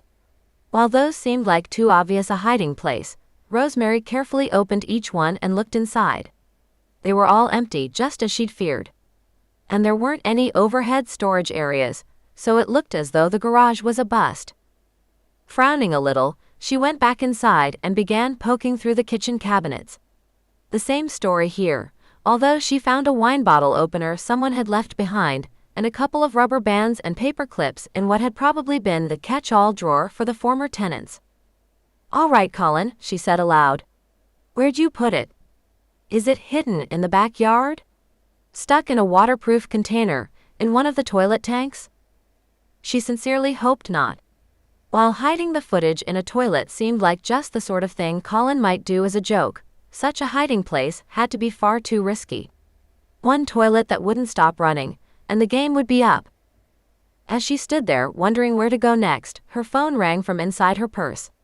Thinking it must be Will, she quickly unslung the bag from her shoulder so she could dig out her cell. However, the number on the screen wasn't Will's but Michael's. Getting her excuses ready, "No, Michael, I really did call Will, but he wasn't answering." She put the phone to her ear. "Hi, Michael, Are you at the house? Is Will with you?" "Yes, I am, and no, he isn't. I left a message, but..." He cut in, his voice urgent. "You need to get out of there." "What?" "It's not safe for you to be alone. Get in your car and drive over to All Saints and call Will again. But even if he's not there, you should be safe at the church." Even though she had no idea what the hell he was talking about, a cold trickle of fear ran its way down her spine. "Michael, what's going on?" "My source just contacted me again. I had him look into Caleb Dixon." "You what?" "I told you I would." "That doesn't matter." Dimly, Rosemary recalled how more than a week ago, Michael had told her he planned to do more digging into Caleb's past, and how she'd been annoyed at the presumption that there would be anything to find. However, before she could say anything else, he continued. "His name isn't really Caleb Dixon." "So," she responded, even though she knew the bravado in her voice rang far too hollow. "Lots of people change their names when they come to Hollywood." Michael ignored her comment and went on, "His name is Caleb Lockwood. His father is Charles Lockwood. Charles Lockwood is one of the current trustees of the Underhill Trust." Somewhere in her brain, an alarm went off, even though consciously she still wasn't making the connection. The trustees are all Cambions, Rosemary, half-demon offspring of the original demons Belial brought to this world to do his bidding. Your Caleb is the grandson of one of those demons. Chapter 17. The words came out automatically. "He isn't my Caleb." "Whatever. You didn't tell him about the Glendale house, did you?" "No." She almost had, though. She'd almost picked up the phone and let him know where she would be. Another shiver went through her despite the stuffiness of the house, the stale air of a place that had been closed up for days on end. "Well, thank God for that," Michael said, and he did sound relieved. "But now you need to get out of there." "I just started looking." "I don't care, Rosemary." She could practically feel his frustrated worry shimmering across the hundreds of miles that separated them. Was Audrey somewhere in the background, listening in anxiously and praying that everything was still okay over there in California? "Okay," she said. "I'll go. But I'm coming back here with Will just as soon as I figure out where he is." "If you must. Never alone, though." Through her worry, irritation raised its head. Did Michael think she needed a babysitter? Apparently he did, mostly because her supposed new boyfriend had turned out to be part demon. And she'd kissed him, let him touch her, had almost. Her brain shied away from that thought. Shaking now, she went to the front door and let herself out, then locked it behind her and hurried down the front walk to the spot where she'd left her car in the driveway. A quick glance around told her the street was deserted except for a few parked vehicles. She got in the Fiat, turned on the engine and backed out, looking over her shoulder the whole time. No one there, not even someone taking their dog for a late walk. "Are you still there?" Michael asked, and Rosemary realized that, in her shock, she'd forgotten to end the call. "I'm here," she said as she pulled onto Glendale Boulevard. "I'm fine. I'm just getting on the freeway now. I should be at All Saints in about 10 minutes. "Good," he replied. "Call me when you get there, whether or not Will is around." "Okay, gotta go," she said, then actually remembered to touch the little red button on the screen to hang up. Without looking, she dropped the phone into her purse and maneuvered her way over to the left lane so she could get on the eastbound 134 freeway. The icy chill that had wound its way down her back a few moments earlier now felt like a blanket of ice surrounding her entire body. Her hands wouldn't stop shaking, even when she clenched them around the hard leather of the steering wheel. Caleb was part demon. How was that even possible? All right, she knew Michael had mentioned a few things about the trust Belial had set up while he was wearing Jeffrey Whitcomb's human form, but to be honest, she hadn't paid a huge amount of attention. Belial had been defeated and sent back to hell, and whatever he'd done while here on Earth, it seemed as though he'd been rendered impotent. What she'd somehow managed to forget was the demon lieutenants who'd lived here on Earth as well, who had, according to Michael, married human women and had children with them. Those original demons might have died or relinquished their human forms so they could return to hell, but their offspring had remained here, and obviously those offspring had had children of their own. One of whom just happened to be Caleb Dixon. Lockwood. Whatever. Was that why she'd stopped things so suddenly when it had looked as if they were about to fall into bed together at his house?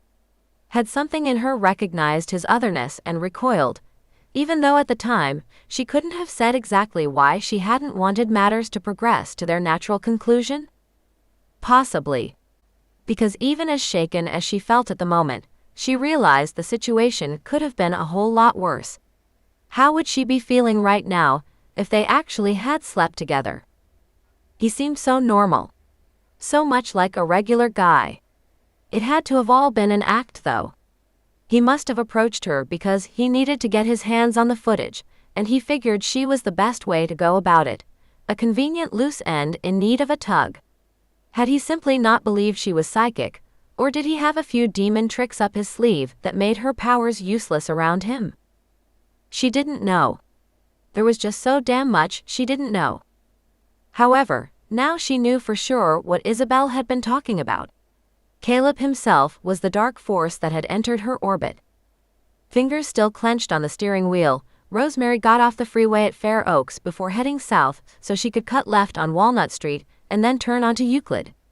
When she reached the small side street where All Saints was located, she saw it was far more crowded than she'd thought it would be on a Saturday night. City Hall was closed, so there shouldn't have been as much overflow parking as there was during the day. Whatever the reason, she had to keep driving past the church and go another block so she could park in the public garage there. Michael would hate me doing this, Rosemary thought, as she left the Fiat in a spot near the stairwell. Parking garages were always mildly spooky in the first place, and now that she knew she'd been consorting with a part demon intent on using her for his own ends, her nerves jangled all over the place. True, she had the little can of pepper spray in her purse, although she had to wonder whether mere pepper spray would do anything against a demon, or even a part demon. She glanced around before she headed down the stairs, but she didn't see anyone. Still, she practically took the steps at a run and nearly careened into a couple around her age as she emerged on the street. "Dude, watch it," the guy said, although he didn't sound too upset, probably because it was pretty obvious that he and his date had been throwing back more than a few drinks over the course of the evening. "Sorry," she said breathlessly as she trotted toward the street corner. The light was green, and so she didn't have to wait, could keep going across Union. Another pause while she waited for the light there, her eyes still scanning her surroundings. All clear, which wasn't so surprising. She'd left the shops and the restaurants mostly behind her, since this block had the back side of the City Hall complex on one side and All Saints and a large square apartment building on the other. Except, she hadn't noticed the man, because he'd been lurking under the colonnade that led to the courtyard behind the municipal buildings. As she waited for the interminable light to turn green, she realized that he'd begun to walk toward her, his gait slow and steady, not wavering at all as he came closer and closer. To hell with the light. She bolted across the street, running toward the church. The sound of feet slapping on concrete echoed off the tall buildings on either side, and she risked a glance over one shoulder to see that the man had started to run as well. It was still too dark for her to see him distinctly, but she didn't think it was Caleb. He seemed shorter and wider, his hair black instead of sandy blonde. Maybe the stranger was just a lone creeper preying on unaccompanied women, or maybe he was something far, far worse. Continuing to look back at him would only slow her down, so Rosemary forced herself to run faster, to flee for the front doors of the church as if all the demons of hell were pursuing her. All right, probably not all of them, but even one would be bad enough. And there were All Saints doors, large and wide, barred with dark metal. And very, very locked. She tugged on them once, twice, and realized they weren't about to budge. So much for leaving the sanctuary open at all times for anyone who might need refuge inside. A panicky little sob escaped her throat, and she turned and fled toward the back of the church, thinking she could go to Will's office, even as she realized with mounting panic that of course no one would be there at nearly 8 o'clock on a Saturday night. But if you keep running, there's the California Pizza Kitchen, she told herself. There'll be people there. You'll be safe. All right, maybe a CPK wasn't the best sanctuary in the world, but at that particular moment, she'd take it. The footsteps behind her were getting closer. In a way, that fact was strangely reassuring. If her pursuer really was some kind of demon, couldn't he sprout wings and take to the air, come after her that way? But then she spied lights in the building to her right, and realized that beyond Will's office were apparently meeting rooms of some sort. There was even a little sign out front that read, ACA, whatever that meant. It wasn't important though. What mattered was that the place wasn't quite as deserted as she'd feared. She ran for the door, flung it open, and hurried inside, only to find about 12 pairs of eyes fixed on her, pairs of eyes that belonged to a group of people who sat on folding chairs in a loose circle. Will sat there as well, although he rose to his feet as he looked at her in some astonishment. "Rosemary?" "Someone after me," she panted, and immediately he came to the door, sharp gray eyes fixed on her face. "Who?" "I don't know," she said, voice still breathless. "Michael told me to come here, so I did, but as I was walking from the parking garage, a man started following me." "Stay here." He slipped outside and shut the door behind him, while Rosemary waited and sent an awkward smile at the people in the folding chairs. Some kind of support group, she guessed. "Sorry about the interruption," she said. A kind-faced older woman got up from her seat and came over to her. "You look all shaken up, dear," she said. "Do you want some water, or maybe some tea?" What Rosemary really wanted was to look outside and see what was going on with Will, but she managed to nod and reply, "Water would be great." The woman led her over to a refreshment table and poured her some water from a large clear glass container with a metal spigot.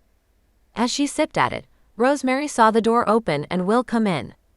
He gave her a very faint shake of his head, then turned toward the group. "I'm sorry," he said. "It looks like a false alarm. Rosemary, we're just about done here. Would you mind waiting in my office? Take my keys, you can go through that door there and down the hall." He reached in his pocket and got out a set of keys, holding them up by a single brass one, presumably the key to his office, and pointed toward a door in the wall opposite the one where she'd come in. About all she could do was quickly say, "Sure. I'm sorry about this," since she had a feeling they wouldn't go on with their meeting while she was still standing there and listening to everything they said. Then she hurried out of the room, into a hallway that at least was somewhat familiar, as was Will's office.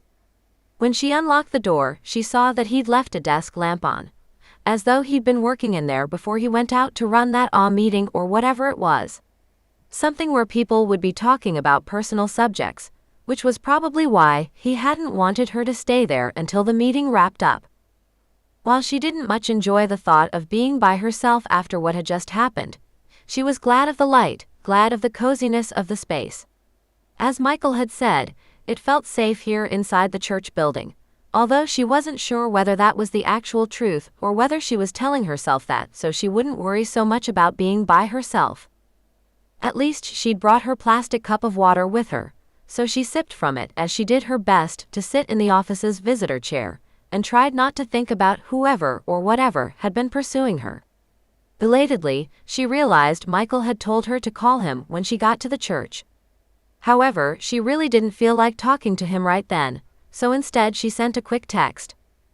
"Hi, I'm at All Saints. Will was conducting some kind of meeting, so I'm waiting in his office until he's done. I'm safe. Talk to you soon."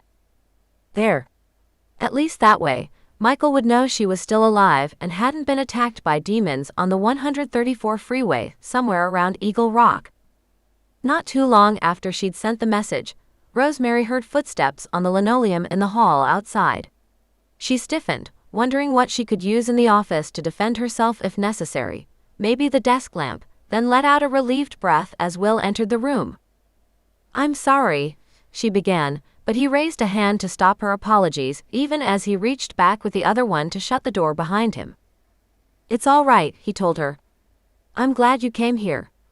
I just didn't feel comfortable ending the meeting early, which was why I asked you to come here and wait in my office." For a second or two he was quiet, his gaze fixed on her face. "What happened? Was there anyone outside?" Rosemary asked. She wasn't sure why knowing such a thing was so important, but maybe she simply wanted to have him corroborate the fact that someone really had been following her, that she hadn't made up the whole incident because of being so utterly on edge. A pause, during which his clear gray gaze flickered to the window and then returned to her. She didn't know what he could see out there, since even the landscape lighting in the courtyard mainly existed to make sure you didn't trip while you were walking, and didn't provide all that much illumination. "I thought I heard someone running, feet on the concrete, moving fast, moving off toward Los Robles. But I couldn't see anyone." If Will had heard the stranger though, then that meant he existed, and wasn't just a figment of her paranoid imagination. Clearly worried by her lack of a response, he went on, "What happened?" "I tried to call you," she said, and he blinked, then looked apologetic. "Sorry about that. I put my phone on vibrate when I'm conducting a meeting, but I'd taken off my jacket and had it on a chair, so I wouldn't have felt it." Of course. Will had his own demands on his time, his own work to do. She realized he hadn't been wearing the jacket when he was conducting the meeting, had on yet another dark shirt to go with his black dress slacks, but he wore it now. Even though he'd left off the clerical collar, he still looked sort of priestly in the getup. Rosemary wasn't sure how she felt about that. "Anyway," she went on, after taking a swallow of water to fortify her, "Michael and his source figured out that Colin still owned a house he bought with Madeline Nash before she died. I realized that had to be where she'd been telling me to find the footage, so I headed over there to take a look. But I also tried to call you so you could meet me there, because Michael wasn't very keen on the idea of me going there by myself. But you went anyway." Will's tone was so neutral, she couldn't tell for sure whether he was judging her for her impetuous actions or not. She decided to take his comment as purely observational, and forged ahead. "Yes. I left you a message though, since I'd hoped you could meet me at the house if you got my voicemail in time." She stopped there for a few seconds, wondering if he was going to apologize again. Since he remained silent, she continued. I checked a few places in the house and didn't find anything. But then Michael called me again and told me. When she reached this part of her narrative, Rosemary faltered. She really didn't want to tell Will that Caleb had turned out to be part demon. Never mind that no one in the world could have known by looking at him that he was anything except the transplant from Indiana he'd claimed to be. However, she was psychic. She wasn't supposed to make those kinds of mistakes. Voice very gentle now, Will said. Michael told you what, Rosemary? The words came out in a rush, as if she somehow hoped that by saying it all at once, she could make everything seem less awful. He told me that his source, whoever that is, had discovered that Caleb Dixon's grandfather was one of the Underhill trustees, that he was a demon in human form. And he told me to get out of the house, that I wasn't safe on my own, and that I should come here because it was safe. So I got the hell out of there and drove to Pasadena. But then someone started following me as I left the parking garage, and I ran. And I found where you were having your meeting and got away. You did the right thing. The whole time she'd been staring down at the plastic cup she held, turning it around and around in her hands so she wouldn't have to see the expression on Will's face as he listened to what a screw-up she'd been. Now she lifted startled eyes to his and was surprised to see an odd mixture of emotions in his face. Worry for her, yes, but also guilt, as though he was angry at himself for not being there when she needed him. Not sure how she should react, she said. I should never have gone to that house alone. Maybe not. No one approached you or attacked you there, did they? No. He stepped closer to where she was sitting, although not so close that she would feel as if her space was being intruded on. Problem was, she wanted him to get in her space. He did seem very tall though, standing by her chair like that, so she stood up, using the pretense of throwing her empty cup in the trash to cover up the nervousness that had spurred her to abandon her seat in the first place. Turning back toward him, she asked, Do you think someone is following me? I don't know, he replied. It would seem that way, but if that were the case, you'd think you would have noticed someone tailing you back here to Pasadena. And she hadn't noticed anyone like that, or at least she couldn't recall any vehicles whose movements seemed suspicious in any way. Then again, she'd been so focused on getting out of Glendale as quickly as possible that she supposed she might have overlooked any pursuers. But if someone really had been following her, that meant they knew she'd gone to the house on Las Flores Drive. Maybe they didn't know exactly why she'd gone there, but she had a feeling they'd check the place out anyway, since it had to have been something important that sent her running out to Glendale on a Saturday evening. Panic overtaking her, she reached out and grabbed Will by the sleeve. In that moment, she'd completely forgotten that she was supposed to act cool and neutral around him, wasn't supposed to initiate contact of any kind. Surprise flared in his eyes even as she said, Will, we have to get back to that house. We can't take the chance of someone else getting that footage. His left hand closed on hers where it rested on his right sleeve, warm and strong. He didn't try to pry loose her fingers though, but instead let his hand rest there, fingertips brushing against her skin. Despite the urgency that seemed to thrum through her veins with every heartbeat, she couldn't quite prevent herself from staring up at him. Their eyes met, held. For one achingly endless moment, neither of them said anything. Will's lips parted, and she thought for sure he was going to tell her that there was no way in hell they were going after the footage, that doing such a thing was far too dangerous. Instead, he bent and pressed his mouth against hers. Sudden aching heat flared through her, making her forget the alarm that had consumed her just a moment earlier, making her forget pretty much everything except the stunning reality of Will Gordon kissing her, his arms circling her waist and pulling her close. His body felt very different from Caleb's, sturdier, stronger, infinitely solid and reassuring. She clung to him even as she wondered what it was that had made Will kiss her now. Was it only that he'd been far more worried about her than he'd wanted to admit, and now needed this physical contact to remind himself that she was safe?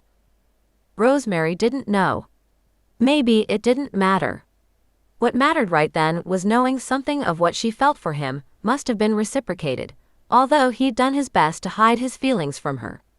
She kissed him back, lips parting so they could taste one another, so they could lose themselves in an embrace that seemed as if it had taken a lifetime for them to reach this point.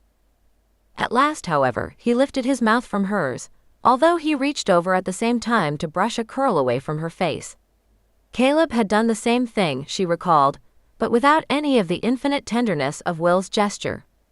It was as if he needed to touch her hair now, to show that he still wanted some contact, and had only ended the kiss because they couldn't ignore the pressing needs of the outside world for a moment longer.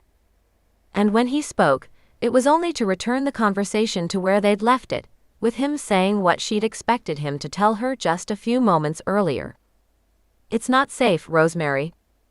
"It will be if we go together." He smiled then, his hands going to cup her face, the caress so simple and yet beautiful that she wanted to stand there forever and feel the gentle brush of his fingertips against her cheeks. At the same time, she realized they didn't have the luxury of lingering here in his office, not when Caleb's minions or Caleb himself might be descending on the Los Flores Drive house to claim the footage for themselves. Before she could continue, however, Will said, dropping his hands, "I'm just an ordinary man, Rosemary. I don't have yours or Michael's powers of the mind. I'm not sure what you expect me to do." She gazed up at him, at the straight nose and finely sculpted mouth and dark bars of brows over his clear gray eyes. So very handsome, and so utterly unlike Caleb. "Thank God." "Well, I'm not expecting you to be some kind of action hero," she said, her tone sensible. "But there must have been a reason why Michael asked you to look out for me." "Because I have some experience with the demonic." "And that's exactly what we're dealing with here," Rosemary cut in. "So I think there's plenty you can do. Can't you bring a bunch of holy water or something?" "I suppose I can," Will said, a flicker of amusement showing in his expression. "Do you really think that will be enough?" "It will have to be." For a moment, he didn't say anything. Then she saw his chest move, as if he'd released a sigh too small for her to actually hear. "All right. Let's go." She shot him a grateful smile, although she sensed a certain weakness in her knees, and wondered if she really was up for this after all. However, they had to go back to the house and see if the footage was still there. She had no idea whether the man who had been following her worked for Caleb or whether he'd been an ordinary mugger who'd given up once he saw her enter the church offices, but either way, she needed to do her best to prevent Caleb from getting his hands on the Project Demon Hunter's files, wherever they might be hidden. Will led her out of his office and back outside, where they went to a small secluded parking lot that contained only his shiny vintage Challenger and a beat-up pickup truck.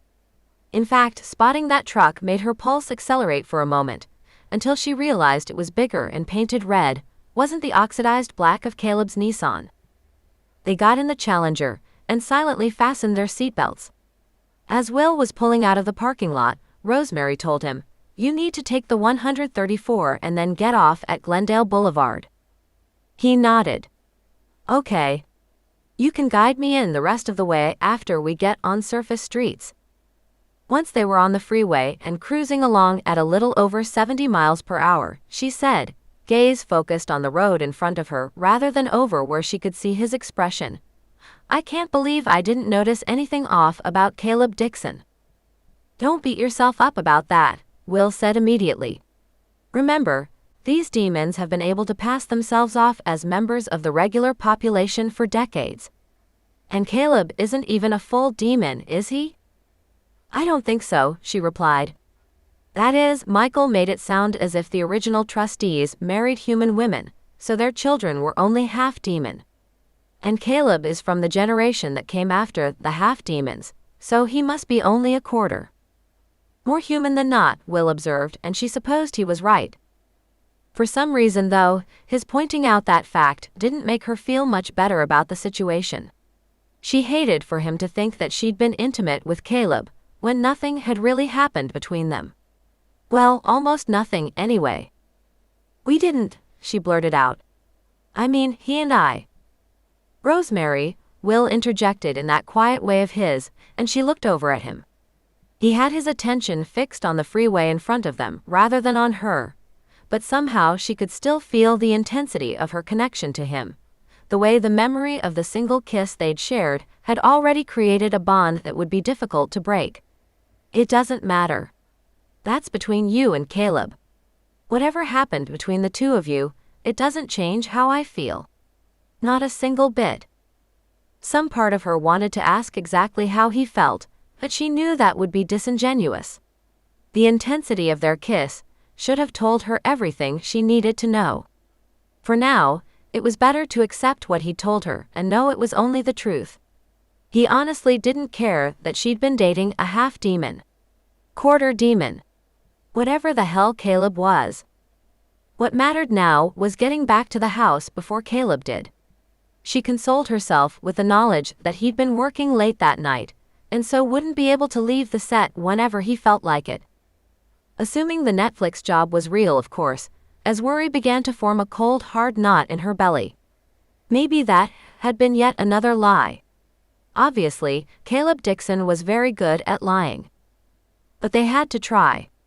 If it turned out the footage was gone, well, they'd figure out what to do next at that point. Giving up before they even made the attempt was not an option. She stared at the lights on the freeway as they rushed past, and hoped she and Will wouldn't be too late. Chapter 18. The home on Las Flores Drive didn't look as if anyone had come by during her absence. A single light shone from within, but Rosemary knew she'd left it on when she ran from the house, and she didn't see any other lights besides the one in the entryway. Also, there weren't any vehicles parked on the street that hadn't been there when she left less than an hour earlier. Still, how much did that particular detail even mean? Caleb could have parked one street over and walked to the house, or had one of his minions come over here to do his dirty work. If he even had minions, of course. She was a little hazy on what the perks of being descended from a demon actually were. Luckily, she'd shoved the house key into an interior pocket of her purse as she fled the scene, so it was a simple enough matter to head up the walkway, Will at her side, and then let the two of them in through the front door. He had his left hand hovering near his jacket pocket, where he'd stashed a couple of small plastic bottles of holy water before they left the church. However, the house looked empty enough. Rosemary went into the kitchen and glanced around, but nothing seemed to have been disturbed since she was last here. "How big is the house?" Will asked, his voice barely above a murmur. "I'm not sure," she replied. "I ran before I had a chance to really inspect the whole place. But it looks as though the bedrooms must be located on the other side of the living area, because over here it's just the kitchen and the garage." He nodded. "Let's take a look." Now it was his turn to take the lead, which Rosemary appreciated. Not that she wanted him to face the brunt of any attack they might encounter, but still, he was taller and bigger and obviously stronger than she was. Plus, he had the holy water with him. The light from the entry was sufficient to reveal something of the hallway, on the unexplored side of the house. A few doors opened from it, leading to 2 bedrooms and a single bathroom. The doors weren't what caught Rosemary's attention, though. It was the opening in the ceiling, one that apparently allowed access to a crawlspace. Even as she reached out to grip Will's arm, a pair of jeans-clad legs appeared in that opening, and Caleb Dixon dropped down into the center of the hallway. For a single, shocked second, her eyes met his, and he seemed to be almost as surprised as she. But then he grinned, a wide, malicious grin so unlike any smile he'd previously worn in her presence, he looked almost unrecognizable.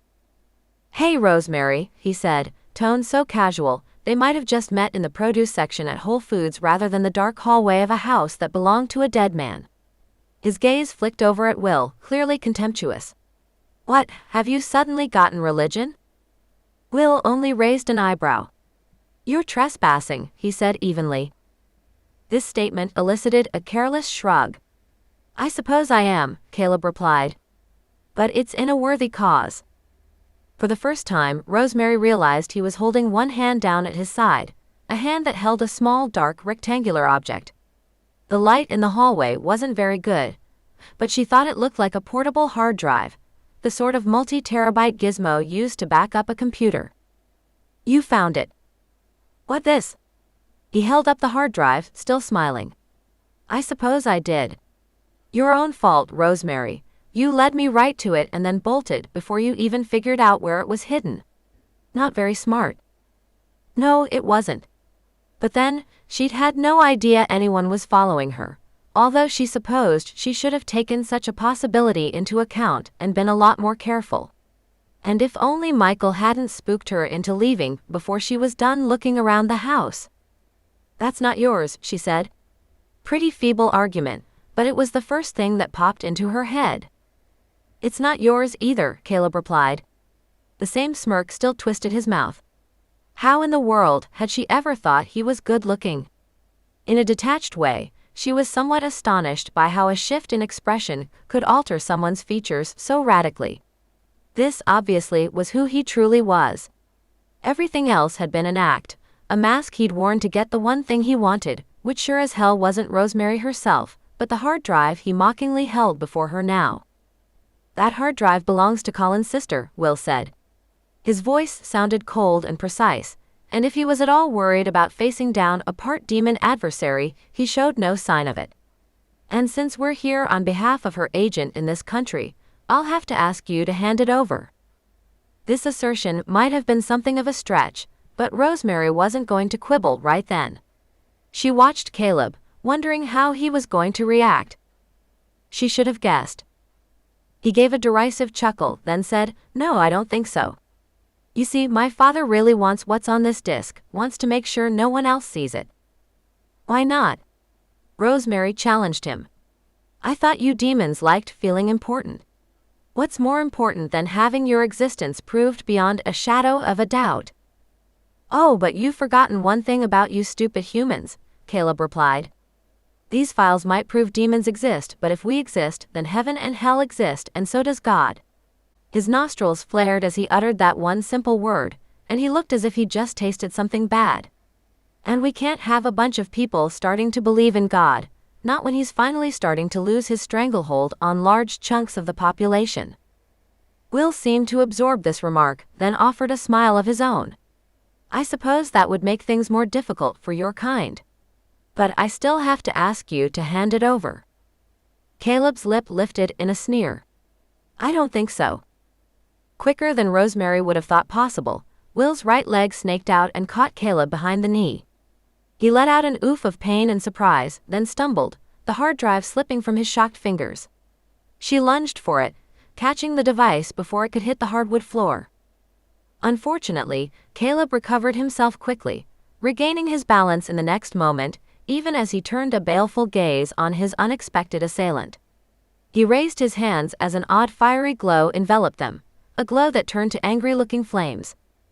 Those flames leapt out and crashed into Will, knocking him to the floor. His head impacted with the wooden surface with a sharp crack, and Rosemary cried out in dismay as his eyes shut and his mouth went suddenly slack. "Ooh, that had to hurt," Caleb said, tone mocking. He turned toward her, the flames receding from one hand but still surrounding the other. The hand free of flames reached toward her. "Better give me the drive, Rosemary, so you can check on your priestly lover boy there. I think he might have a concussion."